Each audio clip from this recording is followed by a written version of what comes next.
Hello everyone, welcome to Twilight. If you have anything to say related to the video or notice any issues, let us know in the comments. For now, enjoy the video. What if Bella was Wolverine Part 1? Bella's POV. It's September 13th, 1912. It's my 11th birthday and I'm in pain. My mom is in the bedroom with a man who isn't my father. I can hear them even though I have my hands over my ears. The man who isn't my father is groaning and panting. When he leaves, he'll give my mom some money and then she can go to the store to buy me some medicine for my pain. I love her so much. She's so beautiful, and when I grow up, I'm going to look just like her. Another sound, maybe 4 or 5 blocks away, catches my attention. I recognize the staggering feet as those of my father, a man I hate. I try not to whimper too loudly. He hates it when I make noise.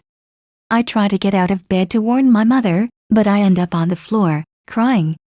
The pain is deep inside my bones. The world goes black for a minute and then the door is opening. My father hears the noises and he goes into the bedroom. He yells. I hear Mom screaming and then I hear a gunshot, and the screaming stops. I hear another shot and I'm on my feet. The pain is forgotten and I'm running into the room. The door is ajar and I smell the rust and salt scent of blood. My mom is on the bed. The stranger is next to her. Their clothes are off and they're covered in blood. I scream and my father grabs the collar of my nightgown. He slams an empty beer bottle into my temple and I fall to the ground. My fingernails dig into the floor as he begins to pull my nightgown off. My hands begin to hurt and bleed. Something begins to poke out from between my knuckles. They're white like bone and it burns. They push through and they're long like claws. I twist around and plunge them into my father. They push through stomach, crushing the bones and tearing the flesh. I scream, this time in anger, and rip them out of him. The door is open and I escape into the darkness. I run as fast as I can. My bare feet are immune to the glass and rocks beneath me. I run faster than I've ever run. The burning pain in my legs disappears as I run through the city. No one can catch me. I run even faster than a horse, or even an automobile. I keep running because something is after me. It's going to catch me. I jerked out of my dream with a startled shriek. My seatbelt kept me from going out the windshield as Charlie slammed on the brakes. He looked over at me, silently asking if I'm alright. I nodded my head, feeling guilty that I freaked him out. He has enough problems without having to worry about my mental health. It was January 10, 2010 and I was on my way to Forks, Washington. Charlie was a nice guy. I've been around long enough to know how to spot them. Charlie didn't ask me stupid questions or prattle on about how much fun it was going to be with me around. He also didn't comment on the fact that I was going to be a huge interruption in a solitary life. When I decided to move to Forks, I'll admit I was worried about how Charlie would receive me. It's not as if I go out of my way to be horrible, but oftentimes, people find me to be difficult. Charlie was my new foster mom, Rene's ex-husband. That alone made me feel like a jerk. If it weren't for the fact that I'd visited Charlie over the summer when I was pretending to be 17, really, I was 107, I never would have considered asking him if I could stay. True, I would be gone by the end of the school year, but still, that's 6 months. Despite the elderly talking about how the years flow by, I never got to that stage. Maybe if I didn't have to keep repeating high school, I would be a little more laid back about time. To me, 6 months is still 6 months. After that, I could go off to college again, get a job again, and, finally, disappear so that I could start the whole miserable cycle over again. It could be worse. I just need to remember that. Charlie parked his police cruiser in the driveway. Charlie had a nice house. It was a lot better than some of the other hellholes I'd spent my nights in. He even had a room all made up for me. I hoped it wasn't pink. Rene was an okay foster mom. Honestly, I think I was just a passing phase for her. She had a tendency to be impulsive, but she wasn't horrible to me like some of the other families I'd lived with. Contrary to popular belief, most foster parents aren't in it for the money. Most of them really want to help kids like me, not that I needed any help or anything, but Rene, She probably felt guilty and relieved when I told her I wanted to finish my school year in Forks. I think she got tired of my after she realized I didn't like doing the whole girls' night out thing. Renee was looking for a friend, not a kid. She'd found her other half, Phil, and suddenly I wasn't so interesting. I didn't mind. She's a good person. She deserves her happiness, and I don't. Forks, Washington. Population 3120. I've killed more people than that. Your hair's longer, Charlie commented, glancing over at me. Yeah, I replied. I haven't cut it in a while. That was a lie. My hair grew abnormally fast. It was irritating for the most part, but it was also helpful in disguising my age. I knew how to looking 15 or 20 depending just by giving myself a haircut. I knew how to make my cheeks look rounder to give me a more baby-faced look. Truthfully, I was scrawny, and no matter how much or little I ate, my weight stayed the same. I'd always been skinny, and it was hard to gain weight in the army, especially when supplies were low and you knew that the guy next to you was going to die of starvation if he didn't eat something. Oh, Charlie replied. It looks nice like that, thanks, I said. We slipped back into silence until we arrived at Charlie's house. It was just as I remembered it. It was big and white. Charlie was a chief of police, which meant he had the highest salary. I would have to remember not to eat him out of house and home while I was there. Charlie, like a true gentleman, helped me with my bags. I couldn't remember the last time anyone had done that without me asking first.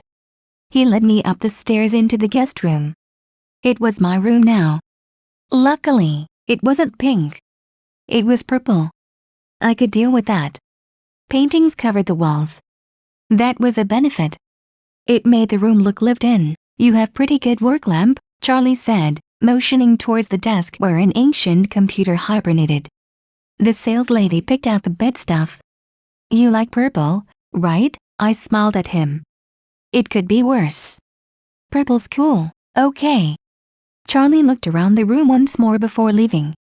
One good thing about Charlie, he doesn't hover. I finished unpacking my bags in record time. I was very fast. I wondered what the radio signal was like around here. I hoped I could find a decent station out there. I heard the loud approach of a truck. It parked in the driveway and I set out to investigate. I opened the curtains and nearly jumped the 2-story drop in my excitement. I rushed down the stairs and opened the door. I grinned as I spotted the visitors. I could hear you coming from down the street, Charlie was saying. Hey Billy. Jacob. How are you? I announced, sprinting towards them. Billy and Jacob were definitely nice guys as well, Jacob especially. Holy crap, Jake, did you get a leg transplant or something? You're like 6 inches taller, Jacob laughed. You're looking pretty good too, Bells, he replied. I tried to remember that he was only 16, and that sooner or later he was going to start noticing girls. It was only natural that I'd be someone he'd find attractive. My mother had always been beautiful and she told me that I looked just like her. Still, it was sort of heartbreaking when I thought about how doomed any romance I might have would be. That was one reason I didn't like to get too close to people. Instead of letting myself get all miserable, I spun around, showing off my jeans and t-shirt with a flourish. I know. I was just getting ready to visit this really hot prince from Europe. Do you think he'd mind if I forgot to brush my teeth before we started making out? Jacob laughed again. I wouldn't, I heard him mutter, quietly enough that no normal person could hear. I forced myself not to sigh. My eyes took in the monster of a truck they just rode up in, and my breath caught. There, lying in the back was my black and silver motorcycle. It was a 1963 Harley-Davidson Duo Glide FLH. In other words, it was a seriously bitchin' ride. I squealed excitedly and rushed around to pull it out. Jacob, like a true gentleman, gave me his unnecessary assistance as we set it down on the driveway. I ran my hands over it, savoring the familiar feel of it. Oh, thanks you guys. You didn't have to pick it up for me, I gushed. Jacob seemed only too pleased with my enthusiasm. It was no trouble. It lifted the seat up and found the compartment inside. I used it to hold my belongings when I was on the run. At that time, it contained my unnecessary, but still stylish, black helmet. I purchased it after Renee had expressed her fears about my somewhat risky driving. If she had any idea what I did when she wasn't looking, I'd never ride anything faster than a bumper car. Charlie, of course, was looking at us all with displeasure. The poor guy had seen far too many accidents involving motorcycles and teenagers. I made a mental note to drive carefully when I was around him. "Hi, Bella," Billy Black piped up. I grinned at him and bent over to hug him in his wheelchair. "That was so nice of you guys." "It's great to see you again, Billy," he laughed. Once upon a time, Billy's laugh had probably sounded exactly like Jacob's. "I'm just glad you're here. Charlie hasn't shut up about it since you told him you were coming." "Keep it up, Billy, and I'll roll you into the mud," Charlie replied, "or I'll ram you in the ankle." Billy then proceeded to roll after him as Charlie put up his fists mockingly. "Are they always like this?" I asked Jacob. He nodded, rolling his eyes. "It's getting worse in their old age. I told you should appreciate it," I heard Billy say to Charlie. "I'm down with the kids." "Oh, yeah," Charlie deadpanned. "You're the bomb." "So," I began. "Where's the school?" Jacob looked around, uncomfortable. "I go to school on the reservation, but I can give you directions." "Damn," I muttered. "It would have been nice to know one person." Jacob grinned at me. "I visit if you want. I know a few good trails for our bikes." I looked at him, surprised. "You have a motorcycle?" "Yeah." He tried hard to hide his smile, but I noticed. "Honestly, it's kind of dangerous to drive around on the wet roads." "You should be careful," I laughed. "Don't worry, Jake. I can take care of myself. If there was one thing I loved, it was riding my motorcycle. It was just the road and me. All of my problems just blew away." Too soon, I reached my destination. I was lucky that Jacob's directions were so good. Otherwise, I would have missed the high school. I'd been to a lot of high schools, and this one was just weird. It was red brick and only 2 stories high. Another testament to how small Forks really was. This school was made up of separate buildings that made you walk outside in the rain to get to your next class. I do so love intuitive designers. My first day at a new school. That was always the hardest. Nobody knows you, and what they do know is that you're a foster kid, which means that your parents are either dead or abusive.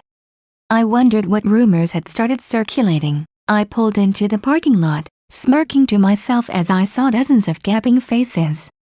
I do know how to make an entrance. Maybe I would go with the bad girl clique? Nah. I didn't want to freak Charlie out. I found a parking space next to a blue van and shut off the engine. I climbed off my bike and lifted my helmet off. My hair cascaded down to my waist and I heard several intakes of breath. "It's a girl?" I heard someone from behind me say. "Dude, come on. Her name's Isabella." Of course she's a girl, damn it. I really hated my full name. I lifted up my seat and fished out my backpack. I dumped my helmet inside and pulled out my class schedule. I had English, history, gym, lunch, biology, and calculus. Why the hell did I take history? And gym? God, I hated gym. There was only so much patience I had for people who weren't as strong and fast as I was. It could be worse. "Hey, you're Isabella Swan, aren't you?" It was worse. I turned around and found a dark-haired boy standing there. He was probably of Asian descent. He was smiling at me. He continued talking before I could correct him. "I'm Eric, the eyes and ears of this place. Anything you need? Tour guide, lunch date, shoulder to cry on, I'm your man." "It's Bella Logan, and thanks, but I'm really more of a suffer in silence kind of girl." I watched his face to make sure I hadn't offended him. His smile widened. Good headline for the feature. My confused expression spurred him on. "I'm the head of the school paper, and your news, baby." "Oh, do not call me baby." Whoa, I said, holding my hands up in surrender. I shook my head. "Please don't. I really don't want to draw any more attention to myself." Not to mention that some schmuck might one day find a picture of me 40 years down the road and realize that I haven't aged. That would be just my luck. Whoa, chillax. Alright, no feature. Are we cool? Yeah, I nodded. Maybe he wasn't so bad after all. I adjusted the collar of my brown and gold leather jacket and headed inside. English and history sped by, but gym was just as bad as I'd imagined. We had to play volleyball. Call me a feminist, but I preferred games that were a little more extreme. Football was always fun. I mystified everyone around me when I tackled boys who were twice my height and triple my weight. Oh, yes. Football is my game. I stayed near the back and tried not to make too much of a spectacle of myself. The last thing I needed was for the ball to crash through a wall or something. After a particularly good spike courtesy of moi, a boy approached me from the other half of the gym. Hey, I'm Mike, he said. Mike had short brown hair and an eager smile. He gave me a once-over and I wished like hell that I was allowed to keep my jacket on while I played. She's got a good spike, huh? A girl with brown hair piped up as she noticed me. I'm Jessica. You're from Arizona, right? I nodded. Aren't people from Arizona supposed to be like, really tanned? She took in my pale skin. I shrugged. Maybe that's why they kicked me out. The two sycophants broke out into laughter and I realized that Jessica was looking at Mike almost the same way Jacob was looking at me the day before. Unfortunately, Mike had his eyes trained on me. Damn it. How do I get myself into these situations? The bell rang and Jessica promptly invited me to sit at her table. I accepted. One thing I've learned is to never turn down a chance to sit with someone. Bullies hunted down lone wolves like me. Luckily for them, I don't bite too much. The cafeteria was bloss. Rows of flags adorned the windows and several paintings hung on the wall, but otherwise it was nothing special. The walls were white. Mike held a seat out for me. I sat down obligingly and began to eat. Honestly, I didn't even have to eat. I once went for weeks without food and didn't suffer at all because of it. The only thing I noticed was that I healed more slowly. You never know when you'll need to recover from a severe wound, so it's better to be prepared. Hey, Mikey, you met my homegirl, Bella, Eric said. Your homegirl? Mike asked. Then, to my extreme aggravation, another boy leaned over and kissed me on the cheek. My girl, he said, before pulling Mike's seat out from under him. I considered the possibility of where to hide his body. Jacob would probably lie me an alibi if I told him the reason for the teenager's demise. The boy began to race across the cafeteria as Mike took off after him. The girls at the table began to giggle helplessly. It's like the first grade all over again. You're the shiny new toy.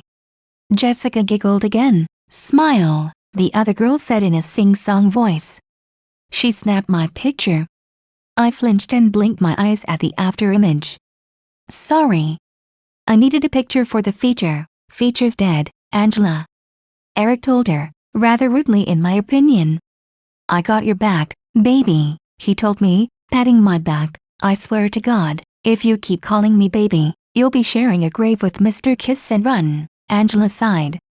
I guess we'll just run another editorial on teen drinking, she said, sounding disappointed.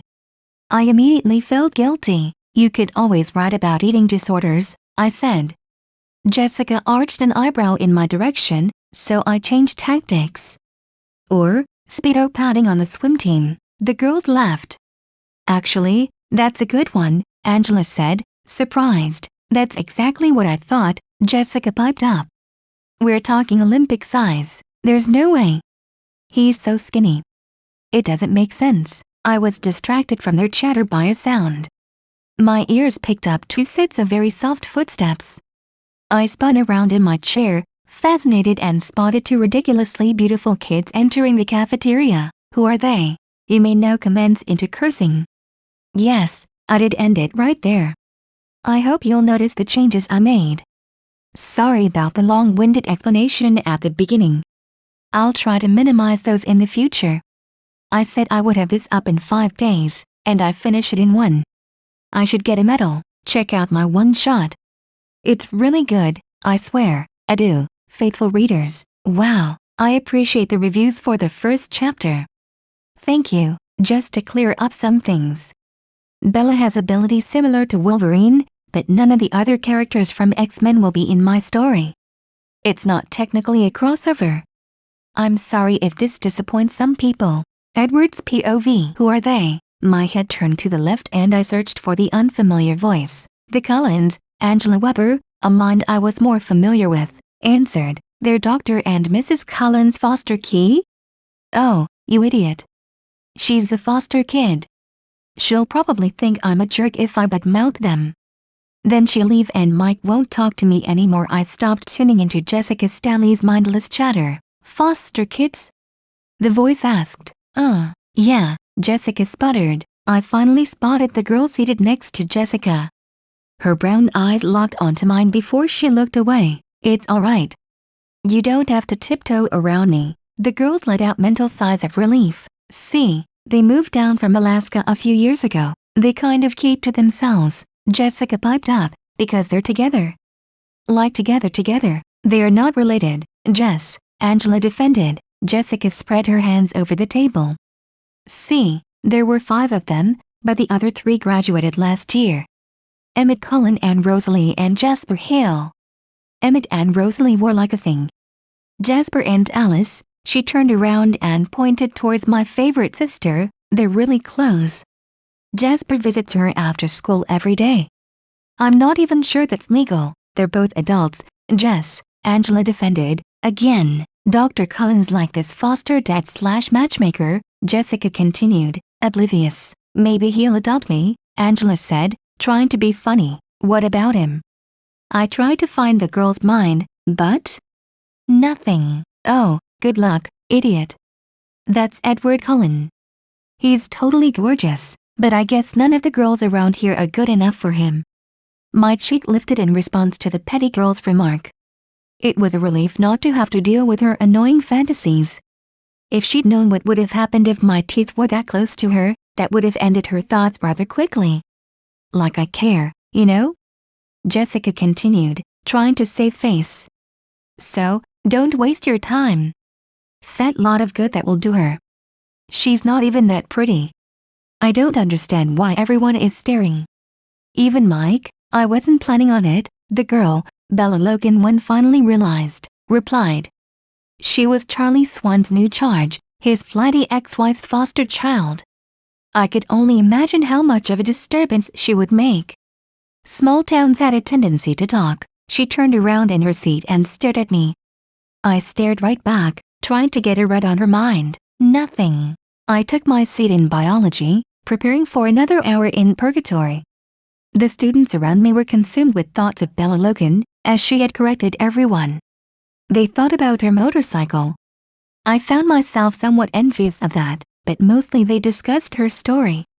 They cited abuse or abandonment as reasons for her status. It was none of their business. The thought made me pause. I really got involved enough in human affairs to care about whether or not a student was being treated badly. I suppose it had to do with my own confusion and frustration at not knowing myself what had happened. That was not good. I couldn't afford to be curious. Actually, Bella Logan couldn't afford it. I would find a way to read her mind, and she would have the same thoughts as any other teenager. I was just setting myself up to be disappointed. Mr. Molina, Mike Newton's voice interrupted my musings. Hey, Mike, the biology teacher, Mr. Molina said. Ah, yes. Miss Swan, it's Bella Logan. Sorry, they must have screwed up my name in the transfers. My head snapped up as I heard her voice. She had a notebook in one hand and a strand of her hair in another. Her eyes locked onto mine and she stuck the hair into her mouth. My eyes followed automatically as she began to chew on it. She seemed to realize what she was doing and pulled the strand out, looking annoyed at herself. Obviously, she considered her minor oral fixation to be a sign of weakness. That was better than most of the girls who chewed their nails and their pencils without a thought as to what kinds of bacteria they were ingesting. Okay, well, no problem. I'll have Mrs. Cope look into it. There's a seat right over there. Mr. Molina pointed towards my desk and I pulled my books to the side. I almost pitied the girl. She was going to be very uncomfortable sitting next to a vampire for the next 6 months. Maybe the close proximity would allow me access to her thoughts? Not that I'd ever needed to be close. And not that I'd find anything worth listening to. Bella Logan began to make her way towards me. The heating vents turned on and her scent washed over me. It was floral, like freesias, and something like strawberries. I waited for the dry ache in my throat, the hollow yearn in my stomach, the automatic tensing of my muscles and the excess flow of venom in my mouth. Nothing. Bella's scent wasn't appealing to the hunter in me at all. I felt no need to kill her, but I wasn't altogether repelled by her as I'd been with the wolves all those years ago. It was more like smelling a garden than a buffet. I didn't know what to make of this new development. I'd never met a human who didn't appeal to me in that way. Bella sat down. I caught her looking at me from the corner of her eye. She inhaled and I noticed the fine hairs on the back of her hand stand up. Her muscles tensed as if preparing to run. I realized that I was frightening her. That wouldn't do. I didn't want to scare her away. Hello, I'm Edward Cullen. You're Bella Logan, aren't you?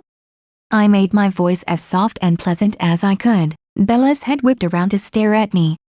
Her eyes narrowed suspiciously at my innocent expression. How did you know my name? She asked haughtily. I tried to keep from showing too much of my teeth as I smiled at her boldness. I think everyone knows your name. Everyone, she emphasized, has called me Isabella Swan. Oh, I realized my mistake too late. How had she even noticed that? Wasn't she frightened of me? I heard the others talking about you. They called you Bella Logan. I assumed that was what you preferred. Her face became less hostile. Yes, it is. Names are important in that way? What an odd thing to say. What do you mean? Well, she looked at the front of the room, checking to see if we would be interrupted. The teacher was busy with the projector. We had some time. I love Renee, my foster mom, really I do. She's just not my mom, you know. I don't want to give up my name. It's the only thing I have left of her. I know that you're a foster kid too, and I know that you probably had a different name before you lived with Dr. Cullen. What was it? She wanted to know my real name, the name that had burned away along with my humanity. What was this child thinking? It was Masson. Edward Anthony Masson II, she laughed. To my surprise, I found myself smiling at her. She had a lovely laugh. That's funny. I'm Isabella Marie Logan II. She grinned at me, and I noticed that she no longer shied away from me as she had earlier. Obviously, I'd done my job. There was no reason for me to continue talking to her. She wasn't going to tell her new friends that the Cullens made her hair stand on end. I should not want to keep talking to her, but my own curiosity, my desire to know her thoughts was becoming greater with every second. Mr. Molina finally started the lesson and we turned away from each other. I felt irritation as our conversation cut short. That would not do at all. The hour passed by more slowly than usual. I kept one eye on Bella. She didn't seem to be paying much attention to the lesson either. Her fingers clasped the necklace and she began to twirl it around. I looked closer and realized that they were actually dog tags. The army used them to identify fallen soldiers. The name Benjamin Logan was inscribed on them. He was my great-great-grandfather. He fought in World War II when he was a teenager. Bella's whisper startled me. I looked up and saw that she was smiling at me. That was what you were looking at, right? I realized that my gaze had traveled to a very inappropriate location. I felt intense embarrassment. Yes, I was wondering why you were wearing them, she shrugged. My mom gave them to me. I've always felt proud of them. I even have his victory medal. The bell rang. Bella began to gather up her books. I found myself speaking to her again. What's your next class? Calculus, she replied curtly. I tried not to feel disappointed. I had Spanish. Luckily, I remembered that the two classes were down the same hall. I'm heading that way. Do you mind if I walk with you? Sure. I followed her out into the hall, chuckling to myself as I heard the audible and inaudible complaints from the other students. What's so funny? I grinned. The other students don't seem to appreciate me stealing your attention, she frowned, and her teeth bit down onto her lip. They'll live. You're much easier to talk to than them. I was. Frankly, I don't really do the whole small town thing. I prefer the city. We approached her classroom and stood outside. If you like the city, why did you move here? Surely, her foster mother didn't actually send her away to live with a stranger. Weren't there laws to protect children like her? She shrugged nonchalantly. Renee married this baseball player named Phil a few months ago. Having me around was really cramping the newlywed vibes, so I decided I'd hang out here for a few months to give them a chance to get to know each other. She shuddered, apparently visualizing some very private interactions between the two. Thanks for walking with me, Edward. She headed inside, leaving me more confused than ever. I went to my Spanish class and sat down next to Alice. She was too busy searching Jasper's immediate future to notice me. I was almost thankful for her obsessive love for the ex-soldier. It made it easier to pretend that I wasn't thinking about making friends with a human girl. No matter how unappealing her scent was, she was still in danger from me. Spanish class passed by more quickly when I tuned into Mr. Varner's thoughts and located Bella. She was scribbling down answers into her notebook as quickly as he wrote the questions on the chalkboard. I was impressed. She was obviously very intelligent for a human. Most of the other students were hiding calculators under their desks. I once again tried to get a read on her thoughts, and failed. The final bell rang. Alice and I swept out of the room and headed for the parking lot. She was still busy watching Jasper. He was getting into his car to drive down to see her. This lifted her already perky mood considerably. She skipped towards my Volvo and sat down gracefully in the front passenger seat. I'll admit it was a relief not to have the vehicle crammed with wall-to-wall vampires. Oh my god. You talked to Edward Cullen? I looked up automatically as I heard my name. Jessica Stanley and Bella exited the school and headed towards their respective vehicles. I saw Bella shrug. He was nice. I don't know. Maybe he's just shy around pretty girls. She gave her new friend a wide grin. Jessica's thoughts immediately went to her looks and her ability to ensnare Mike Newton with them. Pretty? That was ridiculous. Bella was much prettier than that vile-minded. Oh, dear. I got behind the wheel of my car. Alice was looking at me strangely. What's up? Nothing. Alice's nose crinkled up in frustration. I started the car and drove much faster than I usually did. I managed to convince myself that I wasn't running away. This would not do at all. Bella's POV. I fell face down onto my new bed. I groaned audibly as I remembered my biology class. Why had his scent affected me like that? I was ready to bolt before he started to speak to me. I'd quickly ascertained that he was trying to be nice, but still. My instincts were never wrong about things like that. What was wrong with him that would make me react like that? Charlie knocked on my door. Bella, can I come in? Charlie opened my door and peered in guiltily. Once he determined that I was fully clothed, he came in. I just wanted to tell you that I'll be out for a while. A security guard down at Mason County got killed by some sort of animal. An animal? I asked. You're not in Phoenix anymore, Bella. Don't worry. I'll be back soon. Just get your homework done. I decided not to tell him that I'd finished my homework during calculus. Charlie left, closing the door behind him and leaving me alone with my thoughts. I determined that it wasn't healthy to obsess about gorgeous teenage boys, no matter how decent they were. I put a CD of my old favorites into the DVD player downstairs and began tidying up Charlie's house. The guy was wonderful, but he was a slob. Jacob's offer to go motorcycling seemed very tempting. I wondered how he'd feel if I pulled up outside his house and asked if he'd like to come out and play. On second thought, I remembered Jacob's attraction to me. Damn. Life sucked all around. I almost wished I had more homework. I lay back on the couch and pulled out a book. Maybe I could get lost in fantasy for a few hours. One could always hope. Edward's POV. Nothing happened. We talked. I'm not going to eat her. My sister's perseverance reminded me of a police interrogation. Eventually the suspect would break down. Luckily, I hadn't done anything wrong, right? Surely having an innocent conversation with a nice, intelligent, very attractive son of a bitch. I hadn't realized that I'd uttered that aloud until I saw Azim's disapproving look. Sorry, Mom, I apologized sheepishly. I buried my face back into my book, purposely ignoring Alice's insistent badgering. I leaned my head back against the arm of the couch and shifted so that I was lying down. Come on, Edward, tell me.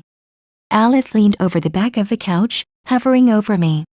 I keep seeing you talking to her. Tell me about her, I huffed. How can someone so small be so annoying?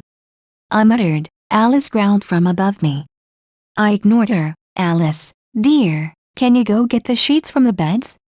I'm doing laundry, Azim asked politely. Alice huffed, but she diligently headed up the stairs to the bedrooms. Have I mentioned today that I love you?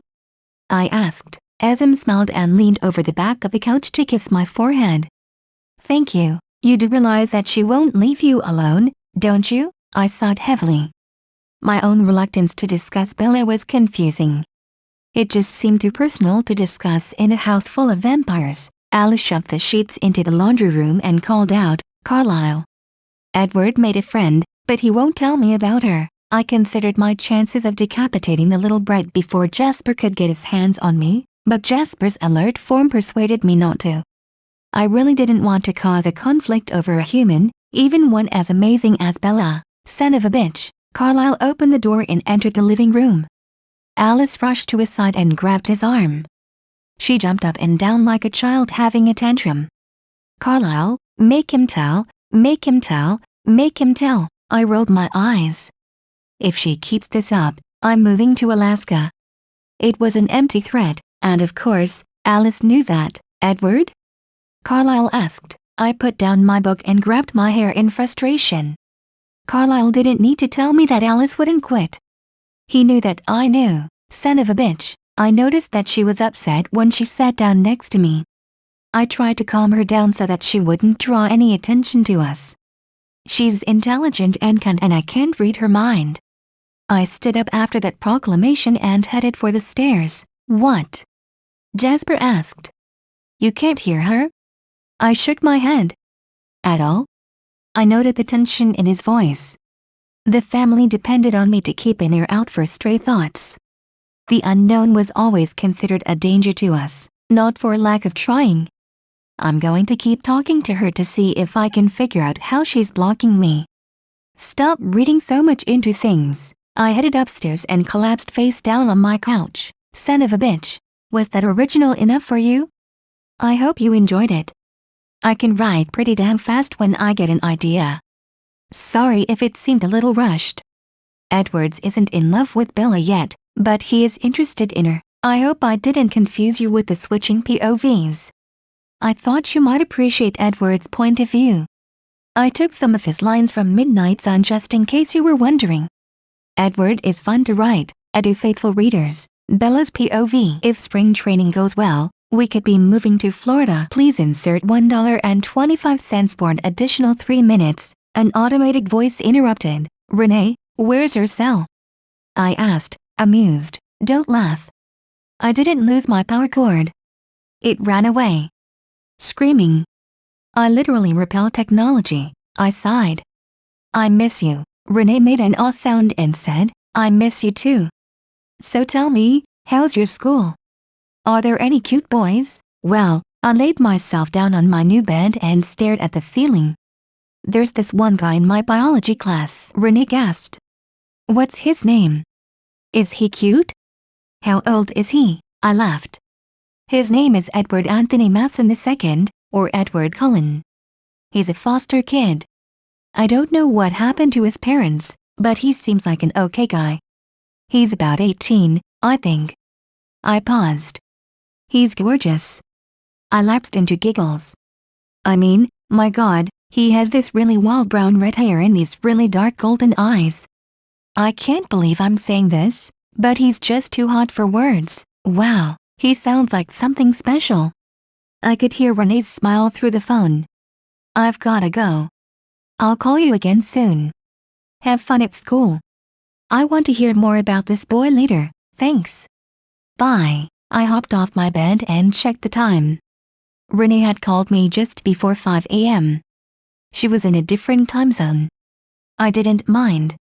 One good thing about rapid regeneration abilities was that I don't need as much sleep. I figured I could go outside for a run. Charlie wouldn't be up for at least another hour. I crept over to my window and slid it open. It squealed and I checked to make sure Charlie hadn't heard anything. I would oil it later. I checked outside to make sure no one was awake and launched myself onto the tree branch. I took another long look around before letting myself fall silently to the ground. There was forest everywhere, so I had my pick of coverage. I took off behind the house. I turned into a blur as I raced through the forest. On instinct, I began to head closer to Mason County. I stopped short when I smelled something that didn't belong. I twisted around, trying to locate the direction the smell had come from. It was faint, obviously an old scent. I couldn't identify it. It smelled like Edward, but not like him. Perhaps they were of the same species? I shook my head. I needed to get back to Charlie's place before he discovered I was missing. I headed back through the forest, trying to convince myself that there was no reason to be frightened. Edward's POV. I found that I was more impatient than usual to get to school. I tried to convince myself that it was just my desire to protect my family from exposure, that I wanted to speak with Bella and not anything to do with her obvious intelligence, as well as her kindness to those less deserving. I was failing miserably. My eyes snapped up as I heard the familiar rumbling of a motorcycle engine. Sure enough, Bella pulled into the parking lot not a moment later. She skidded to a stop just a few spaces down from me. I wondered if it was coincidence. I heard the sound of a radio playing The Point of No Return from Phantom of the Opera. Bella lifted off her helmet but didn't shut the engine off. She set her helmet down on the ground and began to wave her hands back and forth, as if she were conducting an orchestra. I approached her with the intent of speaking to her when she put one finger to her mouth, motioning me to keep silent. I love this part, she explained in a whisper. The Phantom began to sing a much softer melody, begging Christine to love him. His voice rose to a crescendo before it abruptly cut off. Gasps, screams, and cries of monster emanated from the radio before Bella turned it off. Did you know that in 1925, when the first Phantom of the Opera film was released, women were advised to bring smelling salts because the Phantom's horrific deformities might cause them to faint? These were the same women whose husbands and sons had come home from World War I with their limbs blown off. Now, the 2004 version of it was beautifully done, although Gerard Butler was far too handsome to play Eric. That's the Phantom's real name. I enjoyed it though, and I didn't faint when I saw either of them. She opened her eyes and smiled at me. Am I boring you? Not at all. I'm surprised that you listen to old music, she laughed. Oh, I listen to everything. I just like classics the best. What kind of music do you like? I grinned. Anything but country.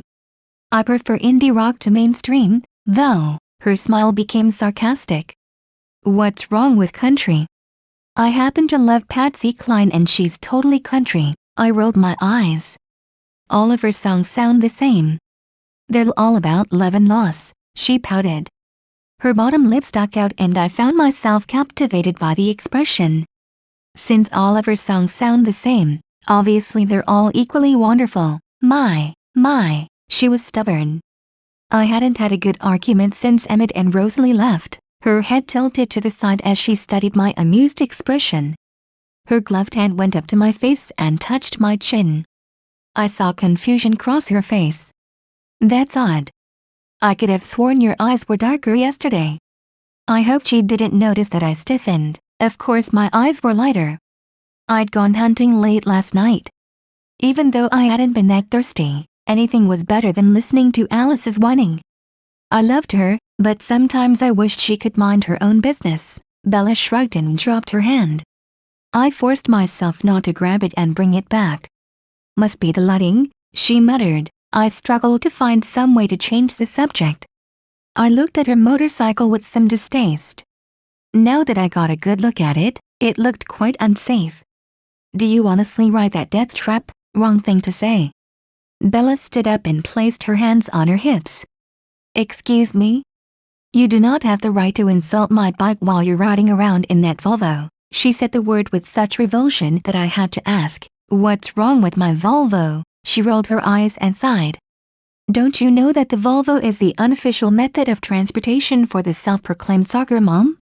She held out her hands and made her fingers into quotation marks. I had to laugh. She sounded so outraged. I noted that she became extremely articulate when she was angry. The bell rang. Bella and I sighed in annoyance. We exchanged wry smiles before we headed towards our respective classes. I heard Bella humming the tune of Crazy by Patsy Cline. That certainly described my behavior as of late. Bella's POV. Mr. Mason's English class was dull. The guy didn't have a clue how to motivate his students.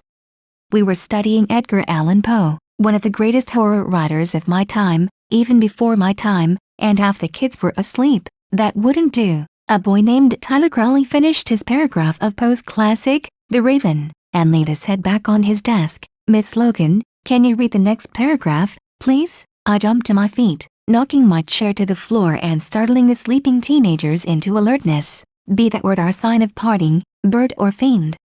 I shrieked up, starting. Get thee back into the tempest and the night's Plutonian shore. I swept my hand across my desk and sent my books flying into the wall where they collapsed in a heap on the floor. My poetry book went with them, but I had the poem memorized. Leave no black plume as a token of that lie thy soul hath spoken. Leave my loneliness unbroken. Quit the bust above my door. I pointed angrily just above the door of the classroom and then motioned towards the windows as if I were actually banishing the bird. Take thy beak from out my heart. At this point, I grabbed onto the front of my shirt as if I were trying to rip my own heart out, and take thy form from off my door. I set my hands down on my desk and bowed my head. Quoth the Raven, nevermore.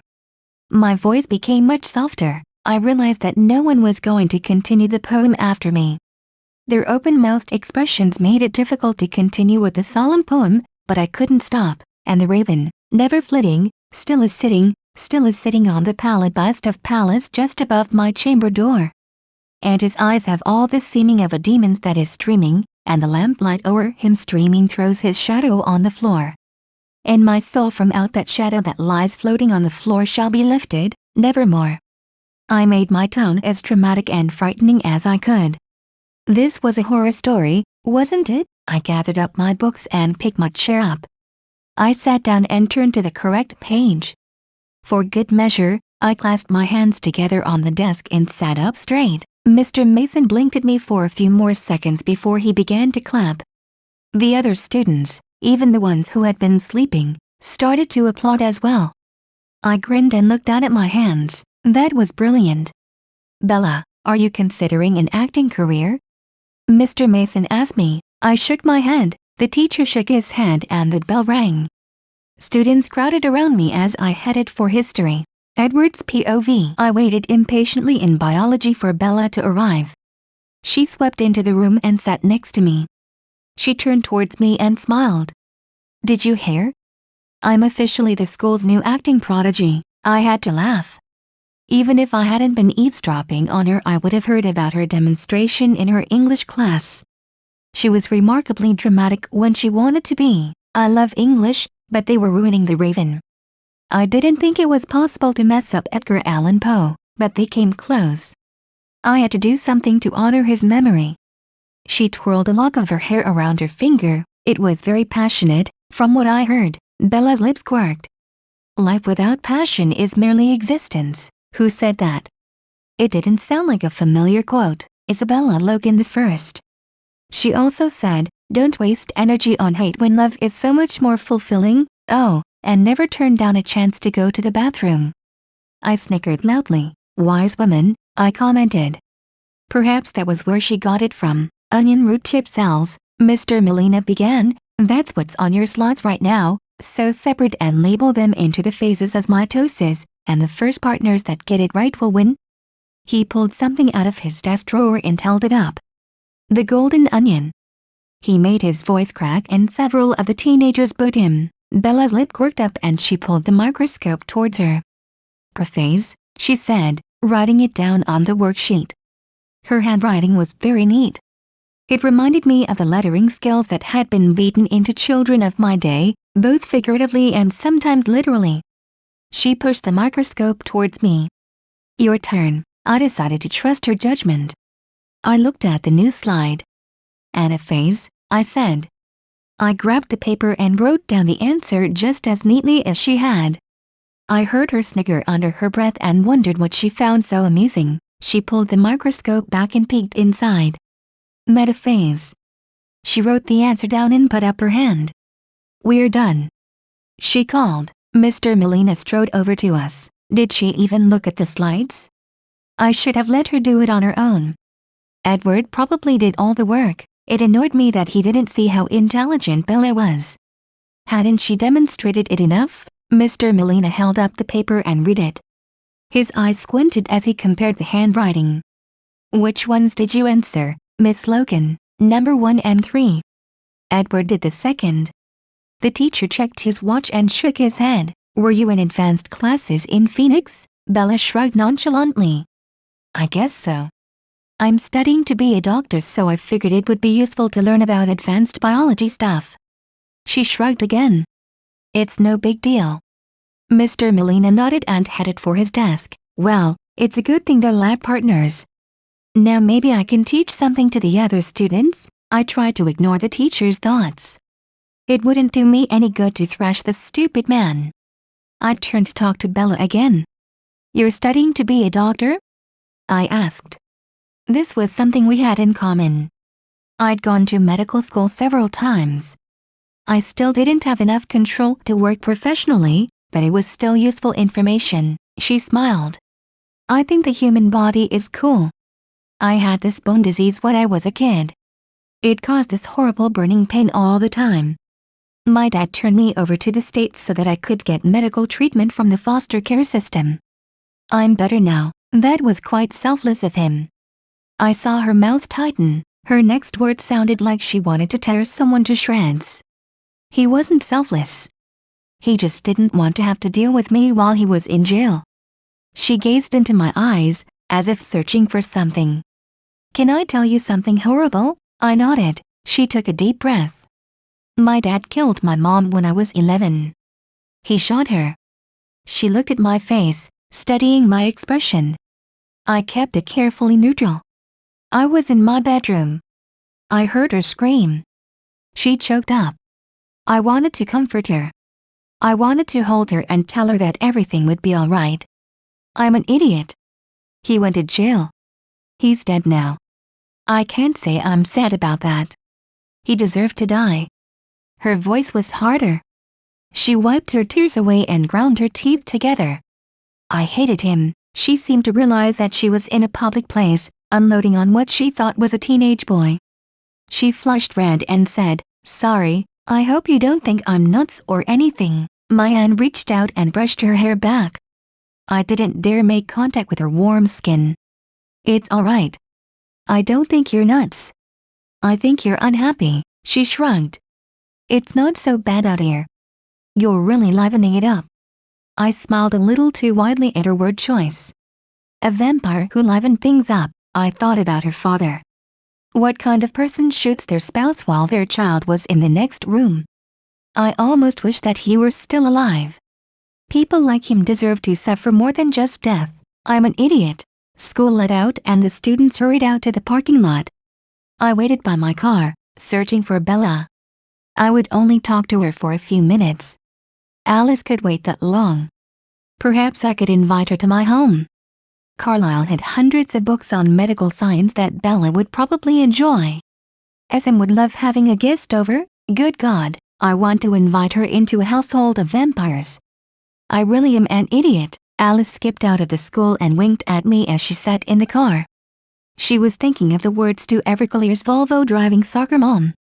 I was beginning to question Bella's taste in music more and more. "Here she comes, Edward." I looked over to the school building and saw Bella exiting with Angela. They were discussing the Poe incident from earlier. Angela kept giggling throughout their conversation. I wished Bella would notice me soon. I didn't want to interrupt her time with Angela though. Finally, Angela went to her car and Bella began to head towards me. I saw her smile as she saw me waiting for her. She rolled her eyes and bent down to tie her shoelace. My emotions warred between frustration and amusement at her obvious attempt to annoy me. Finally, I leaned against my car and stared up at the clouds, pretending that I didn't care either way. I heard her chuckle to herself, and oh, Alice's mental shriek startled me and I tuned into her thoughts. She was having a vision.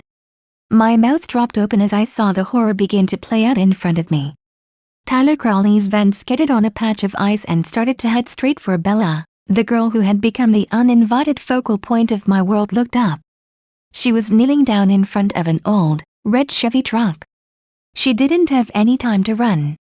I saw her eyes dart towards me and I knew that she saw the horror I felt written all over my face, not her. The words shouted in my head as if they belonged to someone else. I saw Alice's vision start to shift, but I had no time to look at the outcome. I launched myself across the lot, invisible to the humans around me.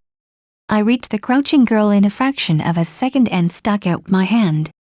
The van came to a jerky stop and I almost sighed. Almost, to the right of my pale, stone hand was another hand. This one was creamy white and the nails were neatly trimmed. The hand sat in a dent exactly like my own hand had made. My eyes lifted and I stared at Bella Logan's shocked face. I was sure that my own expression was beyond bewildered. I came back to myself and jerked away. I hopped over the back of the red truck just as the screaming students poured into the crevasse between the two vehicles. Bella, are you all right? Someone call an ambulance. The students' thoughts told me that no one had seen my intervention. Bella's slackened face told me otherwise. Son of a bitch. Friggin' A. Did you like it? I hope I made it sound believable. I have like 40 reviews for the story, so I wanted to make sure I did a good job. I'm glad you liked Edward's non-attraction to Bella's end. I thought it would make things easier for them in the long run. Okay, Volvo Driving Soccer Mom is a very funny song. I hear it in my head whenever I see any scenes of Edward cramming his siblings into that car of his. Crazy by Patsy Cline is a really nice song. I do think that Patsy Cline's songs sound alike, but I still like them. The Raven by Edgar Allan Poe was published in January of 1845. I just love it. Next chapter will be mostly Bella's POV. She's going to have a bit of a temper tantrum. Adieu faithful readers. Bella's POV. My mother was very well educated for her time. She had a vocabulary that would make any linguist jealous. One thing she liked to do was use oxymoronic terms to describe situations. She would say something like, horrendously wonderful, marvelously appalling, but the one I remember she said the most was, perfectly awful. I spilled something on the floor. Well, that's just perfectly awful. I failed a test. Oh, dear, that's perfectly awful. I need you get the tweezers so you can pick the glass out of my skull. Well, that's just perfectly awful. Being stuck in hospital was just perfectly awful. Charlie opened the emergency room door and rushed inside. Bella? He sighed in relief as he saw me sitting up, apparently unharmed. Well, it wasn't as if the van had stood a chance against me. He glanced to his right and held up his finger. He pointed to Tyler. You and I are going to have a talk. He stood by my side, checking for injuries. You all right? I'm fine, Charlie. Tyler took this moment to apologize again. I'm sorry, Bella. I tried to stop. I looked over my shoulder. Yeah, I know. It's okay. No, Charlie disagreed. It sure as hell is not okay. I stared at him, unsure of what to make of his protectiveness.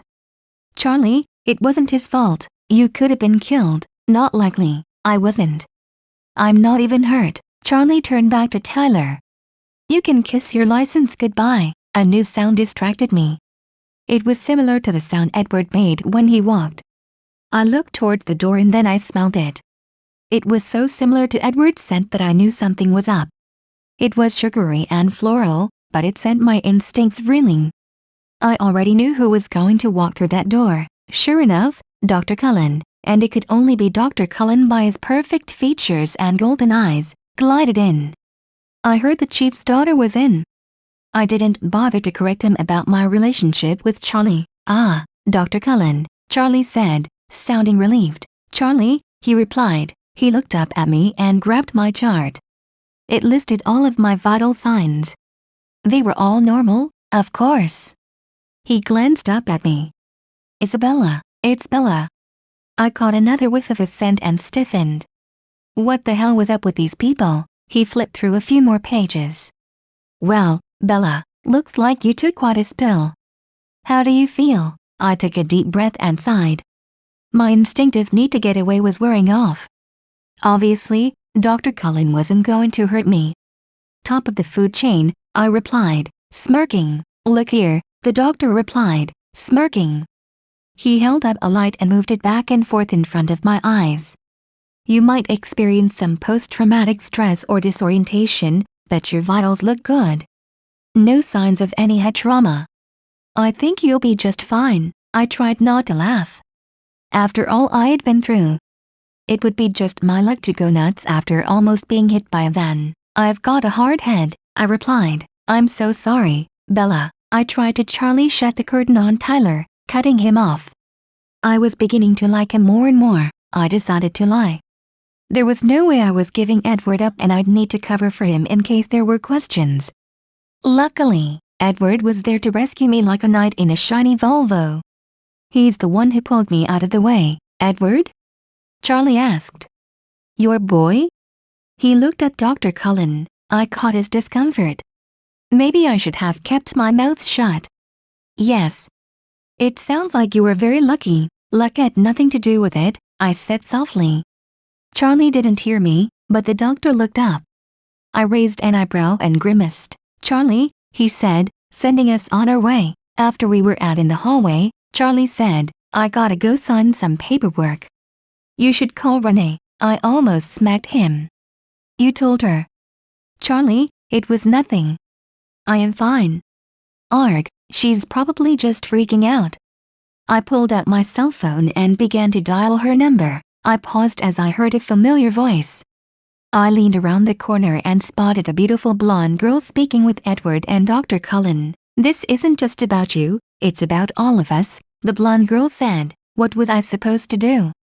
Let her die? Edward Cullen, my almost rescuer, replied. Well, apparently she didn't need your help. How are we supposed to deal with this? What is she? The blonde girl again. She sounded like she had an attitude. I'm not sure, the doctor replied. She doesn't smell like anything I've come into contact with. She appears human, but she's obviously not. That was enough for me. I strode out of my hiding space. Hasn't anyone ever told you that it's rude to talk about people behind their back? The three whatever-doers looked up, startled. I stepped closer to them and sniffed the air. The blonde girl's scent was nearly identical to the others.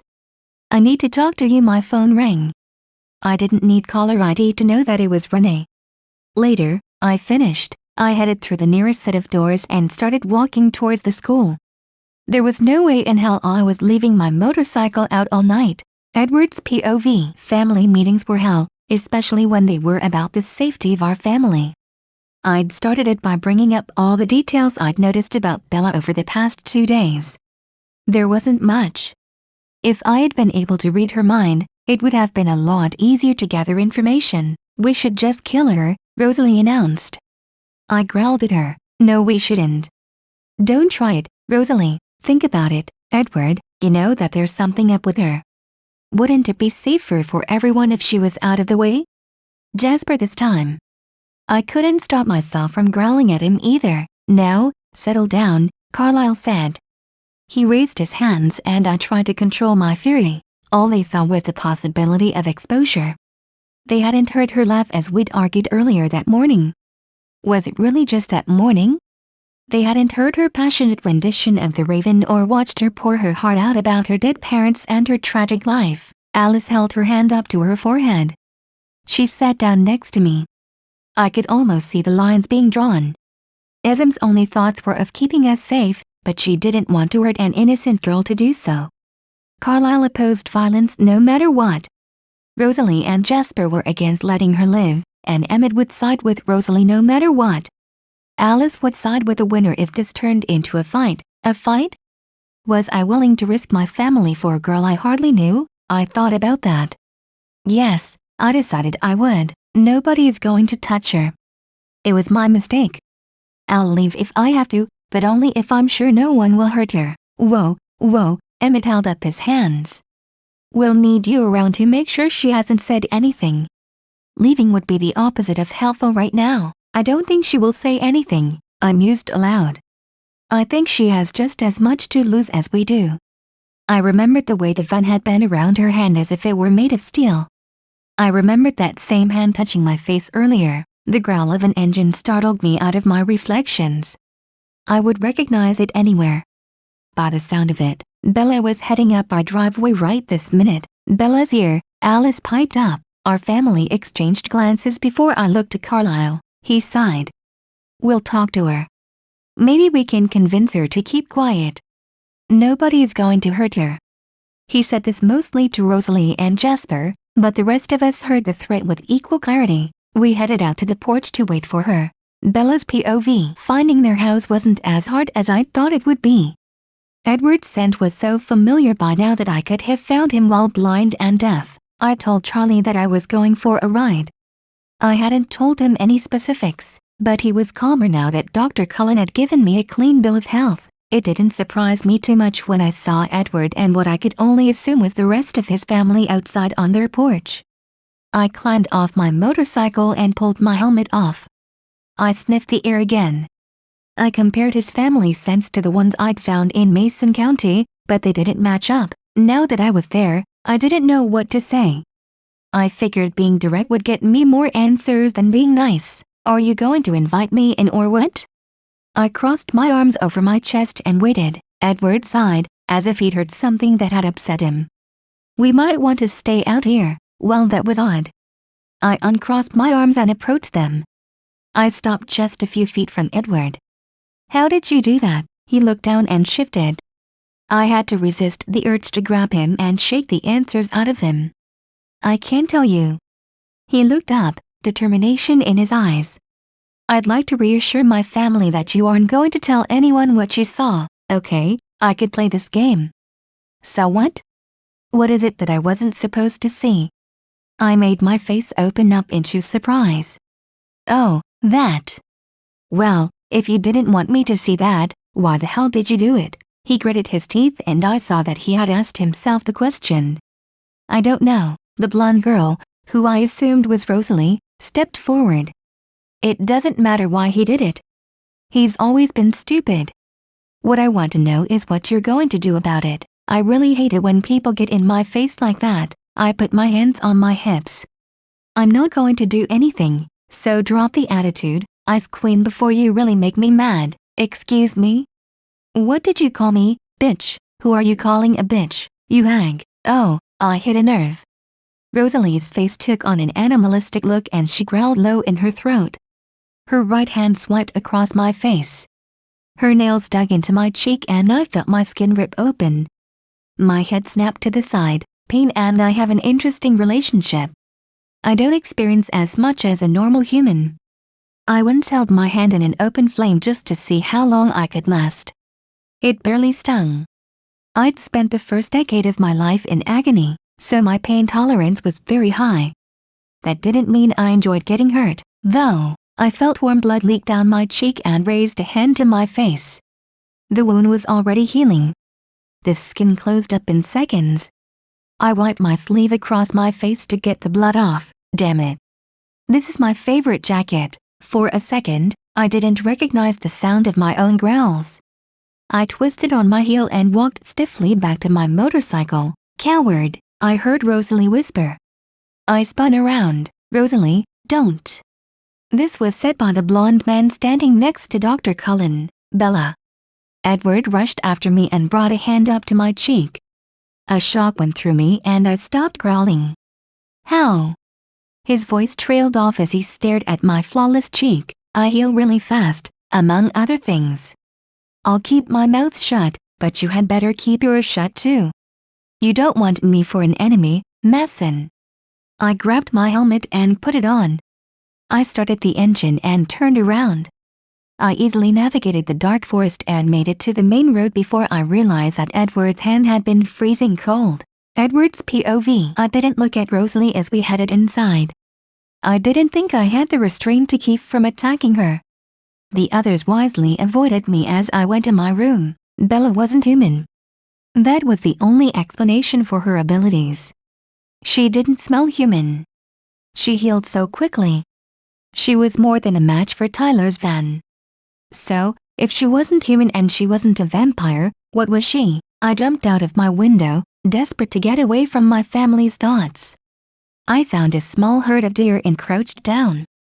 I launched myself at a large buck and brought it down in seconds. The rest of them scurried off in fear. I didn't bother chasing them. I was too busy sniffing the air. Bella had been out there. I would know her smell anywhere. I began to follow it, wondering where it would lead. She'd been out of town. I wondered why. I began to run the other way and realized I was near Charlie Swan's home. Curiosity gripped me and I hopped up onto a tree branch just outside of an upstairs window. Bella was asleep on her bed. Her arm lay over her forehead and a purple blanket wrapped tightly around her. I slid closer and heard something. Stupid bitch. I wondered if Bella was awake, but her heartbeat was slow and steady. Her eyes were still closed. She talked in her sleep. My curiosity increased tenfold and I crept closer to her window. I pried it up silently and listened for any changes in her heart rate. Edward. I froze. I checked her face and found that she was still asleep. Was she dreaming about me? Edward, don't leave me alone. Could a dead, frozen heart beat again? It felt like mine was about to. Her features relaxed into a smile and she stopped speaking. I peered into her room, wary of going inside. I didn't know what else she was capable of doing. Would she know I had been watching her? I couldn't bear the thought of her being angry with me. I could only assume she'd be furious at my intrusion. I slid her window shut and went home. Bella's POV. I jerked awake and surveyed the room, looking for whatever had woken me. Nothing. The room was bare. Damn. And I'd been having the nicest dream too. I felt myself blush in the darkness. Stupid me. I knew I wasn't getting any more sleep that night, so I got out of bed and dressed. I needed another run to clear my head. Sorry this one is shorter than the last few. I just have a lot of tweaking to do so that my story seems more unique. Keeping track of all the scenes is very difficult. The next chapter will be longer. Adieu faithful readers. Bella's POV. I need everybody's permission slips, okay, Semi. We were going to visit a plant nursery. Honestly, anything would be better than sitting next to Edward Cullen. It wasn't that I hated him, far from it. It was just that I knew he didn't trust me. That was all right. I didn't trust him either. Yesterday, Wednesday, January 13th, I'd sat next to Edward and hadn't spoken to him once. That had been torturous. It was amazing what could happen in 3 days. I'd gone from joking with him as if we were best friends, to not even looking at him. I looked at the ground. My hands clenched into fists as I noticed the tiny fragments of metal from Tyler's van on the ground. I looked up, and sure enough, Edward Cullen and his sister Alice were heading towards the bus. I stared at them, wondering why I'd never noticed how not human they were. Mike Newton stepped between us. You're alive, he said, mocking Dr. Frankenstein. I shrugged. Yeah, false alarm, I guess. Mike began to stutter. You know I wanted to ask you, I mean there's this dance coming up. I caught Edward's expression in my peripheral vision. He was staring at Mike and me. He looked like he was listening intently to something, so, Mike's voice brought me back to the present. I looked back at him. He hadn't noticed my distraction. What do you think? I was lost. About what? About? Going to the spring dance? With me. It not for a couple of weeks, but, oh, God. He was asking me out. I gave him my best I don't like you that way but I still want to be friends smile and said, sorry, Mike, I'm going to Jacksonville that weekend. Mike shook his head as if he couldn't believe I was saying no. You can't go another weekend? Non-refundable ticket, I told him, hoping like hell that he would just leave. You should ask Jessica. I know she wants to go with you. Mike's eyes widened and he looked over to the buses where Jessica stood. She noticed and waved happily in his direction. Hey guys, come on, we gotta go. Green is what? Good, let's go. Mr. Molina thankfully interrupted the awkward moment. Other bus, he said, pointing to the Cullens. It must have been my imagination, but I could have sworn that Edward was smiling. Edward's POV. Mr. Molina was at the front of the line of students, explaining the coolness of compost. Luckily, I had other things to entertain myself with. What's in Jacksonville? I asked Bella. She turned around and looked at me. Her eyes narrowed. How did you know about that? I stuttered. You didn't answer my question. She rolled her eyes. Well, you don't answer any of mine. You don't even say hi to me. I tried to find a way to remedy the situation. Hi? I said. She sputtered out a laugh. That was an improvement. How did you do that to the van? I searched my memory for a plausible explanation. I had an adrenaline rush. It's very common. You can Google it. I know what an adrenaline rush is, smartass. I also know that all the adrenaline in the world won't make you strong enough to crush metal with your bare hands. She had me there. Look, I said. I'm sorry that I'm being rude all the time. I just think it's for the best. Bella. Jessica Stanley interrupted my apology. Guess who just asked me to the dance? She looked over her shoulder toward me. She realized that we had been talking, but her own selfishness overrode her friend's desires. She did want to talk to me. Bella had every right to ignore me. On some level, I wanted her to. I went on ahead, allowing the girl to blabber on about her date. Bella's POV. I exited the building only to come face to face with a worm dangling on a stick. Look, Bella, it's a worm, Eric said, laughing. God, grow up. You're 18 already. I heard the soft footsteps of Edward behind me and I paused. Bella? He asked. I noted his expression was almost pained. We shouldn't be friends. I forced myself not to think about how badly that hurt. I really wish that Tyler had been absent that day. It was mostly his fault that Edward knew about me, and vice versa. You really should have figured that out a lot earlier. You would have saved yourself all this regret. I realized I was being unreasonable.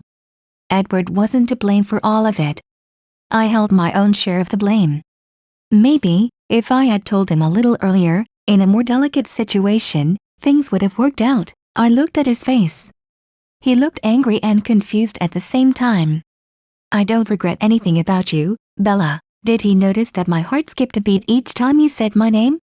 Damn hormones. Hi, a cheerful voice beside me piped up.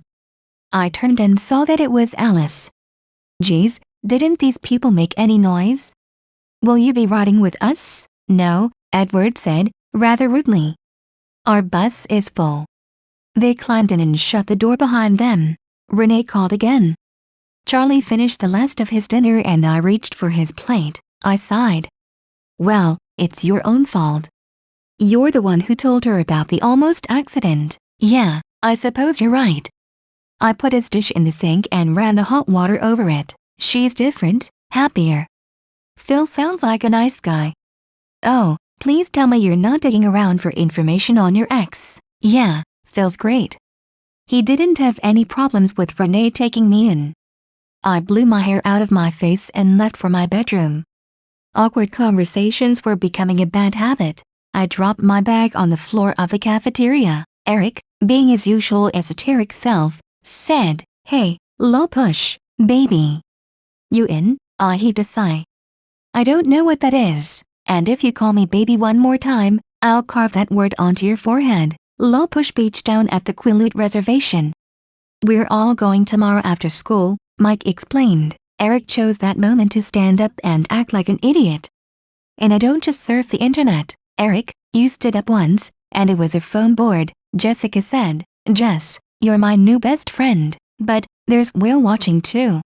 Come with us, Angela begged. I took a bite of my chocolate bar and shrugged. Push, baby.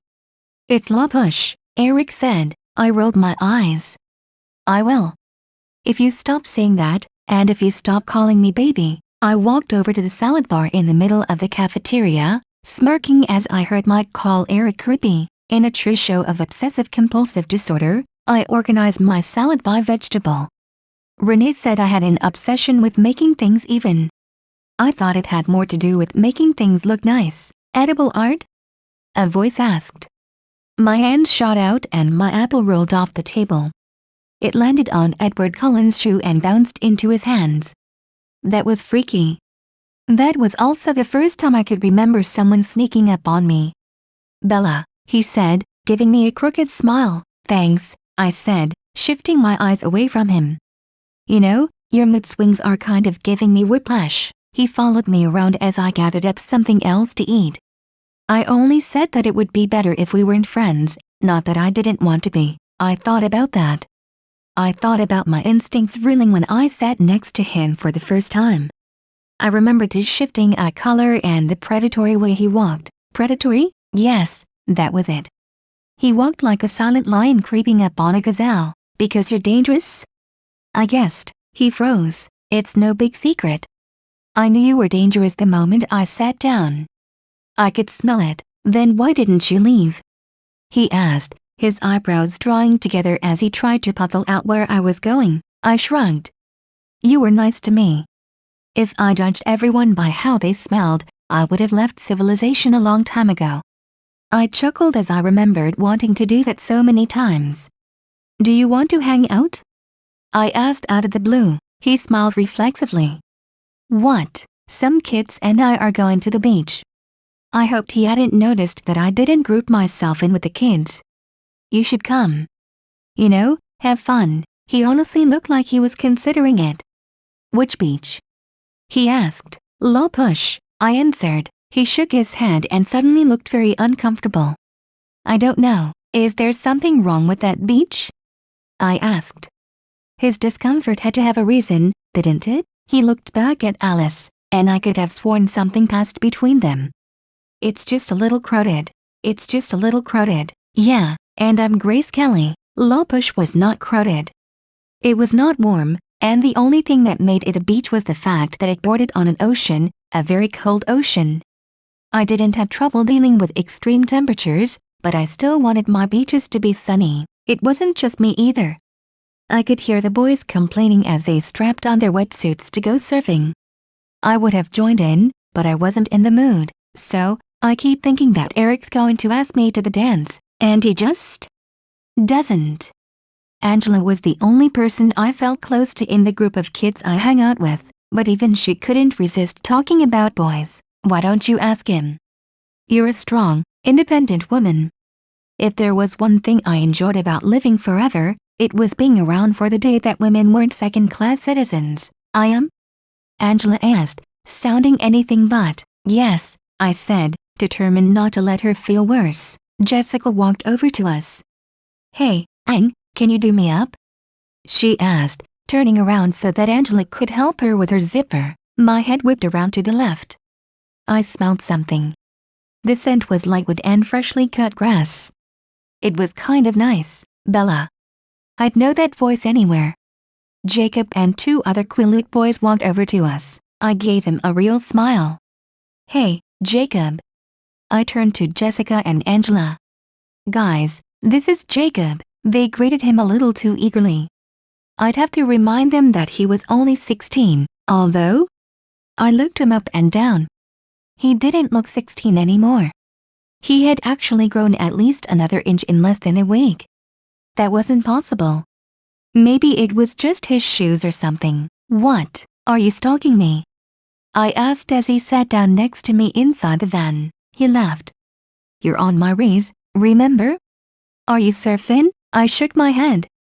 I'm not in the mood. You guys should keep Bella company, Jessica said. Her date bailed. The reaction to that was almost comical. What date? Eric asked, looking desperate.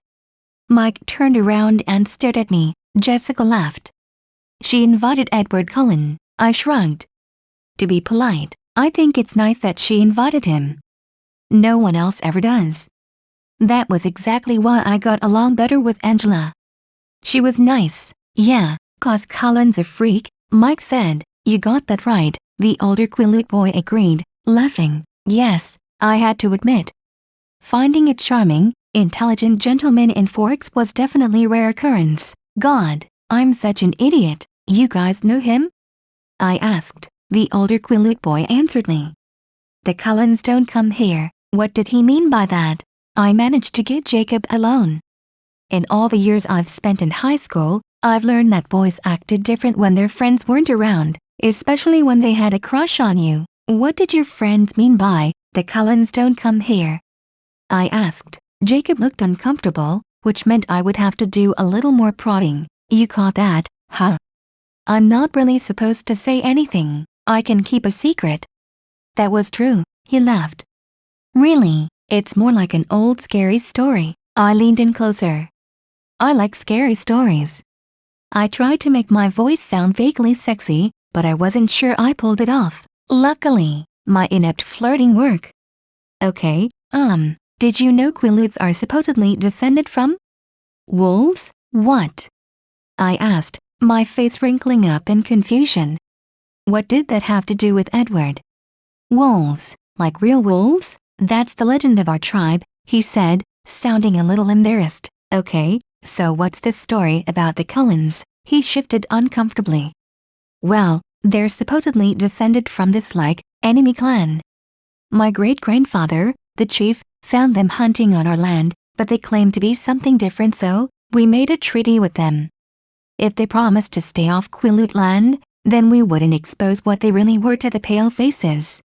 He grinned at me. I thought they just moved here. He tilted his head back and forth, as if he were considering that. Or, just moved back. A scream made us jump. A boy chased a girl down the beach with a snake in his hands. Well, what are they really? I had to know. He laughed. It's just a story, Bella. Come on, let's go. Bella's POV. I love the internet. Before that, I had to gather info by looking through thousands of books. Now, all I have to do is type in a few words into the search engine online, and I can find anything. That night, I'd located a book on Quileute legends. That morning, the sun came out. That day, the Cullens didn't come to school. I took a seat on one of the benches and looked everywhere for them, surveying the teenagers in t-shirts and shorts. He's not here, Jessica said. She sat down on top of the table. She tilted her head back, soaking up the sun. Whenever the weather's nice, the Cullens disappear. That was weird. Edward didn't strike me as the skipping type. What, do they just ditch? Nah, Dr. and Mrs. Cullen yanked them out for hiking and camping and stuff. I tried that on my parents. They said not a chance in hell. Angela ran up to us. Guys, I'm going to the dance with Eric. I just asked him. I took control. She smiled and sat down on the bench next to me. To my surprise, she reached over and hugged me. I didn't really do the whole touchy-feely thing, but I guess I could make an exception. Are you sure you have to go out of town? She asked, sounding miserable. Yeah, I really miss Renee. Honestly, I might go to Jacksonville for real. I did miss Renee. You know, we should go dress shopping, Jessica said. My wardrobe is seriously lacking. The bell rang. Port Angeles? I asked. She nodded. Do you mind if I come? I could pick up the book of Quileute legends while I was there. Yeah, Angela said, as if it should have been obvious. I need your opinion. We headed into class. Edward's POV. I lurked in the trees, a safe distance away from Bella's attentive eyes. Jessica confirmed my suspicion that she was looking for me. Port Angeles. I needed to follow her. I knew I couldn't come out in the daylight, but perhaps, if she were still in town, I could ask her to dinner after the sun went down. Of course, she would notice when I didn't order anything. I didn't relish the thought of stuffing human food into my mouth just to put off her suspicions, but it would be worth an hour alone with her. The house was empty when I returned home. I saw a sticky note on the fridge. Football at the Rainier Field, come on. Please? I found a pen and wrote sorry underneath. The teams were even without me anyway. I sat down at my piano. I began to play the notes that had formed in my head. I was still working on it when the others came home. Edward is playing again. What a lovely tune. Ism's squealing thoughts made me feel guilty. I hadn't touched my piano in such a long time. I had forgotten how much Azim enjoyed it. Edward is composing again? Rosalie's less than kind thought slipped. My hands paused and I laughed loudly. I slammed a hand over my mouth to stop myself, but the damage was done. Rosalie growled at me, threatening me mentally with torture. Of course Rosalie didn't like Bella. Rosalie was used to attention from men. When she realized that I didn't care for her, she reasoned that I probably would never care for anyone else. My behavior as of late had shaken that resolve. The affection I felt for Bella was making her jealous. She left the room as I once again laughed. Edward is going to ask Bella out. Alice sang. She skipped to my side. She likes Italian food, by the way. Annoying as she was, my sister was also very helpful. I checked the clock and realized that school had let out. If I was planning to follow them, I would have to leave right then. I stood up. I'll be back soon. Be careful. The sun isn't going to set for another 2 hours. Don't worry. I got into my car and headed for Port Angeles, staying in the shadows. Bella's POV. After going through about 10 dresses, Jessica and Angela finally found suitable ones for the spring dance. I managed to escape them in time to find the bookstore with the book I'd researched. I promised to meet them for lunch in half an hour, so I began to head for La Bella Italia. That was cool. I liked Italian food. It was dark when I exited the bookstore. My instincts alerted me that I was being watched and I searched the darkness for the cause. My eyes picked out every crack in the cement, but they couldn't locate anything dangerous. I decided to just go to the restaurant. I hurried down the stairs in front of the store when I heard something. My head whipped around and I spotted 2 figures. They were young, male. Not altogether a danger to me, but to a weak, human girl, they were very dangerous. I began to walk the other way when I saw 2 more boys coming towards me. Hey, where you going? One of the boys behind me whistled loudly. Why don't you hang out with us? Come on, you wanna play? I growled. You boys have guts too bad they're gonna be all over the floor. Now get out of here before you really piss me off. They laughed and one of them pulled out a knife. I like 'em when they're feisty. He had a red baseball cap. He swung the knife at me and I ducked. He took another swing and missed again. A boy with long hair grabbed onto my arms to hold me still. Come on, let her fight. I'll cut her up good, baseball cap said. The guy behind me let go, and I got mad. I growled loudly and crouched. My knuckles began to burn and I felt the claws that rested in my forearms push out. They were 7 inches long and white like bone, and they were very sharp. The street light above made them shine. I've got no mercy for lowlifes who would cut down a person they think is unarmed. Anybody here want to try me now? I held up my claws and smiled as the boys began to back away. The guy with the knife tried to take another swing but I grabbed the knife and twisted his arm. My right knee shot up into his family jewels and he collapsed to the ground, writhing in pain. I heard the squealing of tires and twisted around. None other than Edward Cullen jumped out of his shiny Volvo. Get in the car, he said. He sounded dangerous. I gave the guy on the ground a swift kick in the ribs and told him, you'll recover.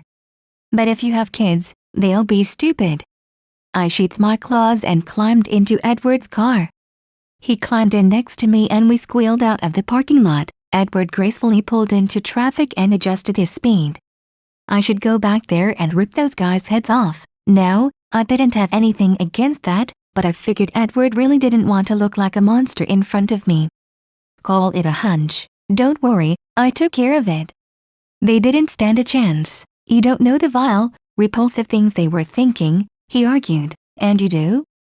Could he know something like that? It wouldn't surprise me. He risked a glance at my hands, searching for my claws. How did you do that? He asked, obviously trying to deflect the conversation away from his own weirdness. I held up my hands. I was 11 when they first came out.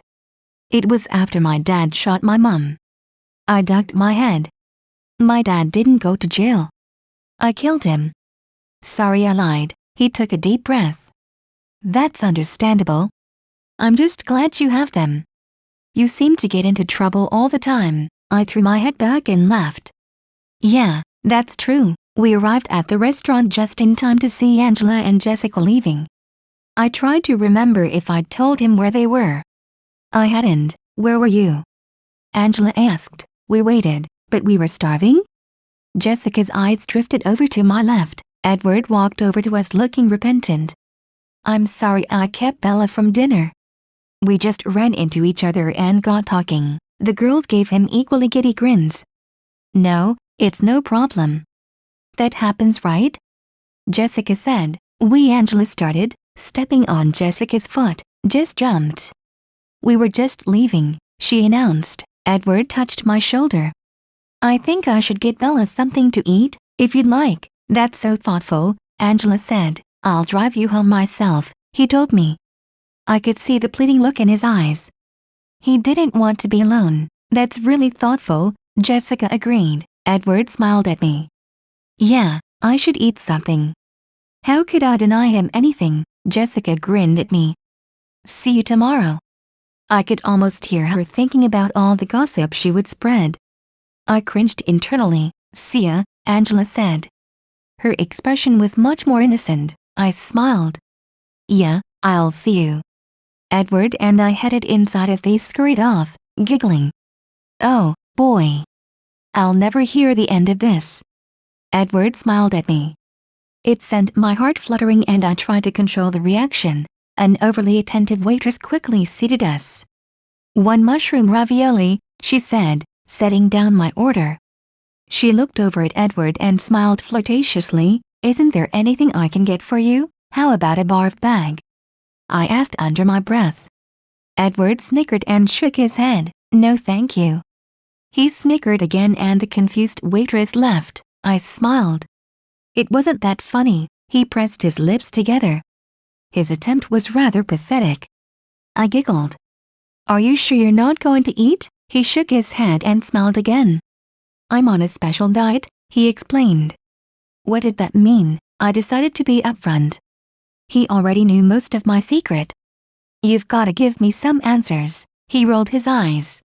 Yes, no, to get to the other side, 1.77245. I don't want to know what the square root of pi is. I bit my lip. He gave me a measuring look. You knew that? How did you know where I was? I asked. I thought that was a reasonable request. I didn't, he answered. I grabbed my bag. All right. I started to stand. If he wasn't going to talk to me, I would just run home. Wait. Don't leave, please. He looked down. I sat back down. He did ask nicely, did you follow me? He leaned in, whispering, I feel very protective of you. So you followed me? I was trying to keep a distance unless you needed my help. I snorted quietly.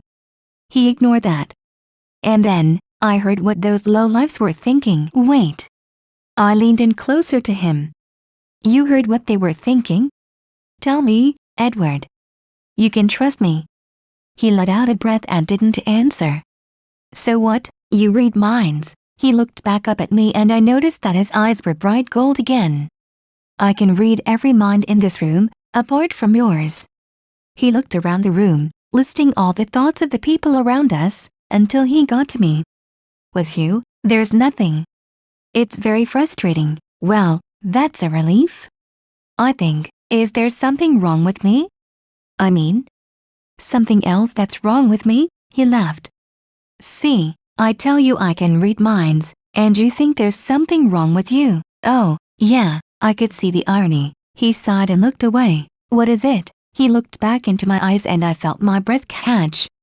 I don't have the strength to stay away from you anymore.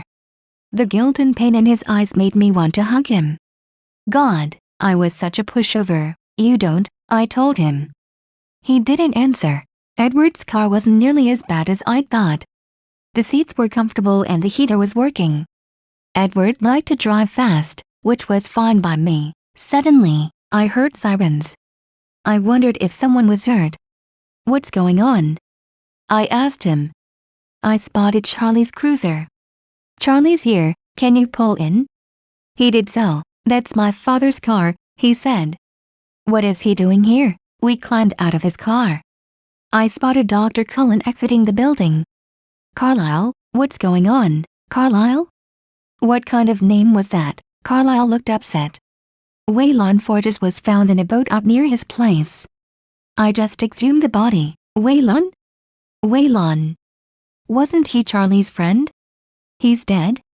I asked. Carlisle nodded. How? Animal attack, he responded. He looked meaningfully over at Edward and I realized he was telling him something via telepathy. He was lying. I tried to sound innocent. Was it the same one that got that security guard down in Mason County? Is it the same thing who sent makes my hair stand on end? Most likely, Carlisle responded. He looked down. It's getting closer to town. My hands clenched into fists. I didn't want that thing anywhere near Charlie, Bella. Carlisle placed a hand on my shoulder. You should go inside. Waylon was Charlie's friend, okay. I could take a hint. I turned around. I'll see you later. I found Charlie sitting alone at his desk. Hey, he responded. He picked up a picture of Waylon and stared at it. I'm really sorry, Charlie. I've known him for 30 years. His haunted eyes reminded me of the people who had lost their family in combat. I put a hand on his shoulder. Don't worry, we're going to find this thing, he promised. I hope you don't. In the meantime, he pulled out a small bottle of pepper spray. I want you to carry this thing. I didn't need it, but if it gave Charlie some peace of mind. Okay. I took it and stuffed it into my pocket. Let's go home. We headed outside. I climbed down the stairs and spotted Waylon's body. Or more like smelled it. He hadn't begun to decompose, which meant the attack was recent. My eyes went to his fingernails. There was no sign of any skin underneath. He didn't fight back? Or he couldn't. The smell hit my nose again and I realized there were 3 distinct scents. They smelled like Edward and the rest of his family. My mind flashed back to Edward's lack of appetite. In fact, I'd never seen him or Alice eat anything. If they didn't eat human food, what did they eat? I forced myself not to look at Waylon any longer. In my room, I sat at my desk and pulled out my book. I searched for the legend that Jacob had told me, looking for more details. There, the cold ones. Undead. The speed. Strength. Cold-skinned. Immortal. Drank blood. Oh my god. Edward Cullen is a vampire. Edward's POV. I spotted Bella before she saw me, and I knew that something was different. She saw me and walked towards me, a pensive look on her face. She brushed by my left shoulder and headed into the woods near the school. She wanted to talk in private. I followed her. We walked for almost 20 minutes before she stopped. You're impossibly fast and strong. Your skin is pale white and ice cold. Your eyes change color, and sometimes you speak like you're from a different time. You never eat or drink anything. You don't go out in the sunlight. I approached her slowly, trying not to frighten her. How old are you? She knew. 17. I answered, defeated. How long have you been 17? I couldn't say it. A while, I answered. She began to pant. I heard her heartbeat race. I wanted to comfort her, but I doubted she could find any peace with me. I know what you are. I needed to hear her. I needed her to tell me what she knew. Say it. Out loud. Say it, I ordered. She took a deep breath. Vampire. The word made her voice shake. Are you afraid? Please be afraid. Please leave. Go home before I hurt you. No, she answered. She turned around, stared at me, and I knew she was lying. Then asked me the most basic question. What do we eat? She touched my face. I felt the electricity from before shoot through me. You won't hurt me. I grabbed her arm and pulled her along. Where are we going? I detected a note of panic in her voice. Up the mountain, I told her. Out of the cloud bank. You need to see what I look like in the sunlight. I went to pull her up onto my back, but she shook my hand off and began to run ahead of me. She was very fast. I followed her. We reached a meadow I'd located several months earlier, and she stopped. I walked ahead. I began to undo the buttons on my shirt. This is why we don't show ourselves in sunlight. People would know that we're different. I felt the heat of the sun's ray on my face and I slowly turned around to face her. I couldn't fathom what she thought when she saw me. Her face was a mixture of awe and curiosity.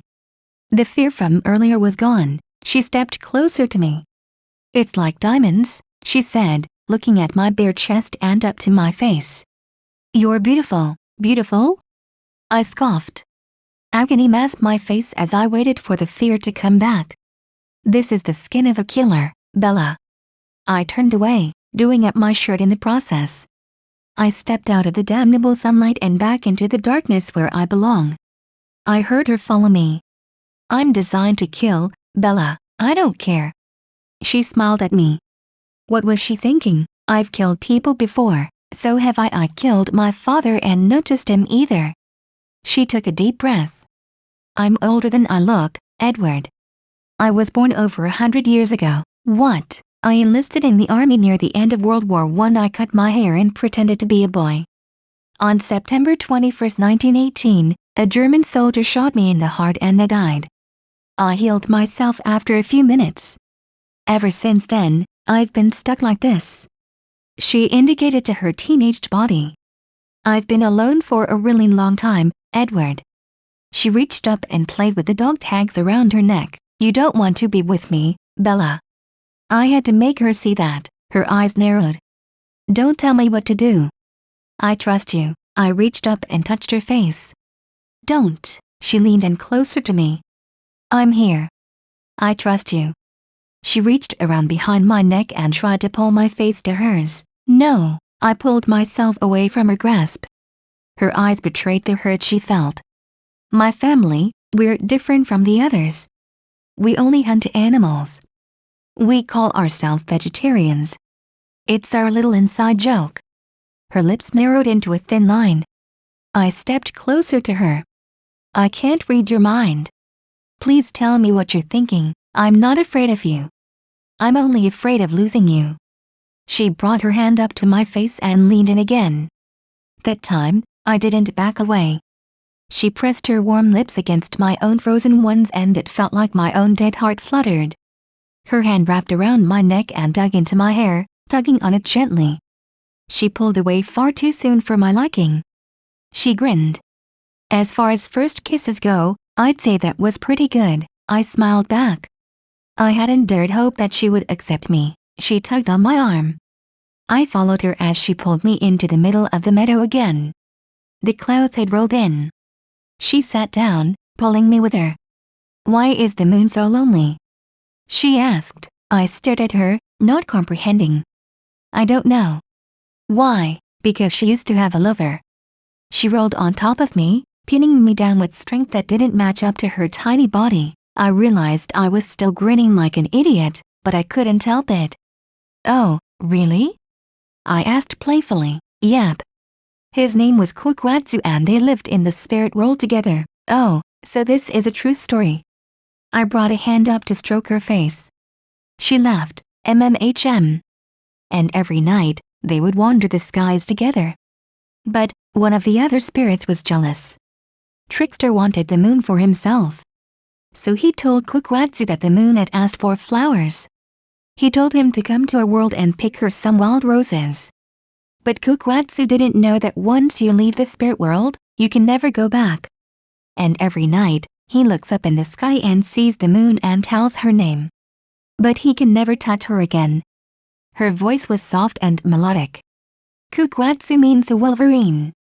She touched her dog tags and spun them around. She had carved Wolverine into the metal of one of them. One of the soldiers from the WWI called me that after I took out over 3 dozen soldiers with my bare hands. He said I tore into them like a Wolverine. Her eyes became distant and she stopped smiling. I ran my hand over her hair. "It's all right." Her eyes refocused. The sun chose that moment to appear. The light reflected off my skin again. Bella giggled and traced my jaw. "Vampires who sparkle. You have to be kidding me." We continued hiking throughout the day. Bella asked me every question she could think of about vampires, and I asked about her. She told me that she had always been in pain as a child. Her mother had done what she could to help her, but her father had been cruel. She didn't regret killing him. She had never been in love. She didn't like to get close to people because she always had to leave after a few years. Was it other vampires that killed Waylon? She asked me. Yeah, I answered. There are others out there. We've run into them from time to time. Can the rest of your family read minds? I looked down. No, that's just me. But Alice can see the future, and Jasper can sense and control emotions. Cool. She grinned at me. I snorted. It gets irritating. I looked at her. Can I pick you up for school tomorrow? She grimaced. This isn't about my bike again, is it? I laughed. Not at all. I just wanted to have more time to speak with you, she smiled. In that case, I would love it if you picked me up. I grinned and pulled her to her feet. School's out. I need to go home and talk to my family, she sighed. All right, but remember to get to my house on time or I will drive my motorcycle over the roof of that shiny car of yours. Kukwatsu, Wolverine, Kukwatsu, Wolverine. I laughed as I raced up the driveway of my home. The whole family was inside the house. That was somewhat unusual. I remembered that I hadn't been home since the day before. My promise to be back soon had been broken when I tracked down those lowlifes and deposited them at the nearest police department. I'd spent the rest of the night outside Bella's window. What's he going on about? Emmett asked. I saw Alice grin through his mind as I entered the living room. Em and Carlisle were standing near the stairway. Alice, Rosalie and Emmett were on the couch, and Jasper sat in the only lounge chair. Sorry I stayed out so late. I was busy. Alice waved a hand at me. Don't worry, I told them what happened. She sure knows how to take care of herself, doesn't she? She replied. I heard the confused thoughts of the rest of the family. Even Rosalie wondered why I seemed so happy. When are you going to invite her over? Alice asked. I frowned, my good mood diminishing somewhat. We'll be on our best behavior, as Em told me. She gave Rosalie a stern look as she said that. Is it true that she has claws? Like real claws? That was Emmett, of course, I sighed. They certainly looked real. They also looked sharp. My enthusiasm began to build up again. I saw Jasper eyeing me with confusion. What are you so happy about? He asked. I grinned at him. She's immortal, understandably. The room gasped in synchrony, except for Alice, of course. Carlisle stepped toward me, holding up a hand to silence the others. What do you mean, she's immortal? She's over 100 years old. She's been stuck in a 17-year-old body ever since the end of WWI. She told me that she stopped aging after she was shot in the heart. You saw how fast she healed earlier, only that time. It must have triggered something that permanently halted her aging. It explains so much about her too. She certainly doesn't act like a teenager. Rosalie spoke. You mean, she's like us, only more human? I remembered the way those strange bottle-like claws had shined under the streetlight, or the way she'd run up ahead of me to the meadow. I wouldn't go so far as to say that she's human. I'm not sure that there's a name for what she is. Alice bounced off the couch and over to me. Yes, that's all very interesting, but when is she coming over? I thought about that. Rosalie seemed a little more in control of herself. I could count on Alice and my parents to back me up. I need just a couple of days, then I'll ask if she wants another chance to meet you. Bella's POV. I was unconditionally and irrevocably in love with him. Oh my God. I heard Angela exclaim as Edward drove us into the parking lot. I missed my motorcycle, but Edward was worth it. He opened the car door for me like a good old-fashioned gentleman and I stepped out, smiling. He had on a pair of sunglasses. They made him look kind of sexy. I giggled. He looked down at me and smiled. I leaned closer to him. You know, everybody's staring. He searched the dozens of faces around us and pointed to the left. Not that guy. Wait, he just looked. I laughed. Why don't we give them something to look at? I leaned up and kissed him, reminding myself that we were in public. The resulting gasps and chatter were well worth it.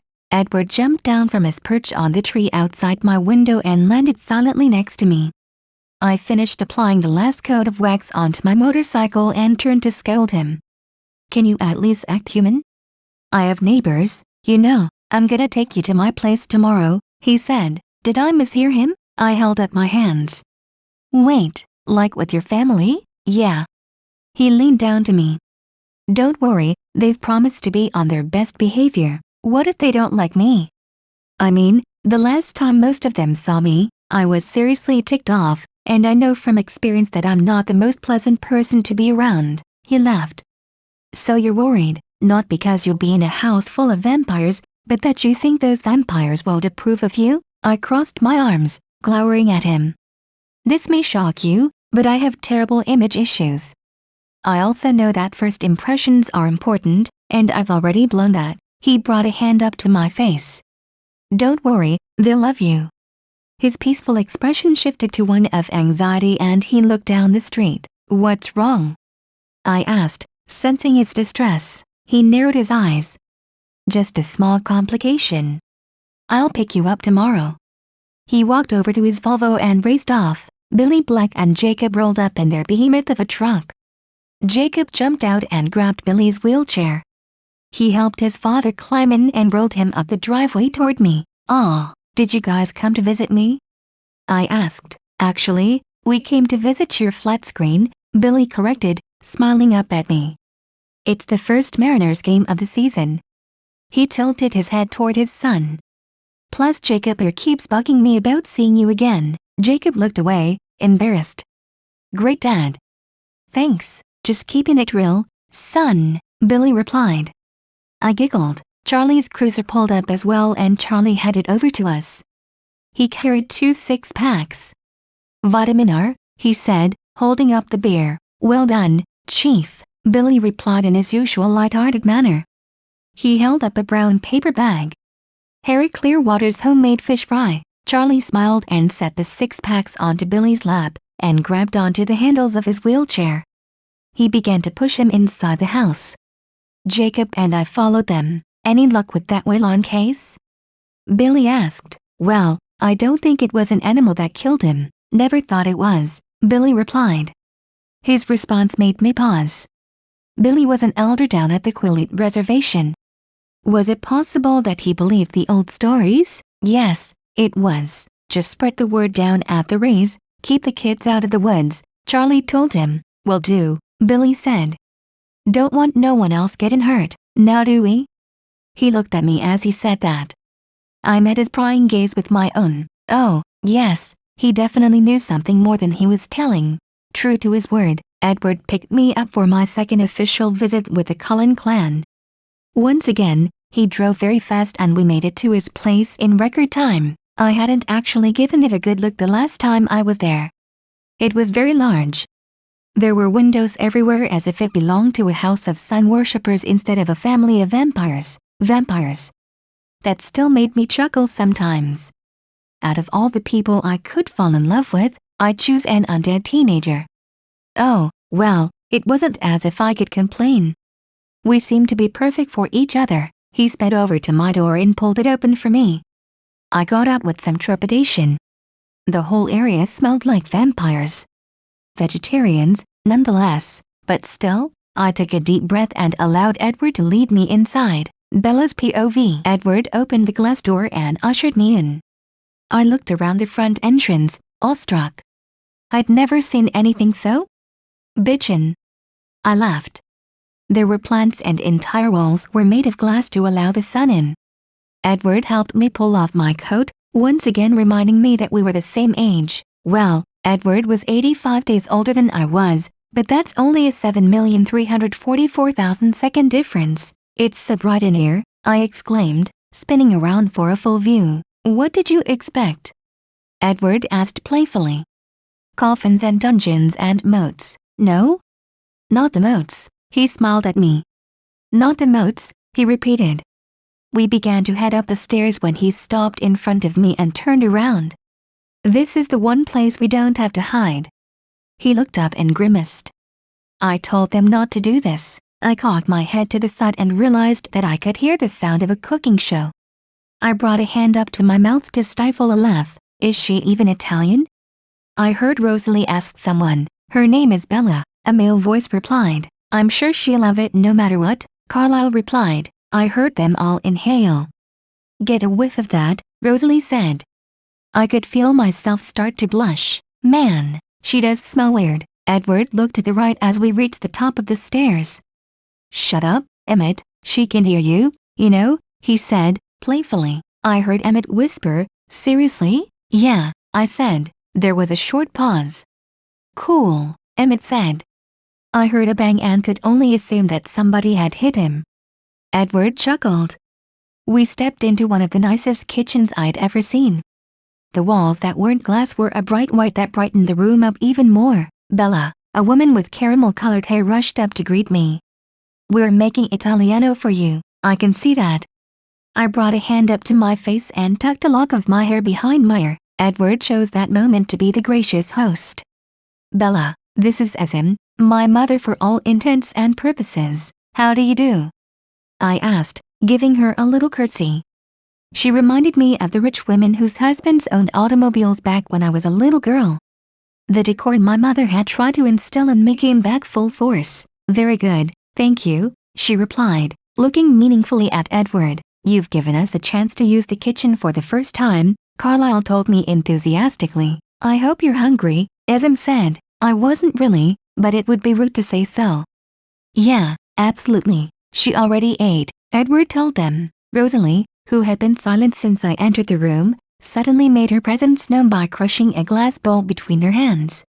She stepped away from the mess. Perfect. Emmett walked over to her. I frowned at her. It's just that I know you guys to eat, so of course, Esm said. She gave Rosalie a stern look. That's very considerate of you. Just ignore Rosalie, Edward told me. I do. So much for their best behavior, I muttered, fully aware that everyone could hear. Then I felt guilty, because only Rosalie was being a pain. I heard a creaking sound outside and smelled the rest of Edward's family. Alice stepped into view and bounced off a branch and into the kitchen. Hi Bella, she said happily. She was wearing a pale purple dress. A blond man jumped down after her. He walked stiffly behind her with his hands behind his back. Oh, crap. He reminded me of my company commander from WWII. I saw him test the air, getting a whiff of my scent apparently, just before Alice hugged me. Her scent made me want to run, but I held back. She wasn't going to hurt me. She let go, letting out an oh of surprise. You do smell weird, I snickered. Thanks, so do you. The tension in the room seemed to ease. Alice giggled. Alice, what are you? Edward started to ask. It's okay, Bella and I are going to be great friends. She gave me a beaming smile. There was an uncomfortable silence before Carlisle cleared his throat. He gestured to the stiff blonde man at Alice's side. This is Jasper. He's our newest vegetarian. I noticed that Jasper was sizing me up. I locked eyes with him and saw that his skin wasn't nearly as smooth as Edward or Alice's. His face was covered in pale scars. What could possibly do that to a vampire? Instinctively, I straightened up. You look like you've been through hell, I said. The others shifted uncomfortably, but Jasper gave me a tight smile. Hell or war? There isn't much difference, I nodded. Which war did you fight in, if you don't mind my asking? The Civil War of 1867. I tilted my head to the side as I mentally did the calculations. Wow, that has to make you at least 160, I said in amazement. 163, actually, he corrected. And you? Edward said you were in the army. I turned to Edward, smirking at him. Oh, did he now? I shrugged and relaxed my pose. I figured the army was better than living on the streets, so I joined when I was 17. I got shot the first week and ended up like this. I shrugged again. After the Depression hit, most people were desperate for work. I was too, so when WWII came around, I was first in line. Of course, by the time the Vietnam War came around, I was so sick of it that I went to college to get my nursing degree. I shot Edward an ironic smile. I worked as a nurse over there for a few years. Okay, enough shop talk, Emmett interrupted. Can we see your claws? He asked eagerly. Emmett, Esm admonished. Rosalie smacked him. Edward rolled his eyes. I thought about that. I guess so. Emmett grinned at me. I extended my arms and pushed my claws out. The 7-inch blades gleamed in the pale light. Cool. Can I touch them? Rosalie went to smack him again, but that time, he ducked. I shrugged. Go ahead, but be careful. They're very sharp. Without the least bit of caution, Emmett ran one of his fingers under one of my claws. He drew his hand back quickly and held up his finger. Wow, they are sharp. I could see that the top of his finger had severed nearly down to the bone. I could also see that his skin was growing back, a bit more slowly than mine did. I told you to be careful. I scolded, retracting them back into my forearms. What? I'm fine. Hey, how strong are you, Emmett? Edward growled. Carlyle leaned forward. Actually, I'm also interested in them. Is your entire skeleton like that? I turned my arms over and studied them. Yeah, I'm pretty much indestructible. It hurt like hell when I was growing up though. Like my bones were on fire. Okay, enough analysis, Edward said. He gave his family a stern look. Do you want to see the rest of the house? He asked. Definitely, I said. See you guys later, I told the others. Great, Alice agreed. Edward led me to another set of stairs. I heard Esm order someone, probably Rosalie, to clean up the mess. Colorful masks adorned the walls in the hallway. On another wall, I saw something strange. Graduation hats? I asked, confused. Yeah, it's a private joke. Edward said. We matriculate a lot. No kidding, I agreed, estimating that there were over 120 hats hanging up. You've got a lot of inside jokes. Well, he said, leaning against the wall. When you live with people for a few decades, you tend to adopt your own language. Must be nice, I said wistfully. He grinned. I guess. Come on, he instructed, leading me up the stairs. We stopped in front of a door. Edward shifted from side to side, looking nervous. This is my room, he said, opening the door. I stepped inside, my eyes widening with wonder. This is like a whole apartment, I said. The room was painted white. The back wall was made of glass. There were piles of books and CDs on the shelves and on a white couch. I looked around again, realizing that something was missing. Where's your bed? He shifted uncomfortably. I don't sleep, get out of here. Not at all? He shook his head. Then, what do you do all night? A second later, I realized the most likely activity. I slammed my hands over my ears. You. Don't tell me. I heard several distant chuckles from the other vampires. Edward brought a hand up to his mouth to hide his smile. I searched for something to distract me. My eyes were drawn to a CD collection. Wow, you have so much music. I ran my fingers over the old familiar artists. Frederick Astaire, Frank Sinatra, Marilyn Monroe, etc. So, when are you going to ask me to the dance? Edward crossed his arms. I thought you were going to Jacksonville that weekend, he said, smiling. I snorted. Look, just cause I don't want any of the Three Stooges drooling over me, doesn't mean I've gotta leave the state. Are you going to ask me, or do I have to live up to 21st century feminism and ask you? I don't know, he said. His eyes danced with delight as he took my hand. Can you dance? I stepped closer to him. You do realize that dance is just a code word teenagers use to convince their parents that they aren't going to be playing a nasty version of baseball, don't you? He laughed. Well, we aren't technically teenagers, he pointed out. I rolled my eyes.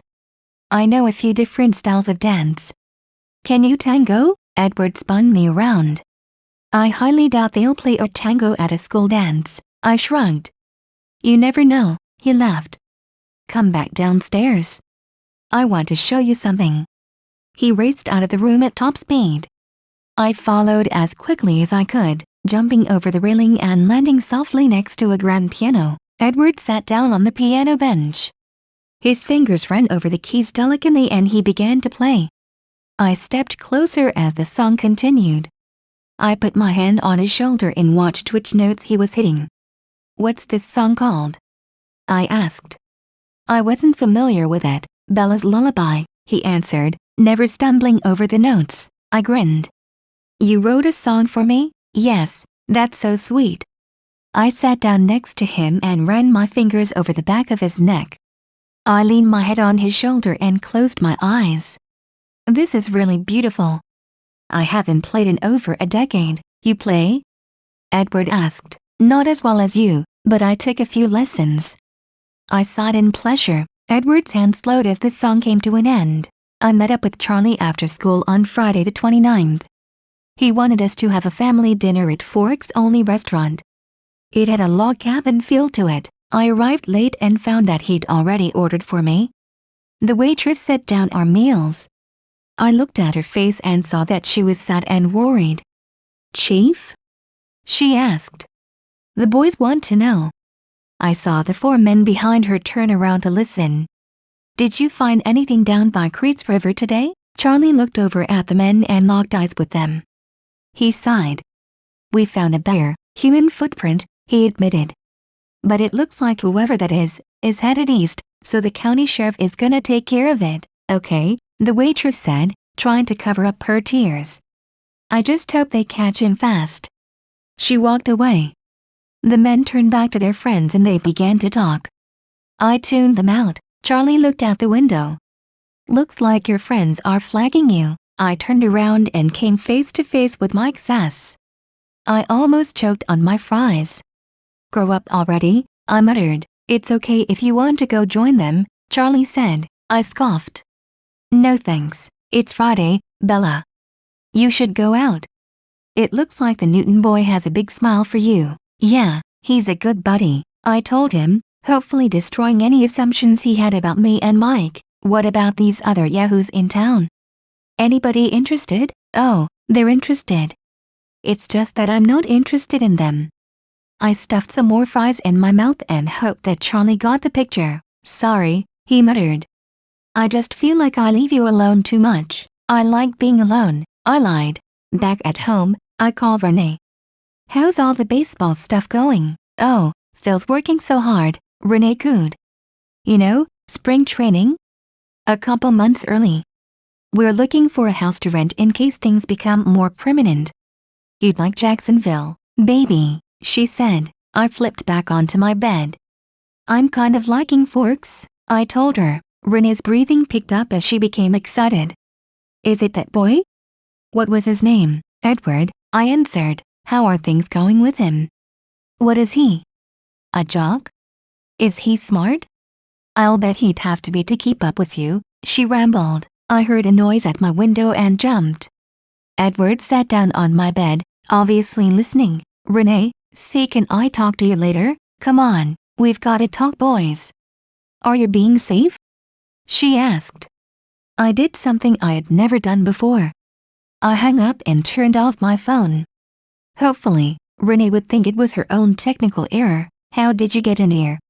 I asked, although I could probably figure it out. "The window," he answered, indicating with a tilt of his head. I remembered the dreams I'd been having, and the feeling of being watched. "Do you do that a lot?" "Just the past couple weeks," he told me. He laughed. "I like watching you sleep. It's kind of fascinating to me. You don't sleep as long as a normal human." I flipped my hair back. "Do I strike you as normal?" He chuckled, and then his face became more somber. "Sometimes you have these really bad nightmares. You talk a lot about the wars." My flippant expression turned blank. "Yeah. That stuff never really leaves you." I leaned forward and kissed him. I pulled back. "Let's not talk about it. I don't want this to turn into an after-school special, or something." He grinned and kissed me back.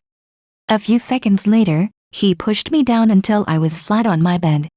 His lips trailed over my jaw and down to my neck. I began to breathe heavily and I wrapped my arms around his neck. His lips ran down below my collarbone and my eyes snapped open. "Whoa, whoa, whoa," I stuttered, pushing him away. I immediately felt like crap when I saw the hurt expression on his face. Let's slow down for a minute, I insisted. Edward, realizing that he was lying on top of me, jerked away. I'm sorry, Bella.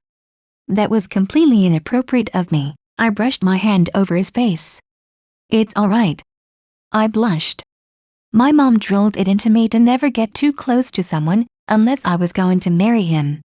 She only married my dad because she was pregnant with me. Edward's eyes glazed over. I wondered if he was remembering his own life back in the early 20th century.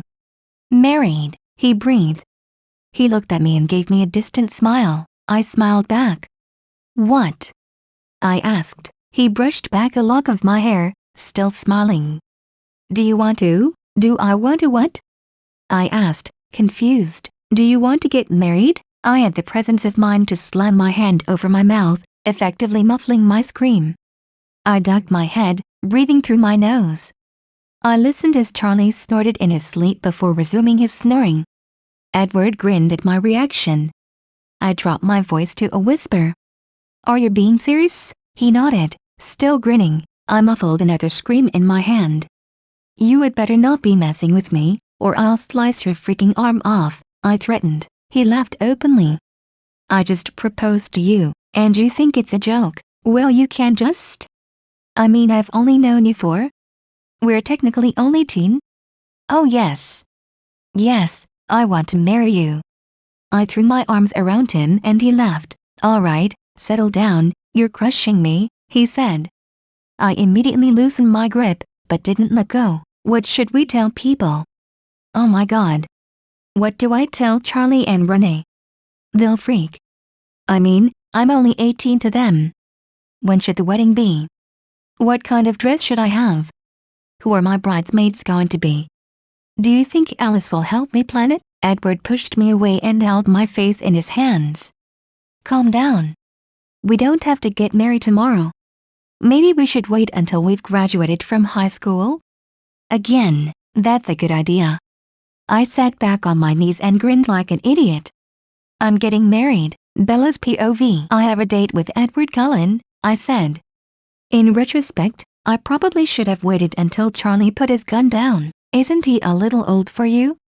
Charlie asked. He stopped cleaning the inside of his shotgun and turned to look at me. We're the same age, Charlie, I moaned, trying to sound like a regular teenager instead of an old lady. I thought you weren't interested in any of the boys in town. Edward doesn't live in town. That was true? Sort of. Edward's house was definitely not down the street like everything else in Forks. I glanced behind me, hearing the sounds of Edward's impatience. He hadn't stopped grinning the whole morning. I couldn't decide if it was our impending engagement or his eagerness to watch me play baseball. I'm getting married. I had to fight the grin that threatened to burst onto my face. He's right outside. He's... Charlie asked, looking pained. He wanted to meet you? Officially, Charlie sighed. All right, he snapped the barrel of the gun back into place. Bring him in. He set the gun down onto the dining room table. Be nice, I warned. He's important.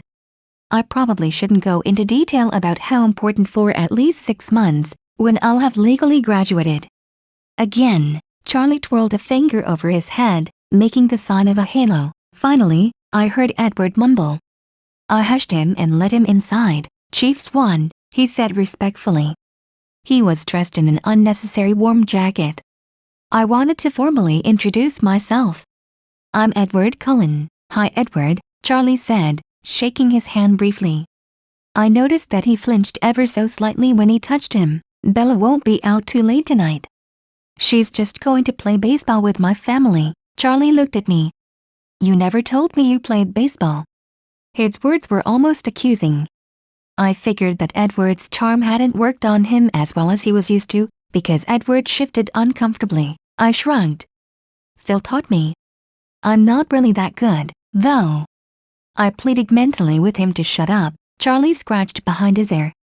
Well, good luck with that, he finally said. Don't worry, Chief. I'll take good care of her. I led him out to the entranceway, only for Charlie to call me back. You still got that pepper spray? He asked. I heard Edward chuckling outside. Yeah, but I'm not going to need it. I can take him. Edward's laughter cut off as he heard that. I walked outside and Edward wrapped an arm around my waist. I brushed it off. Easy, Tiger. You don't want the chief to see you sexually assaulting me this early. And since when do vampires like baseball? I asked, trying to change the subject. Well, Edward put a baseball cap on my head and tucked my hair behind my ears. It's the American pastime. And, there's a thunderstorm coming. It's the only time we can play. The baseball field was surrounded by forest and waterfalls.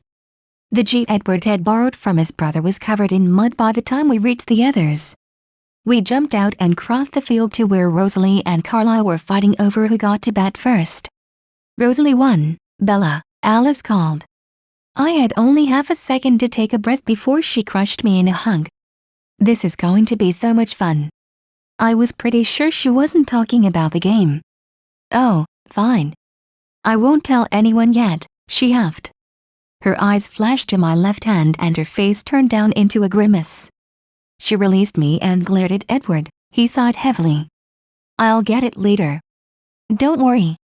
I saw Emmett roll his eyes at their one-sided conversation, but figured that was the norm in a house with a mind reader. I had to fight to keep in another ridiculous scream. As it was, I couldn't stop smiling. I call Bella's team. Emmett shouted. Edward scowled at him. Is that okay? I asked Edward. I continued. I don't want to leave the other team at a disadvantage, Edward snickered. I thought you weren't very good at baseball. I rolled my eyes and didn't bother to dignify that with a response. Emmett whooped loudly and he and Edward took off for the outfield.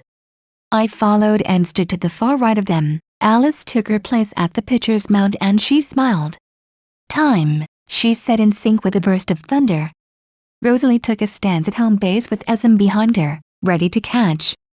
She swung her whole body into her pitch, but amazingly, Rosalie's back connected with it. The ball whooshed over Edward's head and he twisted around, running faster than I'd ever seen him. Has he got it? I asked Emmett. Edward's brother grinned. Edward's the fastest, but I'm the strongest. I noticed Jasper absently twirling his own bat, staring blankly out at the field. True to Emmett's word, Edward threw the ball straight to Esm just as Rosalie slid into home base. Esm managed to tag her out. Out. Whoop. Emmett exclaimed. Rosalie hissed at him and walked away. Babe, come on, it's just a game. Emmett called. Nice kitty, Carlisle said, patting her on the back. I stifled a laugh. Carlisle stepped up to the plate. I couldn't remember my father ever playing baseball with me. Alice pitched a fastball.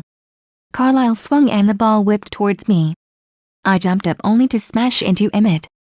We landed in a heap and the ball sped into the woods. Edward sped toward me. I'm okay, I said. I pulled myself to my feet. I grabbed Emmett's arm and tugged him up. Smooth move, X-lax, I chastised him. Then I extended my middle claw and gave him my own version of the finger. Emmett laughed and sped into the woods to retrieve the ball. Edward brought a hand up to his face. Don't, I ordered him, pointing at his face. I brushed off some dirt and leaves from my pants and snapped my head to the right. My neck cracked loudly and I touched it gingerly. Edward flinched. Are you sure you're all right? He asked. I rolled my eyes. Please, I used to get run over by a tank every other Tuesday. That was nothing. Emmett rushed back out and threw the ball back to Alice. Jasper stepped up to the plate and twirled his bat before taking a stance. Alice pitched a curveball and he swung. The ball headed toward Emmett. He climbed a tree behind him in 3 leaps and caught the ball in midair. He threw it to Alice. My monkey man, Rosalie murmured. I slammed a hand over my mouth to keep me from laughing. Rosalie stepped up to the plate again and Alice threw the ball as hard as she could.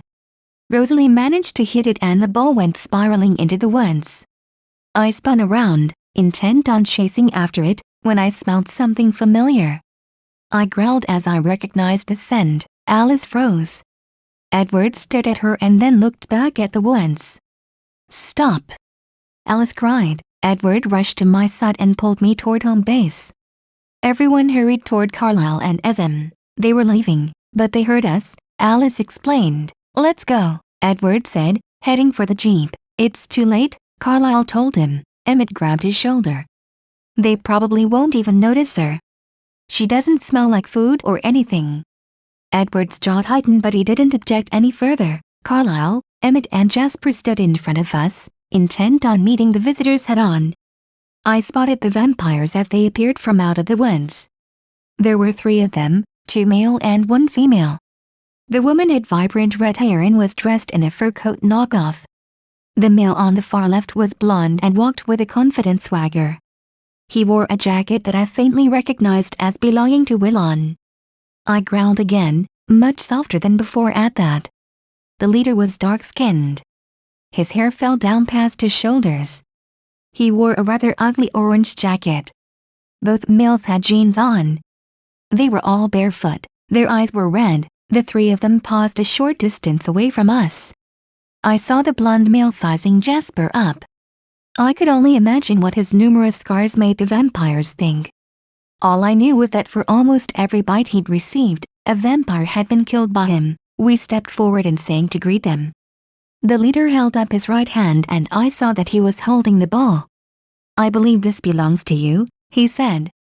I noted that his voice held a strong trace of a French accent. With a flick of his wrist, the ball landed in Carlisle's waiting palm. Thank you, Carlisle replied. I am Laurent, and this is Victoria and James. He indicated to the others. The woman nodded her head, but the other man gave no indication that he'd heard what the leader said. I'm Carlisle. This is my family. Hello. The 2 groups of vampires continued to stare each other down. I stayed next to Edward and tried to make my heart stop pounding. I'm afraid your hunting activities have caused something of a mess for us, Carlisle explained. Our apologies, Laurent said. We didn't realize the territory had been claimed. I noticed the blonde male. James sniffed the air. His eyes closed and he seemed to be thinking hard. He opened his eyes and looked past Carlisle, toward me. I met his gaze solidly. Yes, well, we maintain a permanent residence nearby. James's eyes flickered toward Carlisle as he spoke. Apparently, living somewhere permanently was an oddity for a vampire. Really? Laurent exclaimed, looking toward James as if seeking some kind of confirmation. Something was up with them. Laurent was confident and friendly, but James seemed to be the more dangerous one. Why would he let another man take over, unless it was a farce? My eyes narrowed at the 2 vampires. I wondered if Jasper knew what was going on. Surely, he would notice the abnormal behavior from his experience in the military. Well, we won't be a problem anymore. We were just passing through. The humans were tracking us, but we led them east. You should be safe. The woman, Victoria, told us. She smiled and winked at us. Carlisle nodded, looking a little disturbed. Excellent. So, Laurent gave a little laugh. Could you use 3 more players? The others all looked to Carlisle, but my eyes stayed focused on James.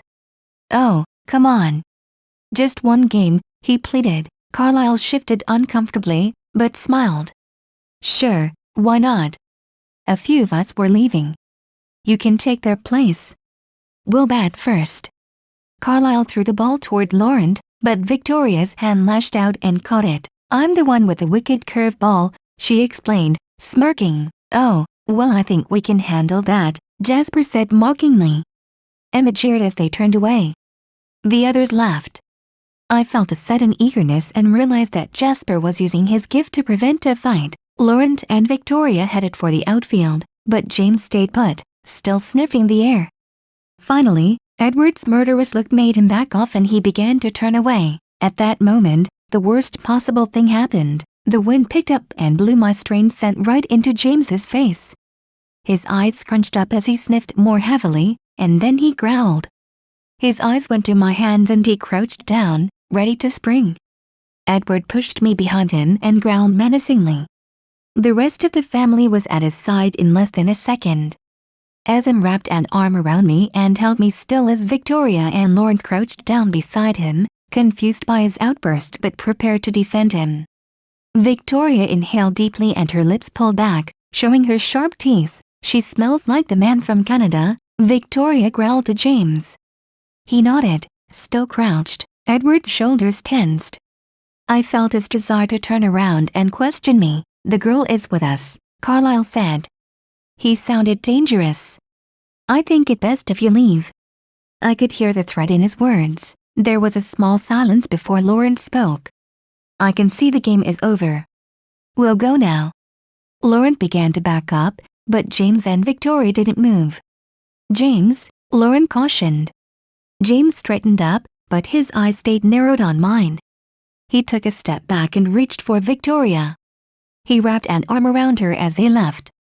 I heard him whisper something in her ear. "We'll deal with her later." The others stiffened as they heard that. Once the other vampires were out of sight, Edward turned to me. "Bella?" He didn't need to ask. I already knew what he wanted to know. "They probably ran into Victor, my grandfather." Edward sucked in a breath. "There are others like you, Bella?" Carlyle asked.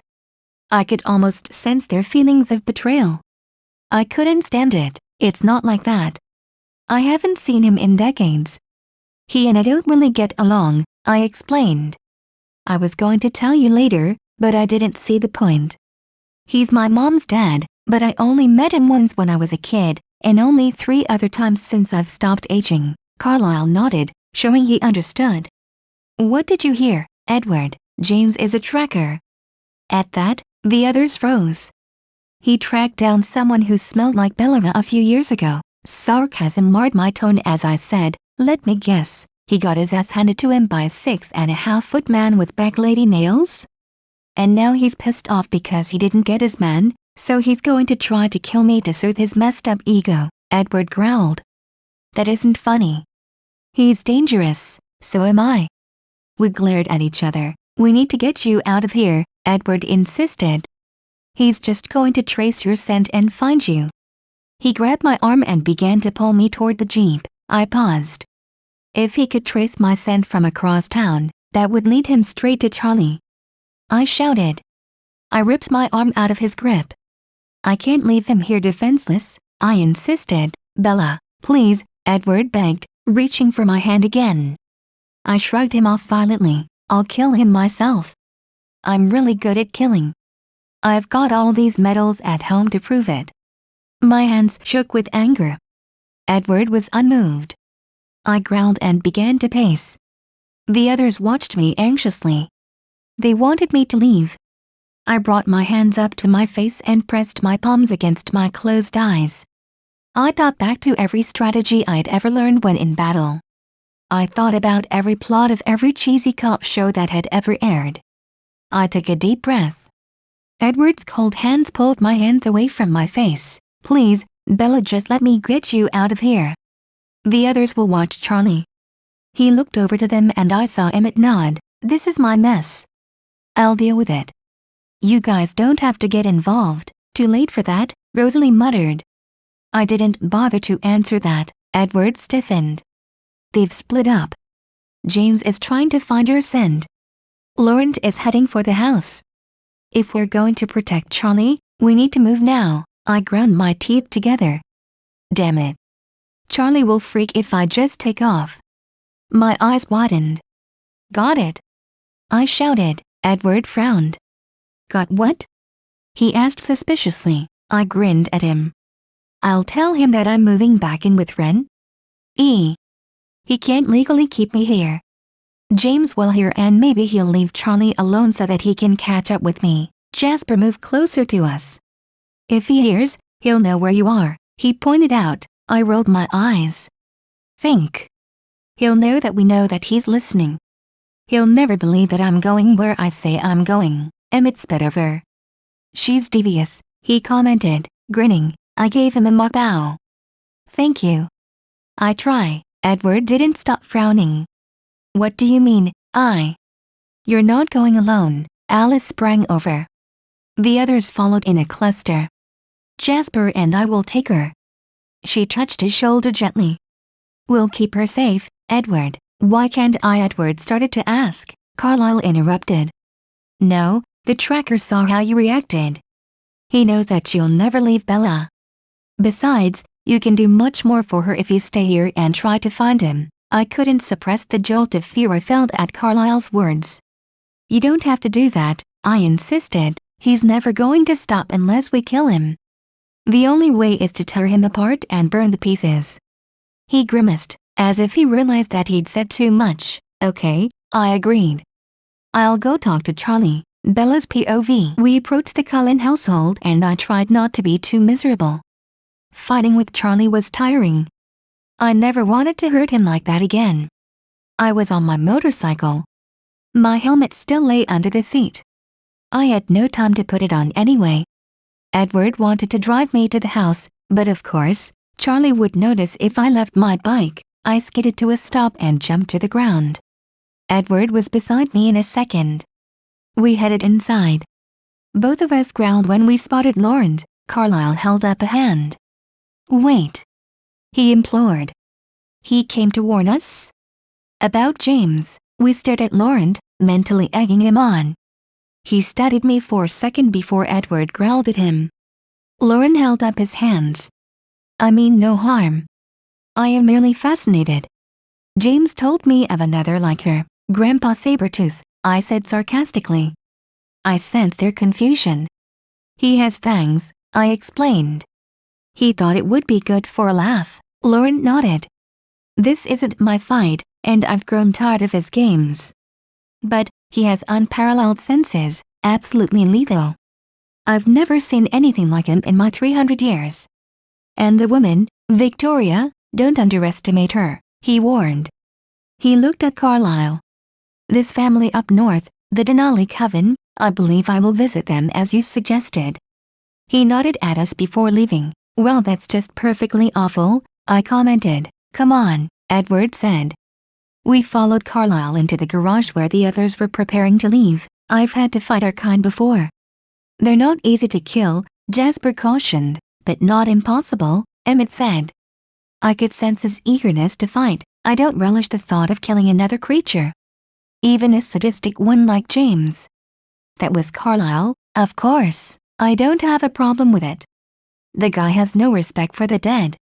I clenched my fist, remembering Willon's jacket again. In some cultures, stealing from the dead would mean a death sentence. For a mythical creature, the guy didn't seem too worried about vengeful spirits and the like. Alice put her hand on my shoulder. She looked at Edward. Jasper and I will run herself. We'll keep her safe, Edward. Edward cringed. Can you keep your thoughts to yourself? Yes, she told him. She wrapped her arm around my waist and helped me into one of their cars. Edward pulled out a few articles of clothing. Rosalie, SM, he threw a jacket at Rosalie. Could you put these on so the tracker will follow Bella's scent? Why? Rosalie asked from her perch on the counter. She glared at me. What's she to me? Carlisle approached her. His face was somber. Rosalie, Bella is with Edward. She's part of this family, and we protect our family. Oh, stop it, Doc. You're making me blush, I said, trying to lighten the mood. It didn't work. Rosalie didn't say anything, but she did take the jacket. Emmett followed close behind her as she got into his jeep. Edward approached me. I rolled down my window and waited for him. I swear by all that is holy, if you get yourself killed. I choked on the last word. Nothing's going to happen, Edward soothed. There's 7 of us and there's 2 of them. If you let me come along, there'll be 8, he growled. No, I won't put you in any more danger. I restrained the urge to hit him. If I want to be put in danger, then I'll damn well be put in danger. If Victor survived those fangless freaks no offense, then I sure as hell can. Edward sighed almost painfully. He tilted his head down. Bella, you are my life now. Even the thought of you in danger is maddening. Just, please, do this one thing for me. Please just stay away until this is over. I couldn't speak. I ran my fingers over his furrowed brow and nodded. I could do that. Jasper started the car and we sped out into the darkness. As night turned to morning, I called Ren. I told her that everything was all right, and that I wasn't in Forks. I hoped she wouldn't be too upset with me, and then we played the waiting game. Edward's POV. She was so stubborn. I'd never met anyone so stubborn in over 100 years. I didn't deserve her. We sped through the forest. I kept track of James' thoughts the best I could.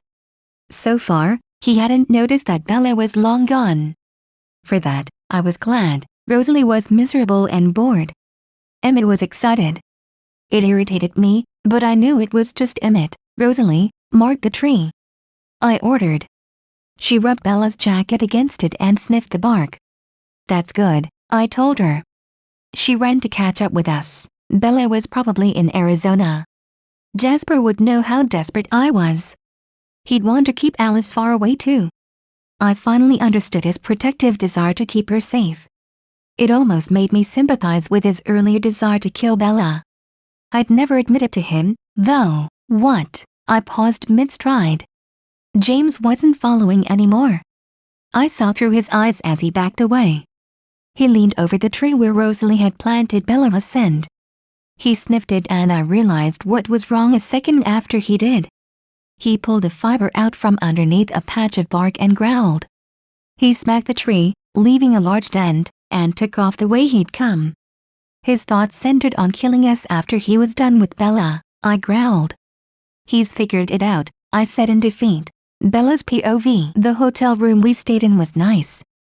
We had to keep the curtains closed. For the most part, I stayed still. Jasper and Alice sat on the couch, not really speaking, but seeming to communicate so intimately that I looked away to give them their privacy. Mirrors. Alice gasped. I stopped staring at the wall and glanced sharply at her. He's just changed course. Her eyes glazed over. I didn't need a psychic vampire to immortal teenager dictionary to know she was talking about James. Jasper jumped up and grabbed a pencil and a piece of paper. Alice's blind hand began to draw. Her eyes never stopped staring at the wall. Where will it take him, Alice? Jasper asked. Mirrors. She repeated. The dread with which she said the word made me shiver. I leaned over them as she drew. A room full of mirrors. I studied her drawing. A faint memory began to stir as I looked at the picture. Ballet studio, I exclaimed, remembering the mirrors, when Ren first took me in. She was so disorganized. She had at least a dozen different activities lined up for me. One of them was ballet. I'm a good dancer, but I prefer something a little more risk. Ballet was just too pink. You've been here? Alice asked.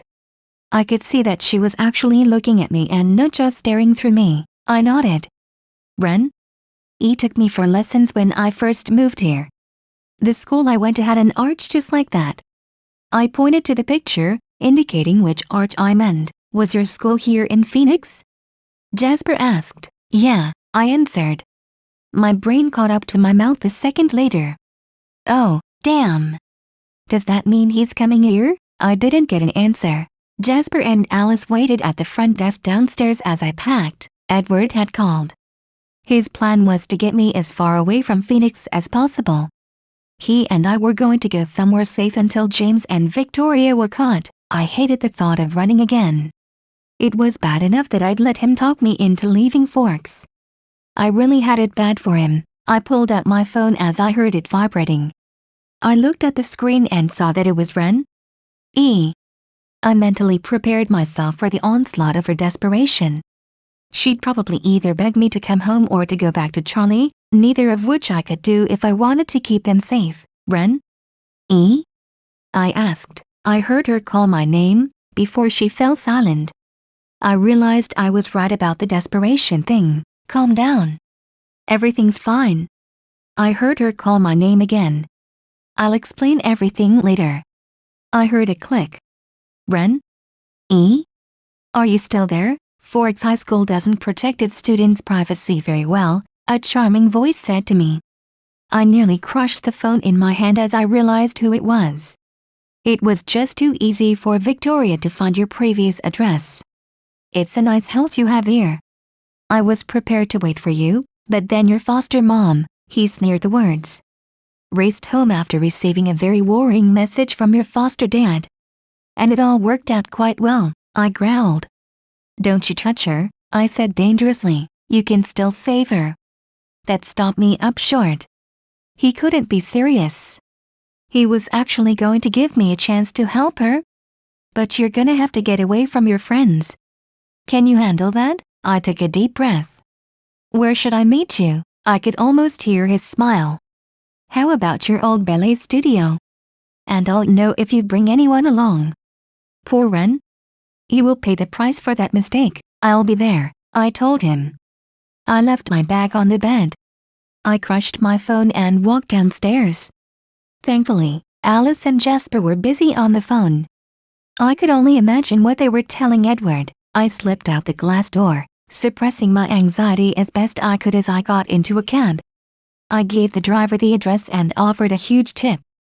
I gritted my teeth and kept my eyes on my watch. I didn't want to accidentally give Alice a landmark to find me. After Ren, he was safe, I would deal with James. The thought of actually dying didn't cross my mind. I was immortal, and I had no plans of changing that status in the near future. If James wanted a fight, then I'd give him a fight. The cab pulled up to the ballet studio. I thanked the driver and got out. I could smell him. I pulled the door open and looked around. The room was dark and ominous, but I didn't give a crap about the setting. I preferred to go straight to the action scenes. Ren? E? I called. Bella? Bella? Where are you? A disembodied voice asked. It was Ren. E.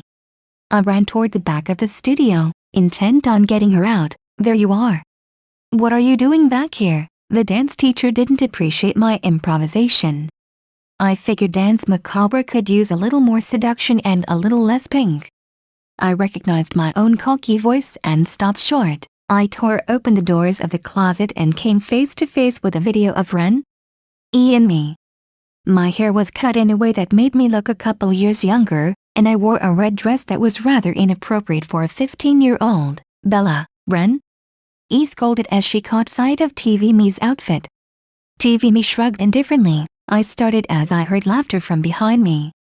I spun around, my claws itching to be let out. My eyes darted around the room as I spotted a dozen reflections of James. Finally, he revealed himself. That's my favorite part, he admitted. She's not even here, I accused. Even in my anger, I was glad that Ren, he was somewhere safe.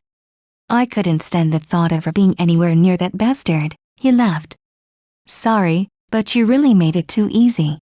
He held up a video camera, and I could have killed him right then if he hadn't kept talking. What do you say we make things a little more interesting? I growled. My claws extended and glimmered in the dim light. Allow me. My right arm snaked out and my claws tore at his chest. He backed out of the way just in time. He laughed. I was thinking more along the lines of making a video for Edward. He sneered the name. He set the video camera on one of the tables. And, action, he said, pressing the record button. I glared at the camera, and then at him. Music to my ears, Bob. Step right up. Be the first in line to meet your ancestors. I crouched down, ready to fight. James dove at me and we smashed into the TV set. It collapsed under our weight and glass sprayed out at me. Several of the shards dug into my back, but I ignored that. I remembered my training and kicked James in the chest. He smashed into the wall and dropped to the ground. I jumped back to my feet and ran toward the door. As I expected, James tried to tackle me. I ducked at the last millisecond and he lunged over my head. I grabbed his leg mid-flight and smacked him to the ground. He landed on his stomach. James let out a growl and kicked my shin. The force was enough to bring me to the ground. In a second, his hand was wrapped around my throat. I couldn't suffocate, but that didn't mean I didn't need to breathe. Black spots appeared before my eyes as I tried to get him off me. His other hand grasped my wrist. He brought my arm up to his lips and I felt a painful sting as his teeth sunk into my arm. My struggles renewed and I shoved him off me with my free arm. He crashed into the mirror and glass rained down on him. I jumped to my feet, holding my injured arm. The bite throbbed painfully and I clenched my forearm until blood flow stopped. I began to feel dizzy and my vision blurred. James stepped away from the debris and grinned at me. He crouched down and prepared to spring at me. When I heard a crash from my right, I laughed out loud as Edward tackled James into the wall. About time you showed up. I was beginning to think you cashed in my insurance and went to Disney World. Edward didn't answer me. I realized through my relief that he was growling loudly. He had James by the throat. I watched in horror as he bit James' neck and tore out a piece. I realized I was still holding my arm tightly. I loosened my grip, my bones creaking as I did so. I risked a glance at my arm and saw a crescent-shaped bite mark just above my wrist. It still throbbed and I could see it pulsing. A thick, translucent liquid oozed out of the wound as my body began to fight back. I heard the sounds of the others landing. Alice approached me and the others went after James. Carlisle began speaking to Edward, but I couldn't bring myself to listen. My eyes were glued to the pulsing wound. Finally, the last of James' venom dripped out of my veins and the wound began to heal. Alice's breath caught as she watched with me. Edward raced over and clutched me to him. I squirmed, the strange fog lifting now that the venom was gone. Edward, can you give me a minute? I've got vampire spit all over my arm. Edward laughed and pulled away, but he kept his hands on my shoulders. I looked at my arm and pulled a face. Alice offered me a tissue. I began wiping it just as I smelled the smoke. I looked up, transfixed as I saw Emmett and Jasper tearing James to pieces and throwing them into a small fire. The smell his stone flesh emitted as it burned made my nose wrinkle. The too sweet scent washed over me and I backed away. Bella, are you all right? Carlisle asked. He looked at my injured arm. The wound was already healed over, top of the food chain, I answered, smirking. You know, apart from the vampire spit and the fact that my jacket was ripped. I pulled my jacket off and considered throwing it into the fire, but I didn't want to leave the police any DNA evidence. Damn. I've had this since 1964. I wondered if Alice could help me sew it back together. Focus, Edward ordered.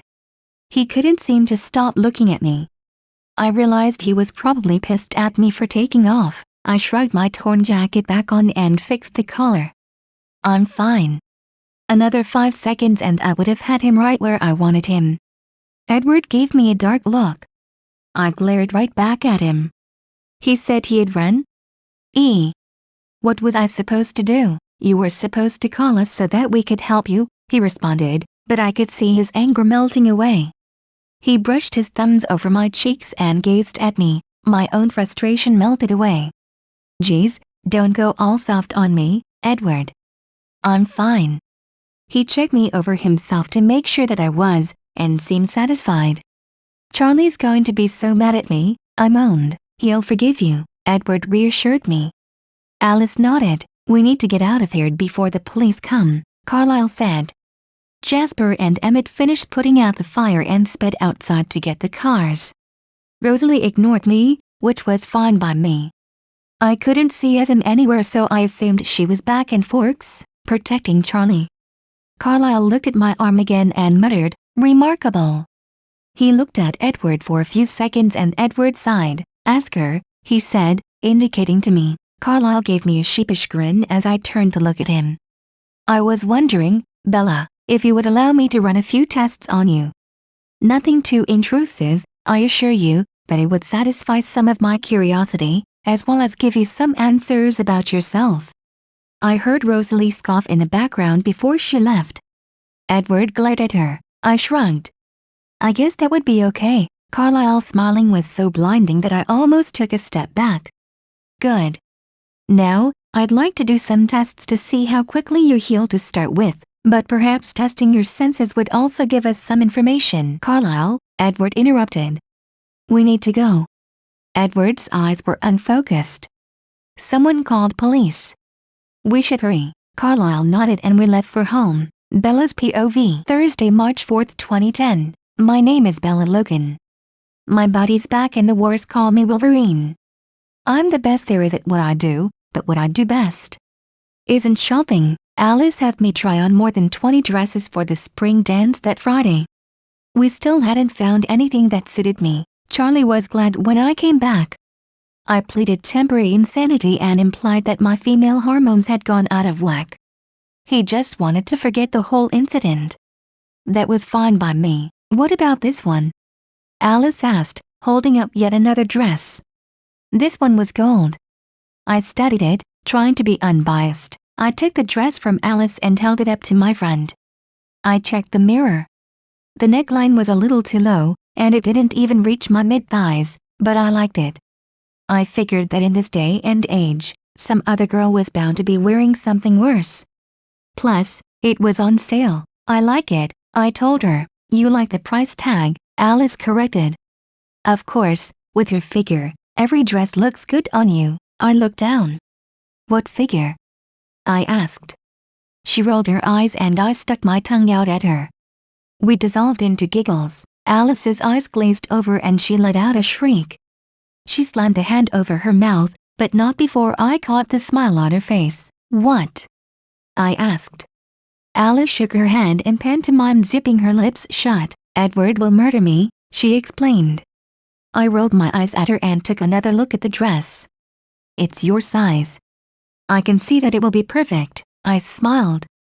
Yeah, I agreed. We headed for the cash register and Alice somehow conned me into letting her pay for it. She reasoned that it was the least she could do for making me spend a whole afternoon with Rosalie. Rosalie thus far had been silent. She'd sat, glaring at me from a yellow plastic chair. When she heard Alice, she growled lowly in her direction. Alice bubbled over with laughter and pulled her sister into a hug. Rosalie pouted but acquiesced. We headed outside with our bags. Alice allowed me to carry hers to the car to make up for spending her money. Alice found my eager-to-please attitude refreshing. She told me that I made up for Edward's grouchiness. Even Rosalie cracked a smile as she said that. We were cutting it close. The dance was tomorrow, but I was reluctant to leave Charlie, even for a trip to Seattle. Now that he'd finally figured out that I wasn't taking off again, he'd settled down. I looked around as we crossed the street to Alice's new Porsche, a birthday gift from Edward. I stuffed the bags into the trunk and then I smelled something. It was an old scent, but it was the kind I had become accustomed to. Vampire. Alice, do you smell that? I whispered, knowing she would hear. Alice poked her head out of her window and inhaled. Her eyes narrowed. Get in the car, Bella. We're going home. I let myself into the back seat. Rosalie's temporary ease was replaced by a scowl. Her eyes whipped around vigilantly. Alice started the car and we raced back to the Cullen's house. We let ourselves in. Edward and the others were out hunting, so the place was empty. Carlisle was working the late shift, so he probably wouldn't be home for at least an hour. It was nearly 10 o'clock. Charlie's going to worry about me if I stay out too late, I told Alice. Rosalie sat down on the couch and began flipping the channels. Alice and I ignored her. You can leave if you want. Edward will probably drop by soon anyway. I nodded and headed outside. My motorcycle was parked in the driveway. I put my helmet on and headed home, the bag with my dress clutched in my hand. Edward's POV. Haven't done this in a while. Okay, Edward, just know that this is no reason to go completely off the deep end. We don't even know if he's headed for Forks. Do not ruin Bella's surprise. I can't see anything going wrong tomorrow. I pinched the bridge of my nose and huffed. Are you sure it's nothing? Alice scrunched her eyes up. I don't see them doing anything. We should be prepared, though. You should stay with Bella. Although, I don't think that anyone else will attack her. She smiled. No, Bella's safe. Good, I said. Alice was very rarely wrong. What's her dress like? I asked. I caught a flash of gold before Alice began loudly singing the alphabet at the top of her mental lungs. Okay, I laughed, covering my ears mockingly. I can wait. Carlisle tapped his chin, deep in thought.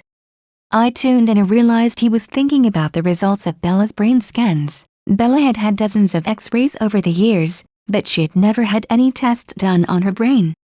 Carlisle found that her PET scan showed that she had 5 times more brain activity than a normal human did. He assumed that it was related to her increased senses.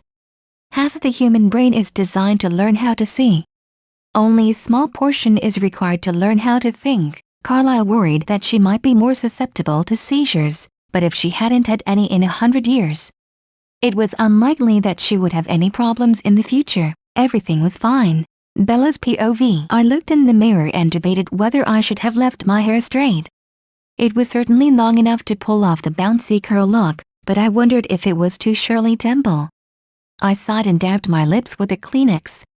My mascara was probably too thick, but I didn't have time to wipe it off. I'd probably just end up looking like a raccoon. You would better appreciate this, Edward, I muttered. I heard his muffled chuckle from downstairs where he and Charlie waited for me.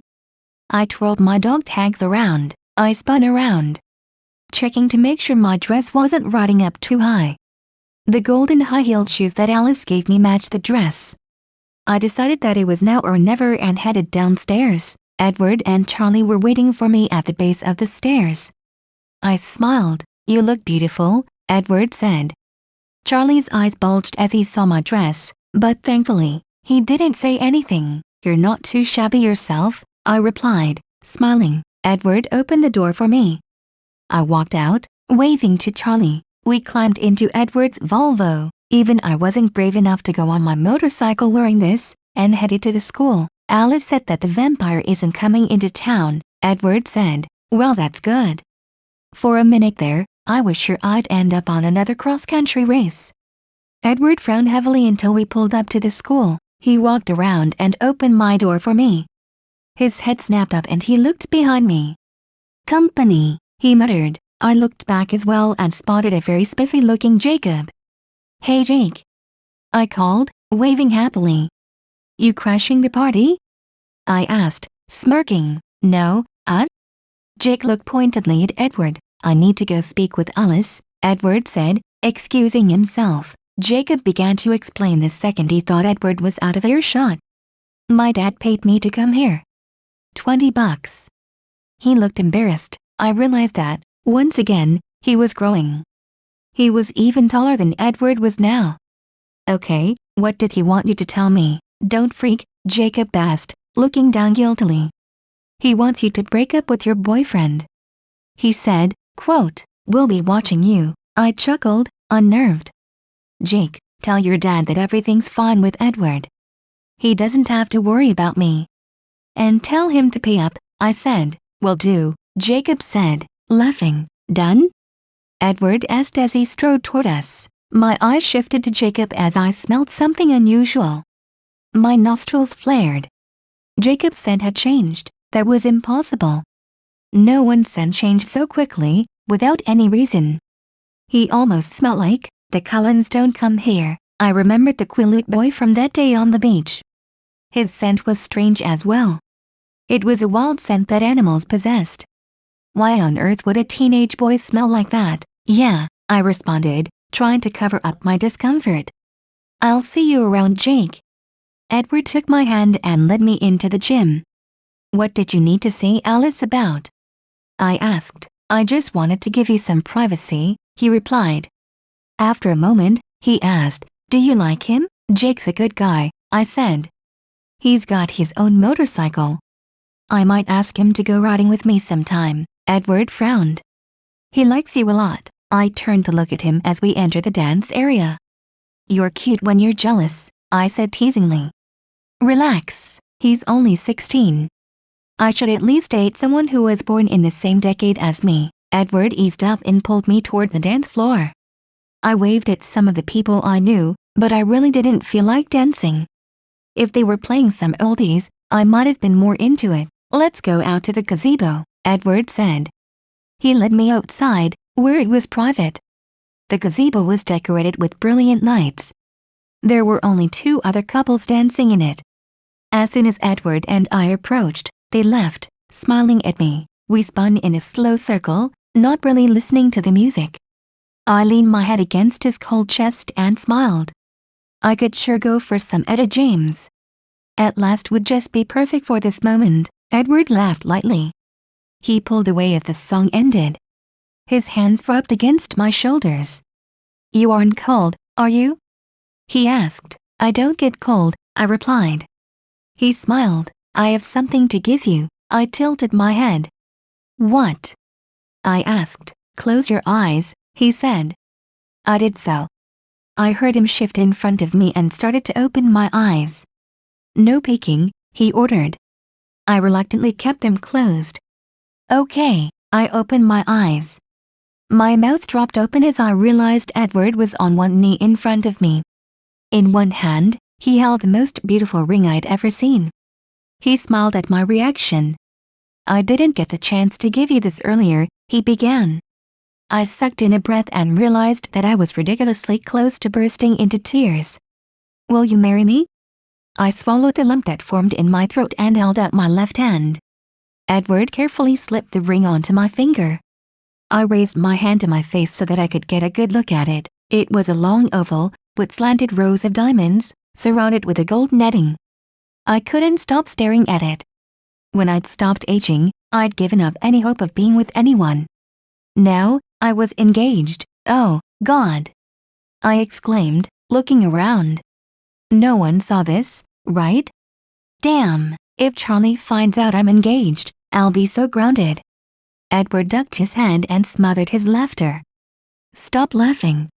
This is serious, I said, but I was unable to keep a straight face. I knelt down next to him and kissed him. You're lucky you're cute or I'd have to beat the crap out of you for laughing at me. I'm sorry, Edward said, struggling to compose himself. I'm fine, he said, still grinning. I smiled back at him as we got to our feet. A new slow song came on and we started dancing again. The lights reflected off my new ring. I kept looking at it, trying to believe that all my wishes were coming true. Edward never stopped looking at me until the DJ announced that the dance was over. The gym erupted with clapping and laughter as we piled into our cars. Edward and I stayed outside for a few more minutes, waiting for the traffic to clear up. I twirled my ring around my finger, trying to center it so that I could have the best view. I'm not taking this off. If Charlie figures out what's going on, he can call Ren. I'm technically 18, so I can do whatever I want. I don't want you to get into trouble, Edward replied softly. Trouble is my middle name, I said haughtily. If I'm not making it, I'm in it. I grinned at him as he rolled his eyes. We got into his car and rode over to my house. Charlie was in the living room, sitting up for me. I laughed loudly as we approached and gave Edward a very indecent kiss. I heard Charlie grumble as he witnessed that. Edward opened the door for me. Good night, love. I took another look at my ring. Good night, Edward. He took my hand and kissed it. I pretended to swoon and received another long-suffering look from him. Bella? It's getting late, Charlie called. I rolled my eyes at his impatience and Edward smiled. He got into his car and left for his home. I was sure that Alice would ambush him the second he arrived. I was also sure that he would be by later on, and that I really needed to get my makeup off. I headed straight up to the bathroom and fixed myself up. I laid my dress gently on my bed and put on my nightgown. I realized that I was exhausted. Social events always wore me out. I knew Edward wouldn't mind if I was asleep when he arrived. I dozed off after a few minutes. Edward's POV. Sunday, April 18, 2010. This isn't good, Carlisle, I said. I held up the Seattle newspaper. This isn't just a nomad. It's much more than that. I began to pace the living room. Carlisle took the paper and read over the story. He frowned and sighed. It seems to be too risky for a nomad. If they were aware of the Volturi, they would know to cover their tracks better.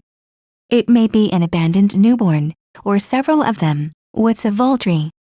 I spun around as I realized that Bella had snuck up on me.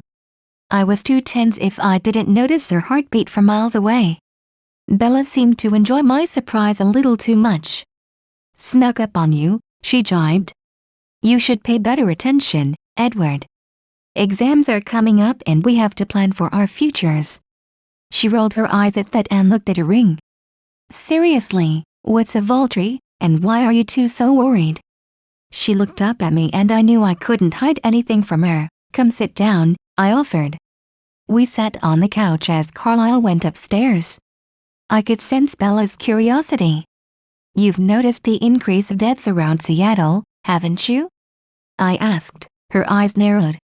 It's vampires, right? I can smell them on people who've just come from Seattle.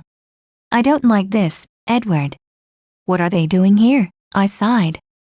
Carlisle thinks they might be newborns, that is to say, newborn vampires. They seem to have little control. They've just been going after anyone they can find and they're sloppy about hiding the bodies. Bella flinched. I'm sorry, don't be. I'm just going to have to get used to the whole vampire thing if I'm staying with you forever. She gave me one of her most breathtaking smiles and for a moment, I lost my train of thought. The Volturi? Bella questioned again. What do a few newborn vampires have to do with? Whatever that is, I sighed again. This would be difficult to explain. The Volturi are a group of very powerful vampires. They are like royalty in the vampire community. They live in Volterra, Italy. They are led by three brothers, Aro, Marcus and Caius. Aro has a talent similar to mine.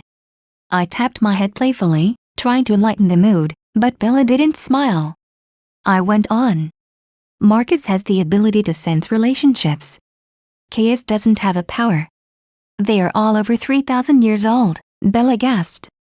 Are you freaking kidding me? She asked. I shook my head.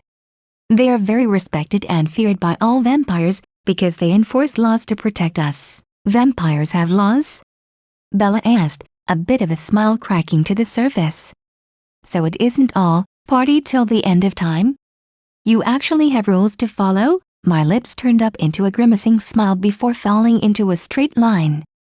We have 2 rules. One is much more complicated. We have to keep our secret. It involves making sure that no one sees us when we feed, or covering our tracks. For us vegetarians, it involves moving every few years to make sure that no one notices that we aren't aging. Bella looked at the carpet.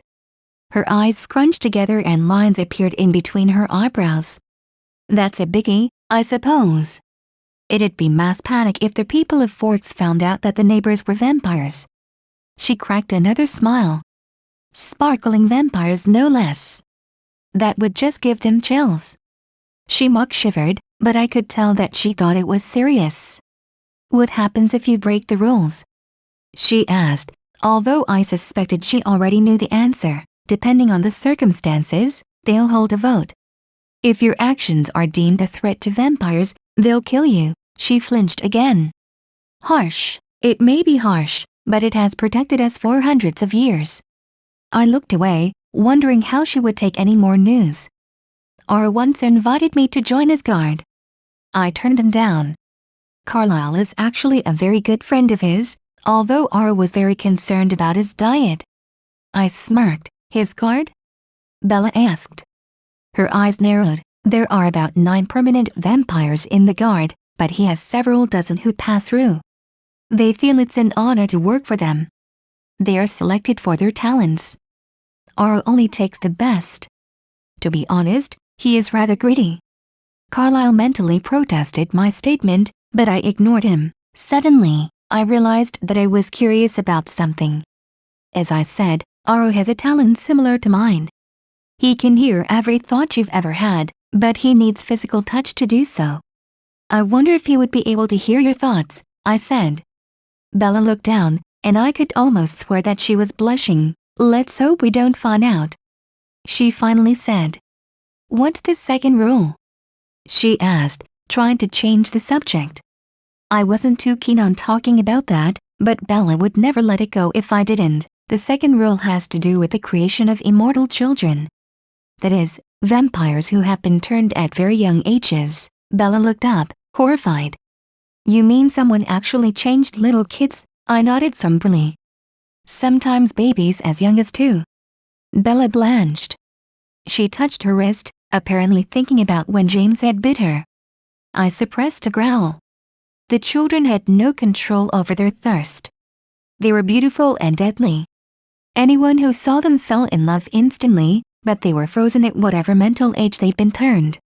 Aro studied them for many years, hoping that they could learn control, but sadly, they couldn't. He ordered them all destroyed, covens band together to protect them. It was complete chaos for many years. Aro proclaimed that the creation of an immortal child was punishable by death. There haven't been any new ones created for several centuries. Bella sat still and thought. Her hands clenched. Why would anyone do that to babies, for goodness sakes? I looked away, suddenly feeling as if I were venturing into uncharted territory. Vampires can't have children, Bella, I said. I needed her to be aware of this. Some vampires, mostly female, would do anything to be parents. Esm feels as if the others and I are her children. She loves taking care of us, but for some, a bunch of teenagers isn't enough. Rosalie in particular would do anything to have a child. It's one of the reasons that she doesn't like humans, to be honest. She's jealous. Bella's face became distant. That's sad, she murmured. Back when I was a child, all any girl wanted to do was be a mother. I wanted to be a nurse. I don't think I ever considered having babies. I guess I wouldn't have minded then, but I don't think I can now. I've been stuck like this for so long, I doubt if I can even change enough to carry a baby. She brought her thumbnail up to her lips. I guess I can understand, but it still wasn't right. No, I guess it wasn't. I reached out to touch her face. The important thing right now is how we deal with the newborns. To be honest, I'd prefer if the Volturi never found out about you. It probably wouldn't end well. I looked down, suddenly aware that my eyes were filled with anger. Bella was rare and powerful. Aura would surely find her immunity to our venom and her rapid healing to be of use to him. Her mind might or might not be silent to him, but it would surely interest Aura that there was someone of whom I couldn't hear. Alright, so if we don't want a visit from the Volturi, when do we take on the newborns? She asked, smirking. That is your plan, isn't it? I can't just sit here and let more people die. She frowned. The thought of her going up against a newborn made me cringe. I'll talk to Alice. She'll give us some idea of what we're dealing with. She and the others should be back from their hunting trip in a day or so. Bella nodded. Good. Keep me posted. She got up to leave and turned around. Oh, I almost forgot. I'm going to hang out with Jacob for a few hours. I promised I'd go motorcycling with him this afternoon. That kid, she shook her head and smiled. He gave me these puppy dog eyes. I couldn't say no. Should I come over tonight? I thought about that. No, you need your sleep. I'll come over when Alice arrives. She smiled again. Great. I'll see you soon. She gave me a kiss and raced outside. Carlisle was by my side instantly. You don't really think that Aura would try to take her, do you? His guard is powerful enough without her. For Aura, nothing is enough, I replied. Bella's POV. I somehow ended up on the back of Jacob's motorcycle. He gunned the engine and I threw my hands up. I knew that if I went off balance for a millisecond, I'd be thrown off. I'd have some serious explaining to do, but I was having too much fun. Faster, Jake! I ordered, laughing. Charlie had been only too pleased when I told him I was spending time with Jacob. I guess he figured I was moving past my I love Edward stage. If only he knew. I looked at my ring, glimmering in the faint sunlight. Edward and Carlisle were stuck inside. I wondered if they'd let me stay home with them when we were living together. It would seem odd if one of the Cullens came to school while the rest stayed home for camping and hiking. It just seemed to be one more benefit to hanging out with vampires. Jacob slowed down as we approached his house. I laughed. That is so groovy. I yelled, not caring that I was using some seriously outdated slang around a teenager. Jake laughed as well and helped me off his bike. We headed for his garage where he was working on an old car. I ran my fingers along the siding, searching for dents. I found one and surreptitiously smoothed it out as Jacob grabbed his tools. You're really awesome, you know? He stated out of nowhere. I looked at him, confused. What other girl on the planet would actually want to watch me fix up this piece of junk? He playfully kicked the car's passenger door and looked down, shocked. What? I asked, coming around to see. My eyes widened as I realized that he'd made a new dent with only a light kick. I looked closer. You might want to replace that. If it can be dented so easily by your foot, it won't stand a chance in an accident, I explained. Jacob still looked shocked. That's so weird. I've kicked this thing dozens of times and it's never done that, I laughed. Well, Jake, If you've been kicking it all the time, you probably weakened the metal or something. Besides, you're getting some serious muscle for a 16-year-old. I playfully punched his arm. He jerked back and smirked. You wanna fight me, shorty? I glared at him. I'm 5'4". That's average size for a girl. Jacob only smiled wider. I'm almost 6'6". You're short to me. He laughed uproariously as I playfully lunged for him. He ducked outside, a lot quicker than I imagined he could, but there was no time to think about that. I jumped on his back and took him down. I grabbed his arm, twisting it behind his back so that it was pinned. Say I'm not short, I ordered, grinning maliciously. Never. Jake yelled, trying vainly to get out of my grip. He stopped, surprised. Man, you are strong, he commented. I twisted his arm more forcefully. Say it, I ordered again, putting my left hand on the ground beside his head to keep my leverage. He jerked his head to the side and stopped struggling. I smirked. Giving up? I asked. My smirk faded as I realized he was staring at my ring. I pulled my hand out of his sight and backed away. He lay on the ground for a few more seconds before getting to his feet. What's with the ring?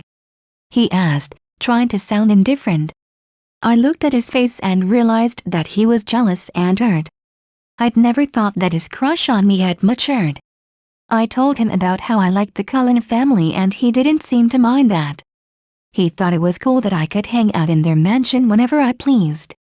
He didn't really think that I was just hanging out with the girls. Surely, he'd heard all the gossip about Edward and me. I never should have come here. I should have stayed away. I didn't think. I just wanted to go motorcycling with him. I wanted to be his friend. I'm engaged to Edward Cullen, I told him. The jealousy and hurt changed to anger. You're not old enough to get married, he yelled. He started to shake. His hands clenched into fists. Oh, if there was one thing I hated, it was being told what to do. I put my hands on my hips and glared at him. I'm 18. I'm plenty old enough to get married. It isn't like I'm pregnant or anything. Jacob's fists only tightened. You can't be serious. You can't want to stay with him. I could hear the subtext in his voice. Why not me? I tried to calm myself down. I love him, Jake. You're my friend, but I don't love you like I love him. It was true. He was my friend. I did love him, but in the way that I would love a sibling. His anger turned almost feral and he snarled at me. I took a step back as the wind shifted and a scent blew into my face. It was changing again. Something was wrong. Jake, are you okay? I asked, frightened. Jacob. A voice called. I looked towards the woods and found Embry Call, an old friend of Jacob's. I was suddenly stunned by the similarities between them. They were both tall and muscular and their scents were almost the same. Embry walked carefully over to Jake with his hands up in a sign of surrender. Hey, man. You have to calm down. You're scaring your girlfriend. I was too freaked out to correct him on the girlfriend thing, but Jake did calm down a little at the mention of my fear. Embry turned around and looked at me anxiously. You might want to leave. Embry was obviously an intelligent boy. Perhaps he was even psychic. There was nothing I wanted to do more than leave. I hopped on my motorcycle and raced into the forest. I detected the hint of more scent similar to Jake and Embry's, but I didn't stop. I rode until I was near the school. I realized that I was on the verge of crying. Something was wrong with Jacob, but what? I'd never met anyone whose scent changed in the blink of an eye. He'd been so furious with me. He snarled at me. People didn't do that. People didn't shoot up a photo for a couple of months. People didn't dent cars with light kicks. People weren't so hot. I looked at my hands as I remembered something weird. Jacob was hot. When I pinned his arm, his skin had felt warm, but I thought it had to do with our horsing around. Now that I thought about it, Jacob didn't seem to get cold anymore. On days where the temperature was below 40, he would show up at Charlie's in a t-shirt. My musings were interrupted by a soft footstep. I'd learned to recognize the sound of vampires. I was instantly on alert. Who's there? I asked. The footsteps approached and I almost sighed in relief. "Laurent," I acknowledged. The former member of James's coven tilted his head as he walked toward me. "Bella?" he questioned. I gave him a pathetic smile that froze on my mouth as I looked at his eyes. They were red. Laurent had gone vegetarian. I hadn't thought about him since he'd left, but I'd heard that he wasn't quite adjusting. "Is there some reason that you're down here? I thought you were up with the Denali coven." Translation: I know you killed someone, you blood-sucking freak. Get out of my town and go back where you came from. He paused. I was, but I grew tired of the diet. It's much more difficult than I imagined. Well, having no self-control can really screw that up. I stepped off my motorcycle and faced him. "You didn't answer my question." "What are you doing here?" Laurent smiled friendlily. "I actually came here as a favor." My guard went up. "And what, might I ask, does this favor entail?" I put my hands in the ready position. Something was making my instincts go nuts, and it wasn't just the smell of vampire in the air. There was something wrong. "Victoria is rather upset with you." "Ah. There it is." Victoria, James's mate, was definitely pissed at me for getting James killed. Sociopaths just don't understand that if you leave people alone, no one will try to get revenge on you. That's a pity. Tell her that I'm sorry she was going out with an obsessive psycho. It's really his own fault he got himself killed. I warned him. Laurent only smiled wider. "She asked me to get the lay of the land a few weeks ago. When she found out that the Cullens were still here, she decided that a direct approach would work best." He stepped closer to me. "You'd better leave, Laurent. Edward will kill you if he finds out what you're doing here." I backed away. I mentally calculated the best approach for fighting him. Should I go for his throat or take off his arms? Maybe I should cut off his legs so that he can't run. As I was strategizing, I heard something. My head jerked to the right as I realized we were being watched. I picked up the scents of 4? No, 5? Things. What the hell? I gasped. They looked like wolves, but they were huge. Was I dreaming? "What is going on?" The wolves growled in harmony, and I realized that standing around staring at a bunch of giant wolves was probably not the most intelligent thing I'd ever done, not to mention I was 10 feet from a vampire who wanted to kill me as a favor for some heartbroken vampire widow. I looked back at Laurent and received my fourth shock of the day. Laurent was scared. I watched as he backed up. "It can't be," he whispered. One wolf, this one was large and russet brown, lunged out from behind the trees. Another, this one black, leaped after him and growled in his direction. The others seemed to take this as an okay, and they leapt out behind the two. The russet brown one locked eyes with me and turned away. Its snarl made my insides rattle. Laurent took off. The wolves ran after him. They were much faster than I imagined. No animal ran as fast as a vampire did. The wolves weren't as fast, though. They were faster. I watched until they disappeared into the trees. I stared, open-mouthed, in their direction. I closed my mouth and froze my expression into indifference. I climbed onto my motorcycle and started the engine. Swiftly, I rode over toward the Cullen mansion. Bella's POV. I arrived at Edward's place and was pleased to find that the rest of the Cullens had arrived home. I shut off my motorcycle and climbed off. I didn't bother knocking as I stepped inside the house. Jasper looked up as I approached the couch and sat down. I wondered what emotions he was getting from me. I was feeling pretty numb.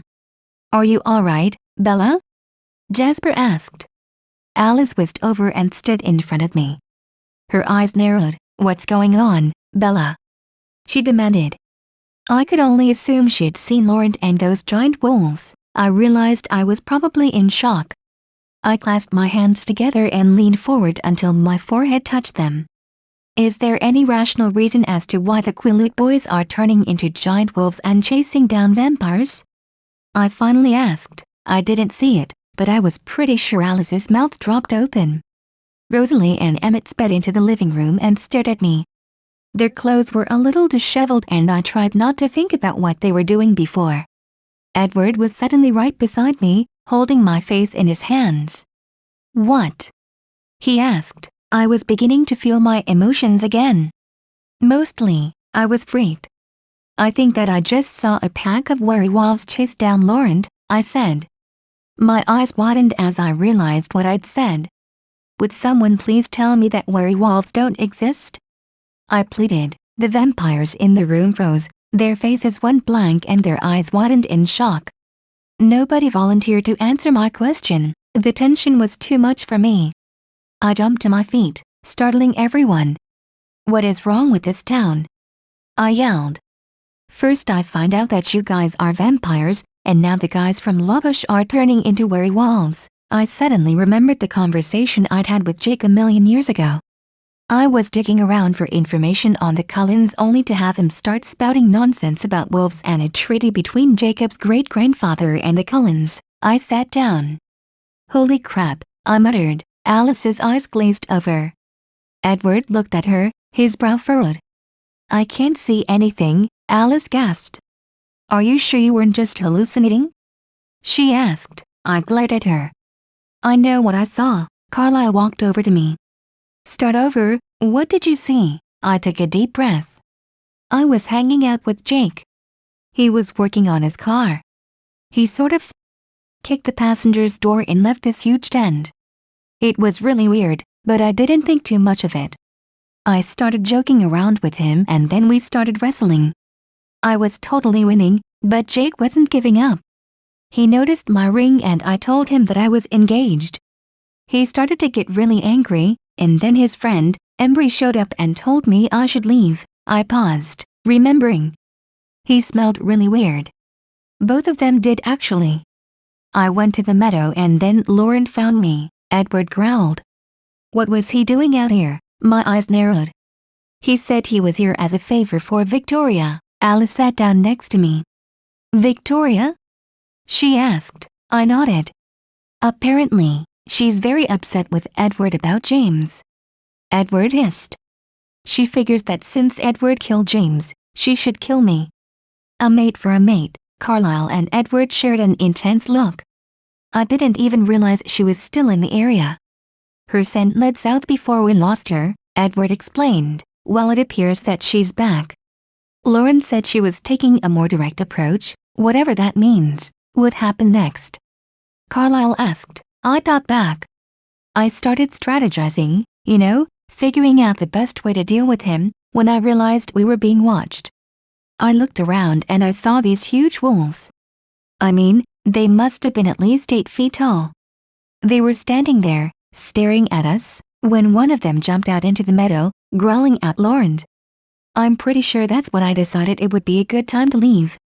I cracked a pathetic smile at my engrossed audience. Laurent bolted and the wolves started chasing him.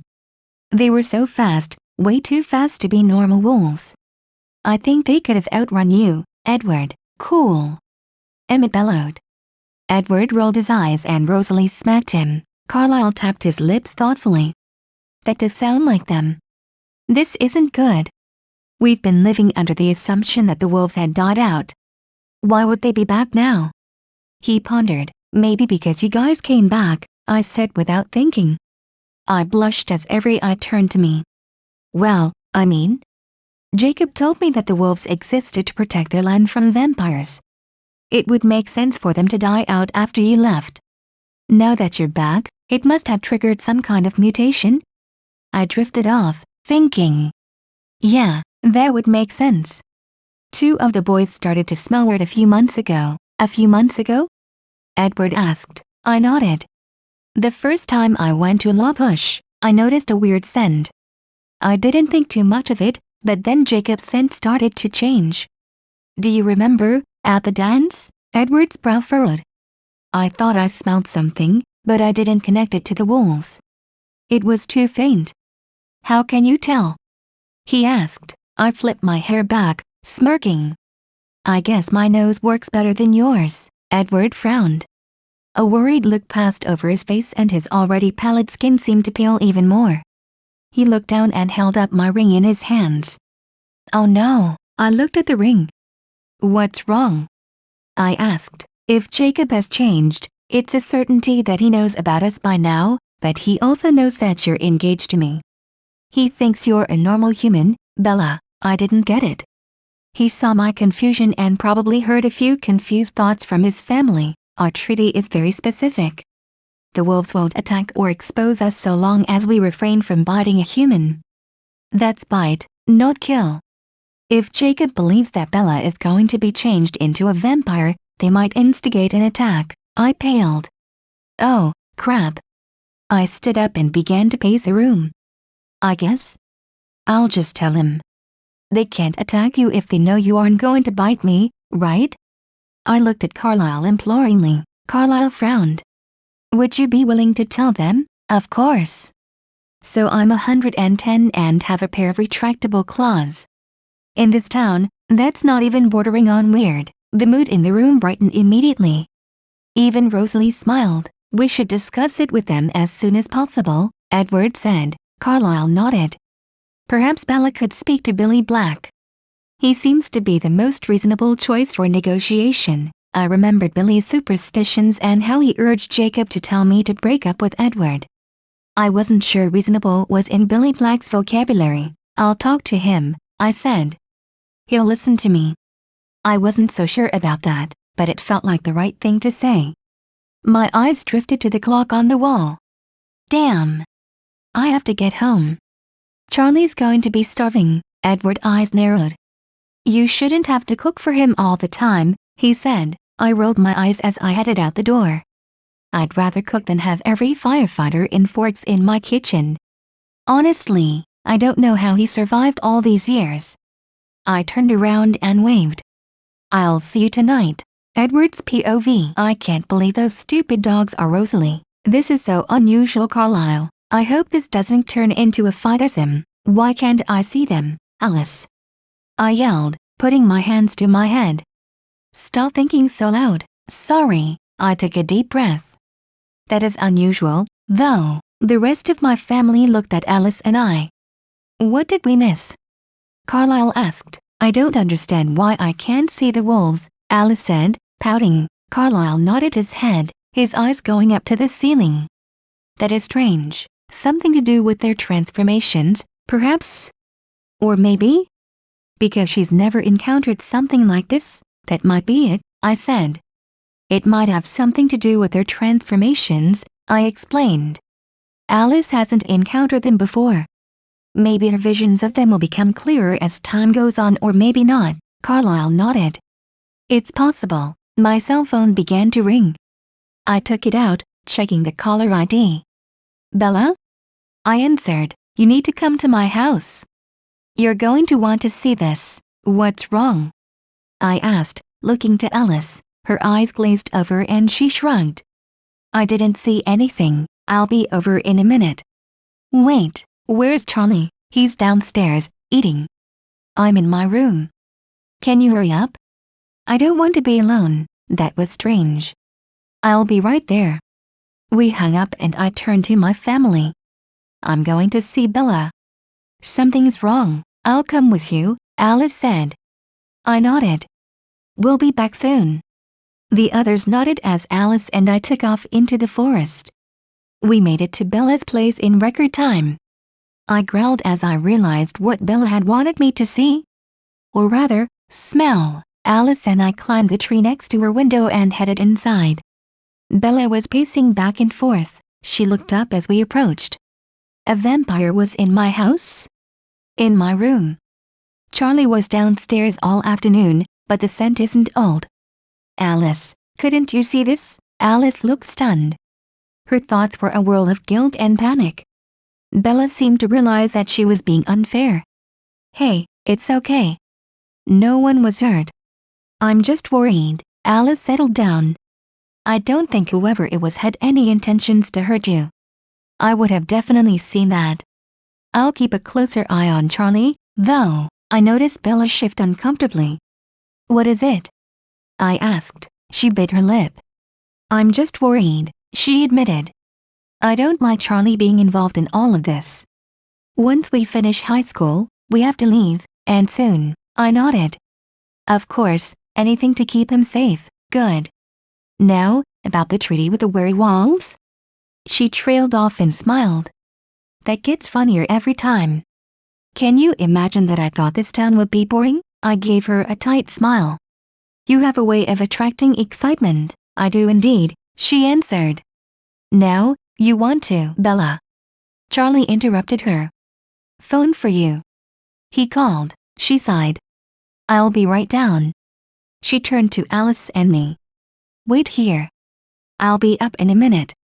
She raced down the stairs. I sat down on her bed as we waited. Hello? Oh, hi Billy, she said loudly. I stiffened and listened closely. No, there's no problem. Actually, we were going to come over to discuss things with you tonight. She paused. It's not what you think, Billy, believe me. Is Jacob all right? She paused again. When she answered, it was in a harsh whisper. Oh, give it up, Bill. I know he was in that field with the other wolves. We've all been keeping secrets, so don't get pissed at me. She paused again. I'll see you at 7 o'clock. Don't be late. She hung up. I could feel her urge to stomp up the stairs, but she resisted for Charlie's sake. Everything all right? I asked. She frowned. Billy wants to see you at the borderline between your lands at 7 p.m. tonight. We should get moving if we want to make it, I nodded. I'll call the others. Are you sure you want to tell them? She rolled her eyes. If it'll solve this stupid misunderstanding, it's the best option, Alice frowned. I can't see how this is going to go down. We should bring Jasper. He can keep everyone calm. Good idea, Bella agreed. I took out my cell phone and told Carlisle where to meet us. He agreed to bring Jasper, but kept the rest of the family at home. We didn't want to appear too threatening. I led Bella and Alice to the edge of our territory. Bella sniffed the air expectantly and seemed to be trying to locate the dividing. She turned back and waved just as I heard the sounds of Carlisle and Jasper's thoughts. Sure enough, the two of them appeared not a minute later. I checked my watch. We still had almost 10 minutes. I began to hear the faraway thoughts of Quileute elders, Billy Black, Quillatera SR and Harry Clearwater. They're coming. More thoughts began to filter through. These ones were not as pleasant. The loudest one seemed to be coming from Jacob Black. Jacob seems to be very upset with me. I'm not sure his father would be too pleased to learn that his son has picked up such vulgar words, I said, trying to lighten the mood. I'm sure he gets some of it from me, Bella stated. I felt a small bit of jealousy strike me. Jasper looked at me, confused. I shrugged and tried to focus on the confrontation. Holy? Here they come, Bella gasped. I looked out into the forest and saw the distant shapes of the Quileute elders and the wolves. They were much larger than I remembered. Jasper shifted uncomfortably. His thoughts were filled with strategies. He didn't think it was smart to leave half the family at home. If this turned into a fight, we would have no way to warn them. Bella seemed to sense his discomfort. Relax, Jacob will listen to me. Quillatera pushed Billy's wheelchair over the forest floor and stopped a few meters away from us. They were brave. Of course, if I had 5 giant wolves on my side, I'd be feeling pretty much invincible. I motioned to Carlisle that it was now or never. Carlisle stepped forward and nodded at Billy. Billy didn't nod back. His dark brown eyes were glued to Bella's face. I could hear the worry in his thoughts. I believe there has been a misunderstanding. Carlisle began. Bella's POV. I believe there has been a misunderstanding. Carlisle began. I brushed past him and marched up to Billy. It's not what you think, all right? I can explain everything. The biggest, black-furred wolf suddenly ran back into the woods. A shiver went up my spine and my hair stood on end. A second later, Sam Yulee stepped out from behind a tree and crossed his arms. Okay, start explaining. Oh, crap? Vapor lock. I'd never been good at public speaking.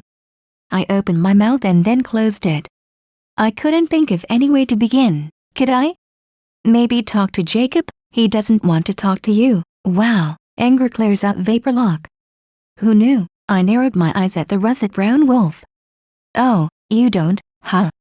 And why is that? Jacob's eyes darted to my ring, and then to Edward. I rolled my eyes. Oh, don't be such a racist. He growled lowly in my direction. Edward took a step forward and placed a hand on my shoulder. This only made Jacob angrier. He's young, Bella, unstable. I could almost hear Jacob's mental shout of, "I'll show you unstable," a second before he launched himself at Edward. In half that time, I had him on the ground. Jacob's wolf eyes were wide as they stared at the sharp claws just inches from his face.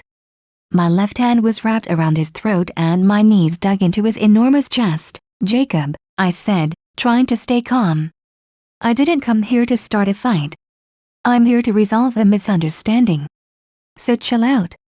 I let my claws sink back into my knuckles and backed away. I looked at Billy's wide eyes. "I told you it's not what you think. I'm not in any danger when I'm around them and nobody's planning to bite me." "That wouldn't work anyway," I added. I saw that the wolves were still frozen from my attack on Jake. They looked at my hands warily and Jacob got to his feet. All four of them. Sam unfolded his arms and stepped forward. "What are you?" I felt Jasper send out a wave of calm over us. I took a deep breath. "I don't know." "You don't know?" Sam asked. I could sense his distrust. "Sam," Billy scolded. "Let her speak." I saw his dark eyes were filled with wonder. Sam grudgingly backed off. "Thank you," I said. "Like I said, I don't know what I am, but I can tell you what I can do if it means you'll leave the Cullens alone." I looked at Billy. Even from his wheelchair, I could sense the power he held over the others. He nodded. "We don't want a fight any more than you do." A few of the wolves rolled their huge eyes. Sam shot them a withering glare and they straightened up. I sighed. I was born in 1901. I watched as my audience stiffened. Billy nodded, his face curious. "I was relatively normal until my 11th birthday. That was when I got these." I held up my hands and let my claws come out. "Pretty cool, huh?" I smirked. I saw Billy's eyes twinkle in amusement, but other than that, no one responded. My claws went back into my hands and I folded them behind me. "Your treaty is intact and it will stay intact. There's no reason for any fighting." Suddenly, something occurred to me. I straightened up and assessed the wolves. Actually, there is a reason to fight, only not with the Cullens. "I'm sure you're aware of the murders in Seattle." The Quileute elders exchanged a meaningful glance. "What are you implying, Bella?" Billy asked. I looked back and caught Edward's look of understanding. He glanced at Carlisle and then back at me. He nodded very subtly. "We're under the impression that the murders are being committed by several vampires." The wolves became noticeably agitated. I waited for them to calm down before I continued. "This wouldn't necessarily be our concern. There are others who are supposed to take care of problems like this, but it's gotten a little too close to home. One of them was in my room this afternoon." Jacob's huge wolf eyes widened. Billy frowned at Sam. Sam seemed stunned. The wolf's agitation returned full force. I saw Edward cock his head to the side from the corner of my eye. He seemed fascinated. "Am I correct in assuming you were able to kill Laurent?" "The vampire from this afternoon? Yeah, and we saved your life too," Sam answered. I put my hands on my hips and glared at him. "Don't get so full of yourself.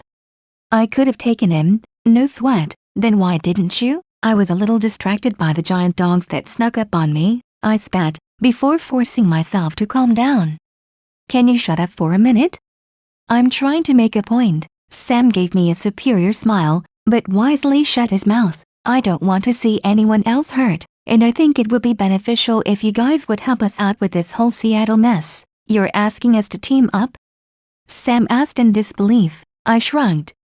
"The enemy of my enemy is my friend? Or at the very least, a temporary ally. It doesn't seem very honorable for you to put your own prejudices over the safety of Seattle citizens, now does it?" Sam snorted, but I could tell he was interested. "I think it's a good idea." I almost jumped. I wasn't used to hearing Jasper speak. I glanced back at him. Alice was looking up at him. Her eyes were narrowed. Edward seemed to be mulling over what he said. He nodded absently. I looked back in time to see Sam and Billy sharing a look. Sam's eyes narrowed and he didn't seem too pleased about it, but he nodded his head. "Maybe we could work something out." I'm not going to make any guarantees, though, Sam said. That's fine, Carlisle answered. He seemed relieved that there would be no fight that day. We don't want you to feel obligated. He shot me a stern glare. I grinned at him, not feeling the least bit guilty. He sighed, defeated. Thank you for being so understanding about all of this. We'll leave now. Billy nodded at him and allowed Quillisar to wheel him away. I turned around and started to run home with the Cullens, before remembering that I was supposed to be in my room. I sighed and waved goodbye as I raced home before Charlie noticed I was missing. Edward's POV. We headed inside and were warmly greeted by the rest of the family. Did everything go all right? Em asked Carlisle. Was there any fighting? Emmett asked. Bella had to pin Jacob Black down, but other than that, it was peaceful, Alice answered. She was much happier now that she could see again. Her proximity to the wolves had blinded her. Did she show them her claws? He asked eagerly. I rolled my eyes. Yes. They've agreed not to attack us. Damn, that kind of sucks. I was hoping for a fight. Of course you were, Emmett, I said. I remembered what Bella had done with Samal. It had never occurred to me that the wolves could be helpful in tracking down the Seattle vampires. Even if all they did was to make sure that none of them got near Bella's home, it would still be something to be grateful for. You may just get your wish, though not exactly to fight against them. Emmett looked confused. I grinned as I explained what Bella had asked. I didn't even need to read his mind to know that Emmett was interested. His eager grin said it all. Jasper's thought suddenly caught my attention. You can't honestly believe it's like that. There's no reason. I heard the annoyed thoughts of my family and realized I would have to explain. Jasper thinks the Seattle killings are being done by an army of newborns. It isn't reasonable, though, I argued. It does make sense, though. Obviously whoever is doing this is aware that newborns can be useful in wars, Jasper defended. There aren't any wars in Seattle. What possible reason would someone have to make an army? I turned to Alice automatically. Her eyes squinted and she lightly traced her temple. I'm not sure. It's like... I witnessed several confusing flashes of the future. I frowned along with her. It's like someone is changing their mind very quickly, she finished. Uncertainty? Carlisle prodded. I heard his mind trying to figure out a logical reason for an army to be built in Seattle. There wasn't one, of course.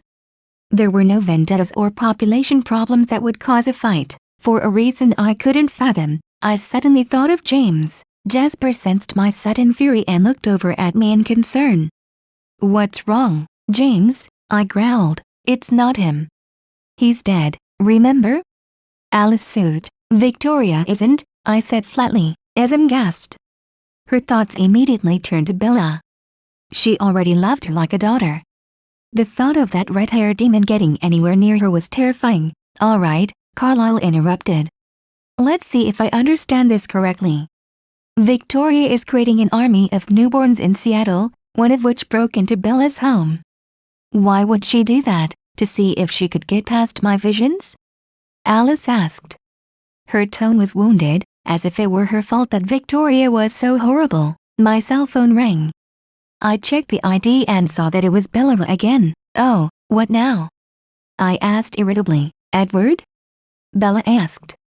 I don't know if this has any merit in figuring out what's happened, but I was just checking my dresser. Half my clothes are gone. You think he stole your clothes? I asked. Confusion colored my thoughts as I tried to reason out why a vampire would steal someone's clothing.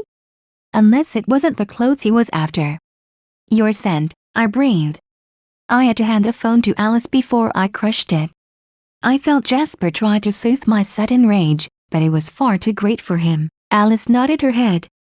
Absolutely, I'll have some pajamas laid out for you when you get here. She hung up and turned to me. Bella's coming to sleep over. Do you want to drive her? She asked. Yes, I said, snatching my keys off the end table. I stormed into the garage and got into my car. Bella still hated the Volvo, but she would just have to deal with it tonight. I raced out into the darkness and pulled up to Bella's house in record time. She and Charlie were arguing in the living room. He didn't want her to leave, For God's sake, Charlie, I'm 18. Even if we were going to do anything like that, which we aren't, it's perfectly legal, I knocked loudly. I didn't have the patience to be diplomatic with Charlie this evening, that's him. I'll see you tomorrow, alright? Charlie made one last effort to convince her to stay before she opened the door and gave me a pained smile. Charlie glared at me as I led her outside. I shut the door behind me and listened to Charlie's confused thoughts. Usually, I was more polite than he deserved. It almost worried me how he would respond when he found out Bella and I were engaged. I smiled absently as I thought about that. I climbed behind the wheel and drove back home. Bella didn't seem to want to speak. I trusted that Alice would look after her. I felt much better when we arrived at my home. We walked inside and Bella was instantly enveloped in an embrace from SM. I'm sorry about this, Bella. Is there anything you need? She asked. I'm fine, she said, a little freaked out, but that seems to be my natural state nowadays. She laughed half-heartedly. I didn't smile. We think Victoria is creating the newborns, I told her. Bella's eyes bugged out and her heartbeat accelerated. Victoria? I nodded solemnly and Bella's face went blank. Sam called while you were out. Carlisle's statement caught my attention. They've agreed to meet with us tomorrow evening, to train. That's good, Bella said, coming out of her daze. I don't like being at a disadvantage. How many newborns are we talking about anyway? Automatically, I turned to Alice. Her eyes became distant, but she relaxed slightly. I read her mind. Around 20, their numbers keep changing. Bella looked at me. Why? Jasper answered. Newborns have little control. Most likely, they are fighting amongst themselves. You can reason with 1 or 2 new vampires, but armies often wipe themselves out before they even fight against any others. Bella flinched. Those poor people, she whispered. I gawked at her. Those poor people? I repeated, stunned. An entire army of vampires has been created to kill you, and probably us as well, and you feel sorry for them? Bella crossed her arms and glared at me. It's not their fault. They're being used to get to me. I can't help but feel bad about that. Carlisle smiled. Perhaps, if we get the chance, we could try to reason with some of them. Jasper shook his head in disbelief of Carlisle's naivety, but Bella seemed somewhat appeased. Alice tilted her head to the side. I still don't understand why the Volturi haven't stopped them yet. Carlisle frowned. I almost hope they step in soon. I don't like being outnumbered like this. We could ask the Denali's for help, Asm suggested. Jasper mulled that over. That might work. Call them, he said. Carlisle grabbed his phone and dialed. We waited, listening intently as he explained our situation, starting from the wolves to Victoria's involvement. I growled as I heard their response in his head. Damn, Laurent, I snarled. Bella looked at me, alarmed. What? Carlisle hung up. Laurent was closer to them than we thought, especially to Irina. They won't help us unless we kill the werewolves. No. Bella protested. That's what I said, Carlisle explained. I won't jeopardize our truce with them. We'll just have to do with the wolves and ourselves. Bella's POV. Going to school the next day was torturous. I could barely pay attention to the lectures. Luckily, none of the teachers called on me. I kept a pencil in my hand and pretended to take notes, when really I was planning the best way to take down an army of vampires. God, that sounded so lame. When the final bell rang, I raced out to the parking lot and got into Edward's Volvo. I'd reluctantly allowed him to drive me, purely to put his mind at ease and not because I was starting to like the darn soccer mom car. Edward and Alice strode across the lot looking like a couple of movie stars and climbed in next to me. Alice still had that miserable look on her face. She hated the fact that she couldn't see past Jacob and the rest of the wolves. We drove straight out to the field where we decided to train. The rest of the Cullens were already there waiting for us. Emmett grinned widely at me and Edward grumbled under his breath. I glanced at him. What's he thinking? Emmett yelled. I'm thinking these puppies better hurry up. I want to see how tough you really are. Edward rolled his eyes. I grinned. Count on it, toots, I taunted. Emmett roared with laughter. Edward cocked his head to the side. Well, what do you know, he muttered, a smile crossing his face. It seems the wolves have been holding out on us. Alice looked at him. What do you mean? She asked. I could sense her annoyance. No one answered because just then, we saw them, all 10 of them. My mouth dropped.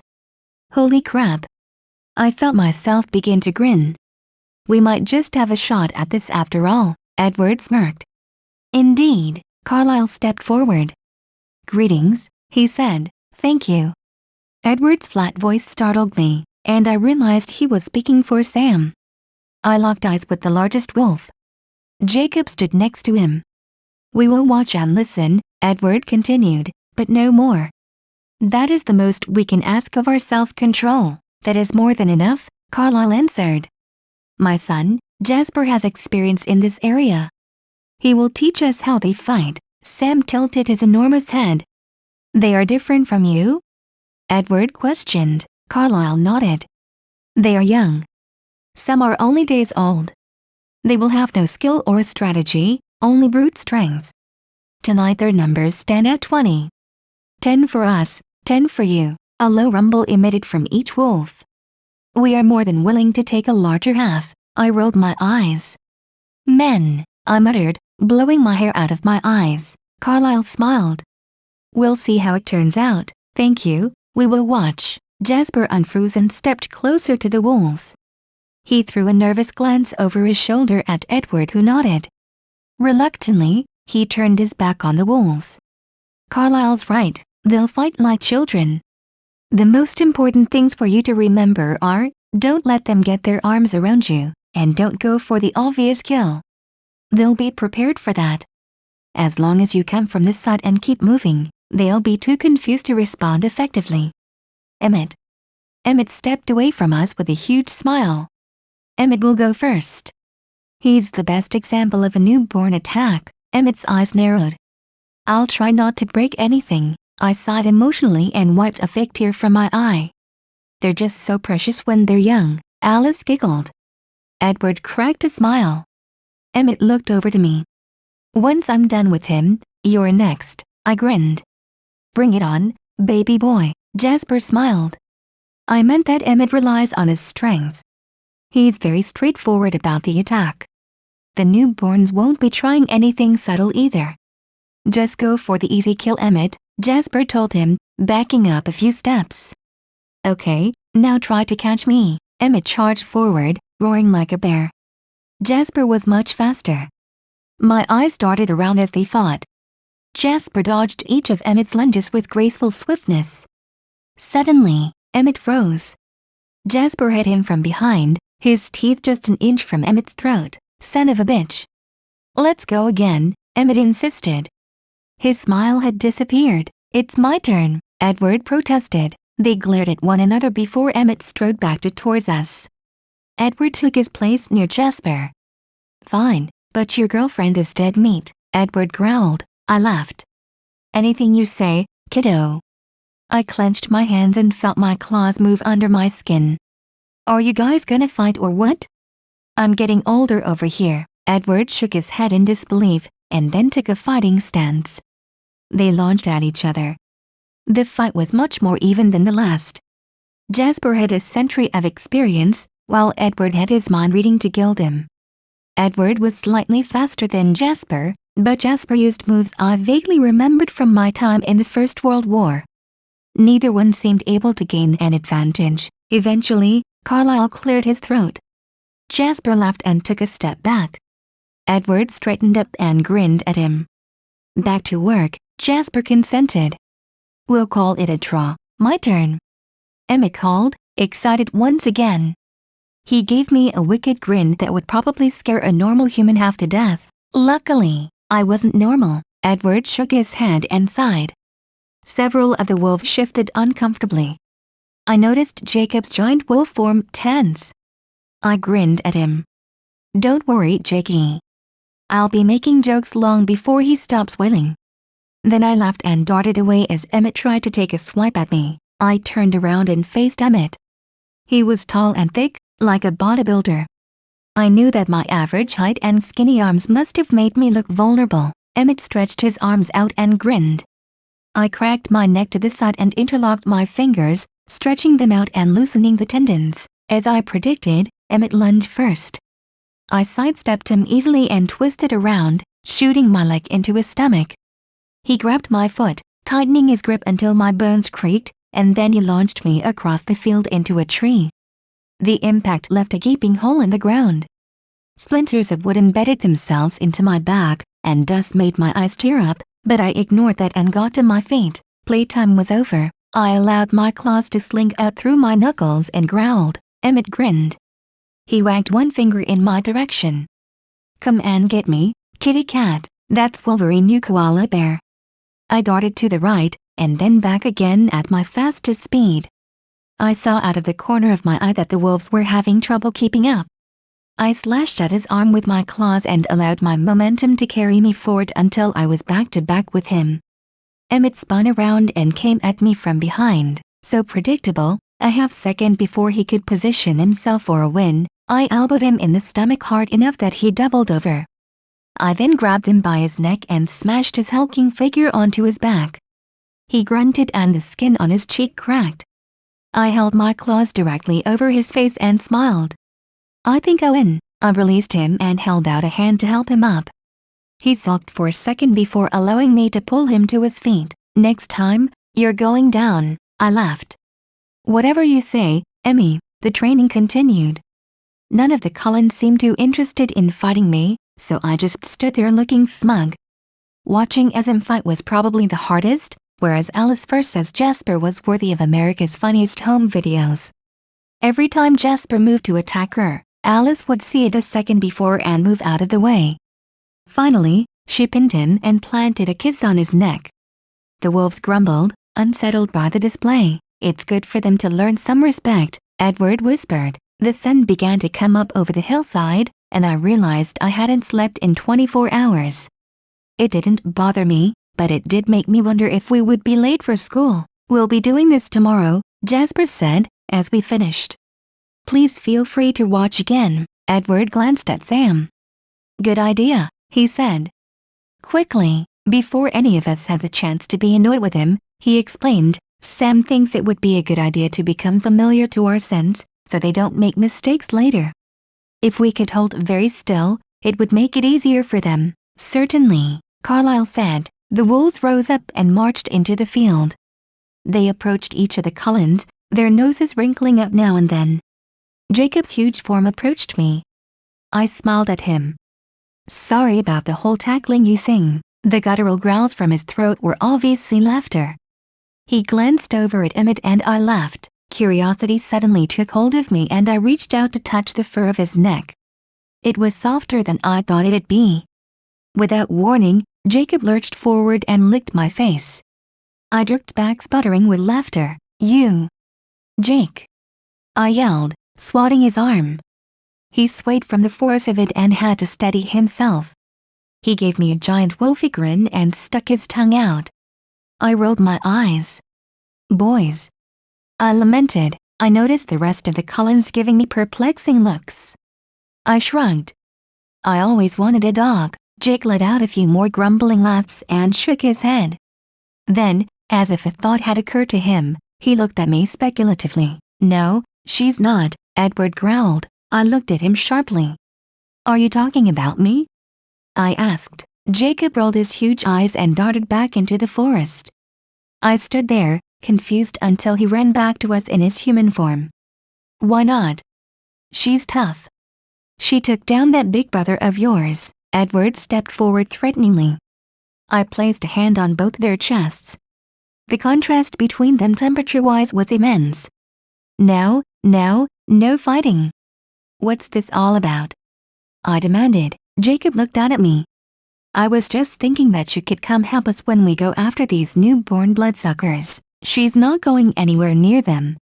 She's the one they're after, Edward scowled. Jacob's eyes widened and his hand touched mine protectively. She is? Why? Edward pulled me away from Jacob. Geez, territorial much? I quickly explained. These 3 vampires came to Forks a few months ago and 2 of them had encountered my grandfather. Unfortunately, Grandpa Victor is a total ass and they probably fought. James, the vampire, got his ass handed to him, and when he smelled me, he realized we were the same? I shook my head. Whatever the hell we are. So he came after me, and the Cullens killed him, but his mate, Victoria, is still hunting me, and she's the one who sent Laurent. Now, she's created a whole army just to kill me, which is really pissing me off, by the way. I paused, running over what I just. God, I turned to Edward. My life kind of sucks, doesn't it? Edward stopped looking so miserable and actually smiled. You definitely keep things interesting, Jacob snickered. So, if you're not fighting with us, where will you be? I was about to say, with Edward, of course. When he interrupted me, she's leaving town, he said. I turned to him, furious. Excuse me? When did we decide this? Alice flitted in between us. That's enough. We'll discuss this later. I held up a finger. Hold on a minute. You were just going to ship me off while you guys stormed Seattle? That's crazy. I can help, you know? Alice's eyes glazed over. Edward looked at her sharply. Damn. He whispered sharply. I looked at her, confused. What's the matter, Alice? They're coming across the mountains in 4 days, Alice explained. Jacob looked up. You're sure? He asked. Alice glared at him.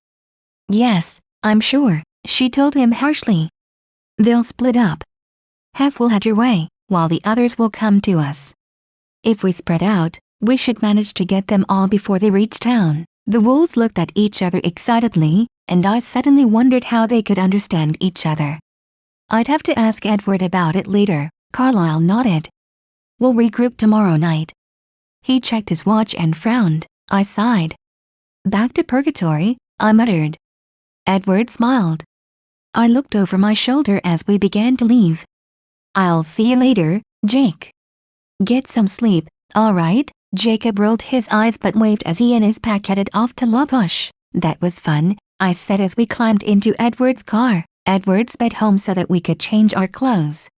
His expression was contemplative. I looked at him, remembering my curiosity.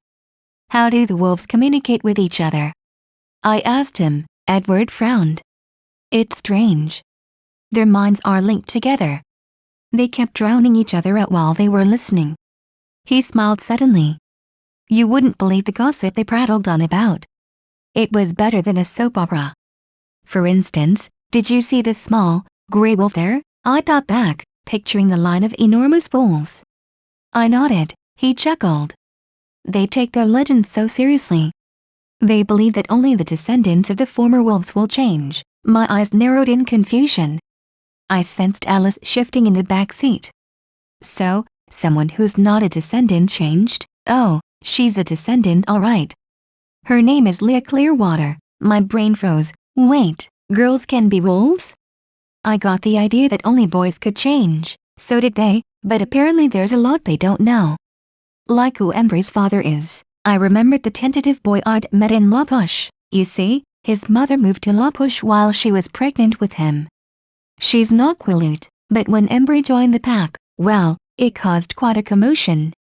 The prime candidates for his father are Billy Black, Quillatira Sr., or Joshua Yulee. All of them were married at the time. Now Sam, Jacob and Quill all wonder which of them has a half-brother. They'd all like to think it's Sam. His father was never much of a father. I've gawked at him. You got all that in one night? He nodded. The pack mind is very complex, all of them thinking at the same time, but all separately. There's so much to read, like about imprinting. He frowned at this. What's that? I asked. He grimaced. It's something like love at first sight, only it's 1,000 times stronger. A flash of horror struck me. Jacob didn't know. Edward was quick to reassure me. He seemed a little too pleased when I sighed in relief. Sam has though. He's engaged to a girl named Emily.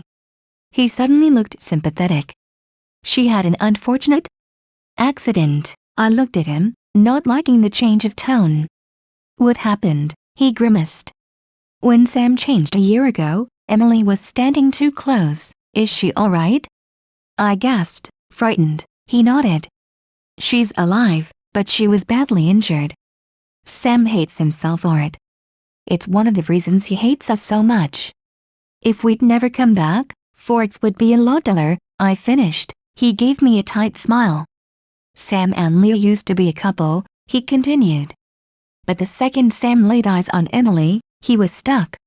It broke Leah's heart, but she puts on a brave face.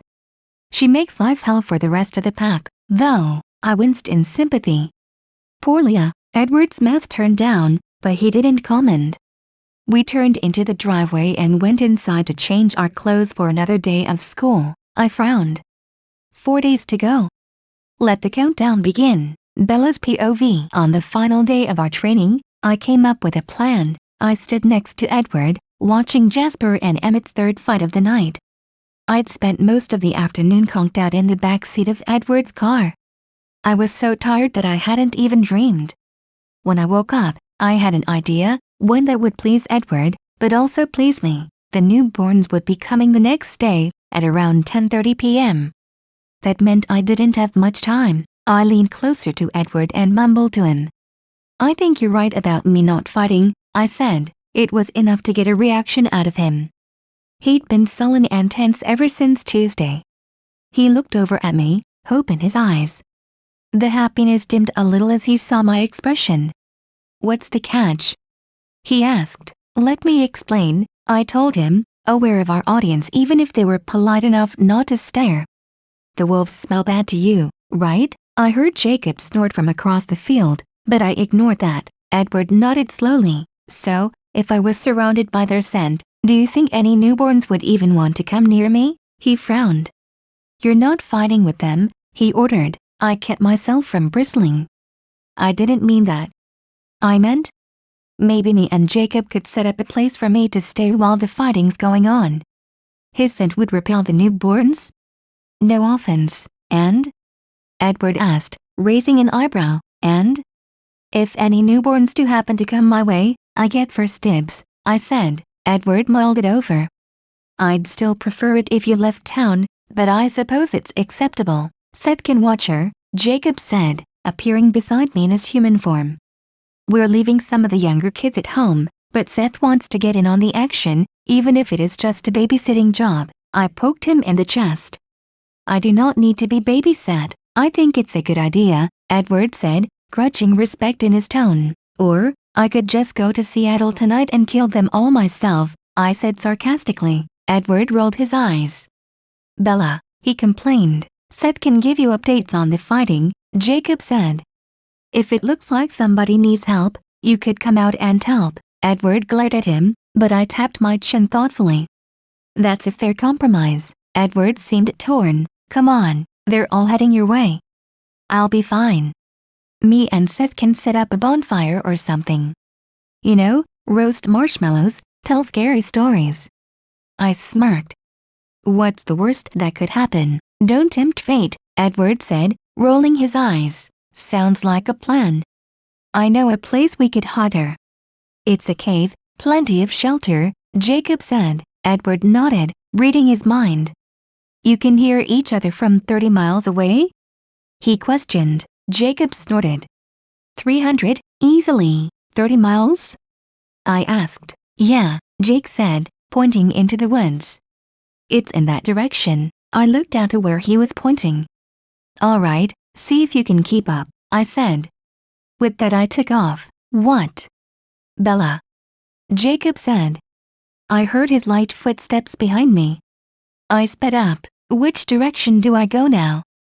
I yelled over my shoulder. He looked back and forth. It's a little off to your left. I adjusted and kept running. Jacob's footsteps began to fall back. I felt a shiver go up my spine and a second later I heard him howl. I threw my head back and laughed, racing even faster. Slowpoke. I shouted. I smelled Jacob's faint scent and followed it to the cave. I leaned casually against the wall as Jacob appeared out of the forest in his human form. Where have you been? I asked, laughing. Jacob snorted and shook his head. I don't think any vamps will notice your scent. It's really weird by the way. I rolled my eyes. Yeah, that's what they tell me. Come on, let's go back. We began jogging back to the field. So, Edward tells me you can read each other's minds? Jacob shrugged. It's probably no different than what Edward does with you, I smirked. Edward can't read my mind. He only wishes. Jacob looked at me, surprised. Really? Why? I shrugged. Carlisle says my brain works differently. He did some tests on me a few months ago. I'm immune to vampire venom. Jacob looked at me, alarmed. Relax, none of them bit me. It was that other vampire. It started to work, but I healed so fast that it poured right out of me. It was really nasty, to be honest. Did it hurt? I shook my head. It throbbed a little bit, and I felt like I was really high. Jacob chuckled. You have experience with that? He asked playfully. I nodded. Painkillers mostly.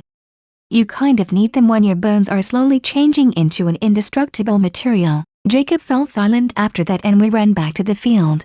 Later that night, at around 9 p.m., we headed out to where Alice had seen them coming.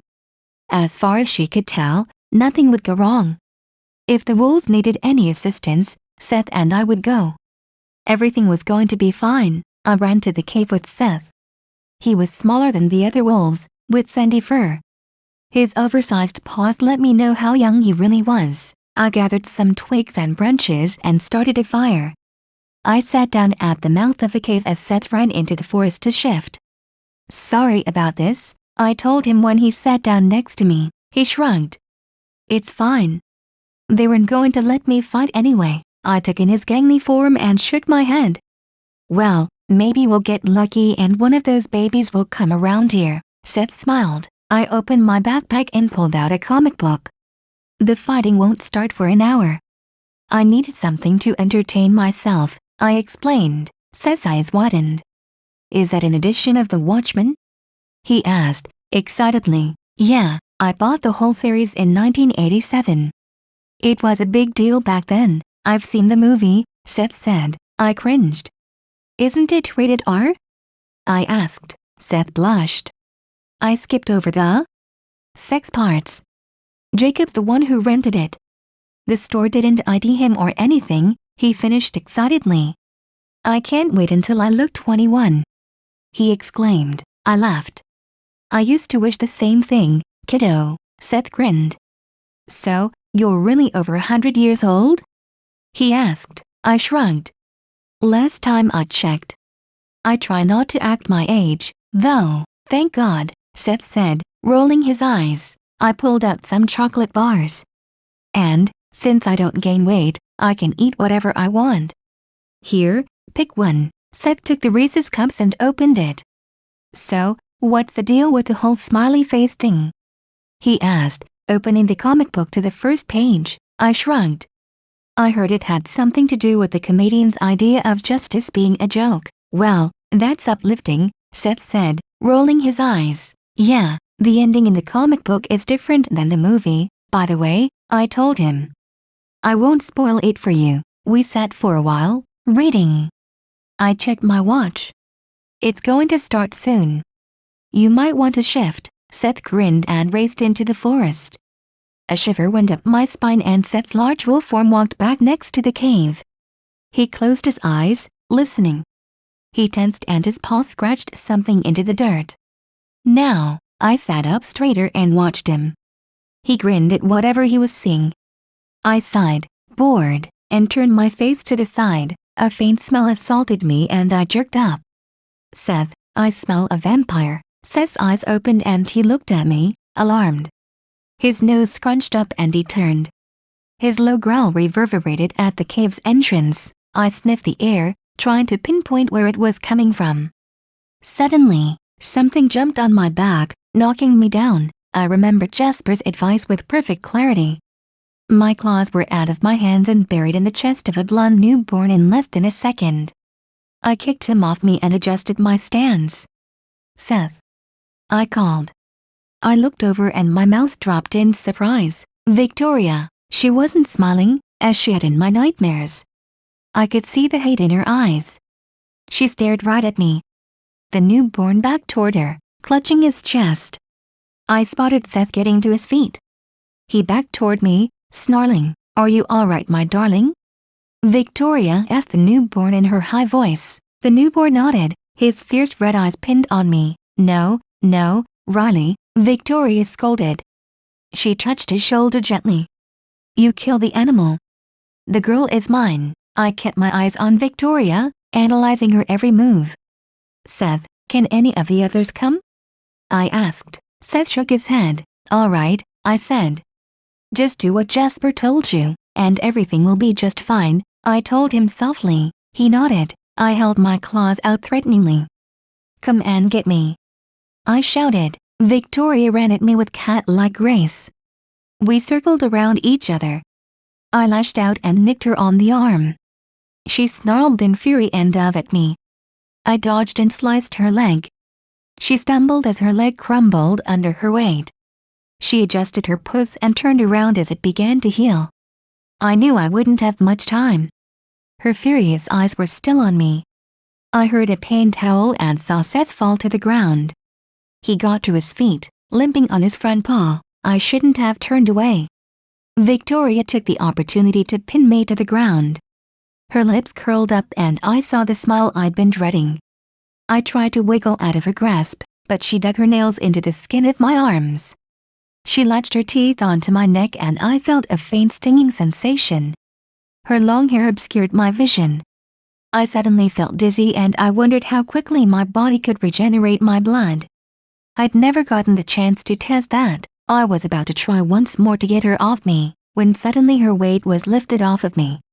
I gasped and rolled over onto my hands and knees. My vision was blurry as I tried to see my rescuer. Suddenly I smelled a familiar scent and got to my feet. Victor! I gasped.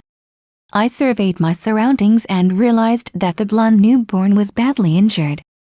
Riley had a missing arm and several fingers from his remaining hand were gone. Seth lunged at him and his long teeth tore into his neck. I cringed and looked at Victoria. She was growling and clutching her left arm which was hanging precariously on her shoulder. I didn't waste any time and jumped on her back while she was distracted. One of my claws slashed cleanly through her neck, effectively decapitating her. I did the same with her arms and legs, tossing them into the fire pit. Seth carried several pieces of Riley to the fire pit, tossing them in. If I was reading his expression right, he was smug. I grabbed a dismembered hand, trying not to shudder, and helped him. Once I was finished, I had no choice but to look at my grandfather. He stood 6'3". His long brown hair was tied back and his bushy eyebrows rested heavily over his blue eyes. He grinned, exposing his white teeth and elongated canines. His arms were crossed and he was leaning against the mouth of a cave. I rolled my eyes. Go ahead, start gloating, he grinned wider. Now don't get so pissed, I just saved your ass. I turned on him and put my hands on my hips. I was handling it. I grumbled. He threw his head back and laughed. I felt the urge to stick my tongue out at him, but he was right. He had saved me. Thank you. He tilted his head back and forth as if to say, not a problem. I turned my attention to Seth. Is it over? I asked. Seth seemed annoyed by my interruption, but he nodded. He ran into the forest and came back in his human form. He looked at Victor curiously. Who's he? He sniffed. He smells like you. Victor's eyes widened for a moment and then he grinned. What do you know, the Quileutes are still changing, huh? Seth looked at him with wide eyes. I quickly explained, he's my grandfather. Seth nodded. You'd better head home. I'm going to go find Edward. Seth waved as he took off. Once he was gone, I turned to Victor. What are you doing here? Victor grinned. Aside from saving your life, you mean? I said nothing. He sighed and rolled his eyes, taking a step toward me. I backed up. He frowned. I'm not gonna hurt you, baby girl, he said. I stared at him. He rolled his eyes again. All right. I was just coming to see if you would talk to me, I sighed. Maybe, seeing as you saved my life. I probably need to explain some things to you, though, he grinned again. You mean, the fact that you've been hanging out with vampires and shapeshifters? He asked. I'm actually engaged to a vampire, I said, hoping to get a reaction. I wasn't disappointed. Victor's eyes widened comically. I tried not to smirk at his discomfort. I need to go find my fiancé. If you want to talk, come visit me sometime. Don't scare my foster father, I warned. I turned away from him and headed off into the forest, searching for Edward's scent. Eventually, I found it and followed the trail. I smelled the scents of over a dozen burning vampires. My nose wrinkled in distaste. I stepped out of the forest and into the field. My family was waiting for me, as well as a newborn. I stared, confused. Her bright red eyes locked onto mine and she shrieked. Jasper stood over her threateningly and she jerked back. Her nails dug into the ground. Her hair was chin-length and black and she barely looked 15. It was hard to tell if she was beautiful. Her face was twisted with rage and thirst. I felt a shudder of remorse go through me. It was my fault she was changed, Bella? Edward asked. I saw worry on his face. He sped over to me. We need to leave, it's too late, Alice said. She sounded defeated. I couldn't begin to understand what was wrong. What's with the girl? I asked, indicating to the newborn. The girl growled at me again and Jasper growled back. Edward positioned himself so that he was in between myself and the girl. She surrendered, Edward answered. Jasper doesn't like it, but Carlisle wants to try to reason with her. So, what are we doing here, then? I asked. Edward frowned. He looked to the left and pulled me toward Alice and Emmett. He stood in front of me protectively. The Volturi had finally arrived. I felt a flicker of fear shoot through me. The threat of the mysterious Volturi had hovered over us ever since we'd first read about the Seattle killings. I remembered Edward telling me about their leader, R.O.H.M. A dead voice murmured from the darkness. I saw a pale girl shrouded in a black cloak, and 4 larger figures. Welcome, Jane, Edward said in a cool voice. The shape separated from the darkness and stepped closer to us. I could just make out Jane's angelic features underneath her cowl. Her eyes drifted over the pale faces of the Cullens. Edward was still in front of me. Jane's eyes landed on the newborn. It would be helpful if you could provide me with an explanation, Carlisle Cullen. That's it for today. See you in the next video. Bye. Part 2 coming soon?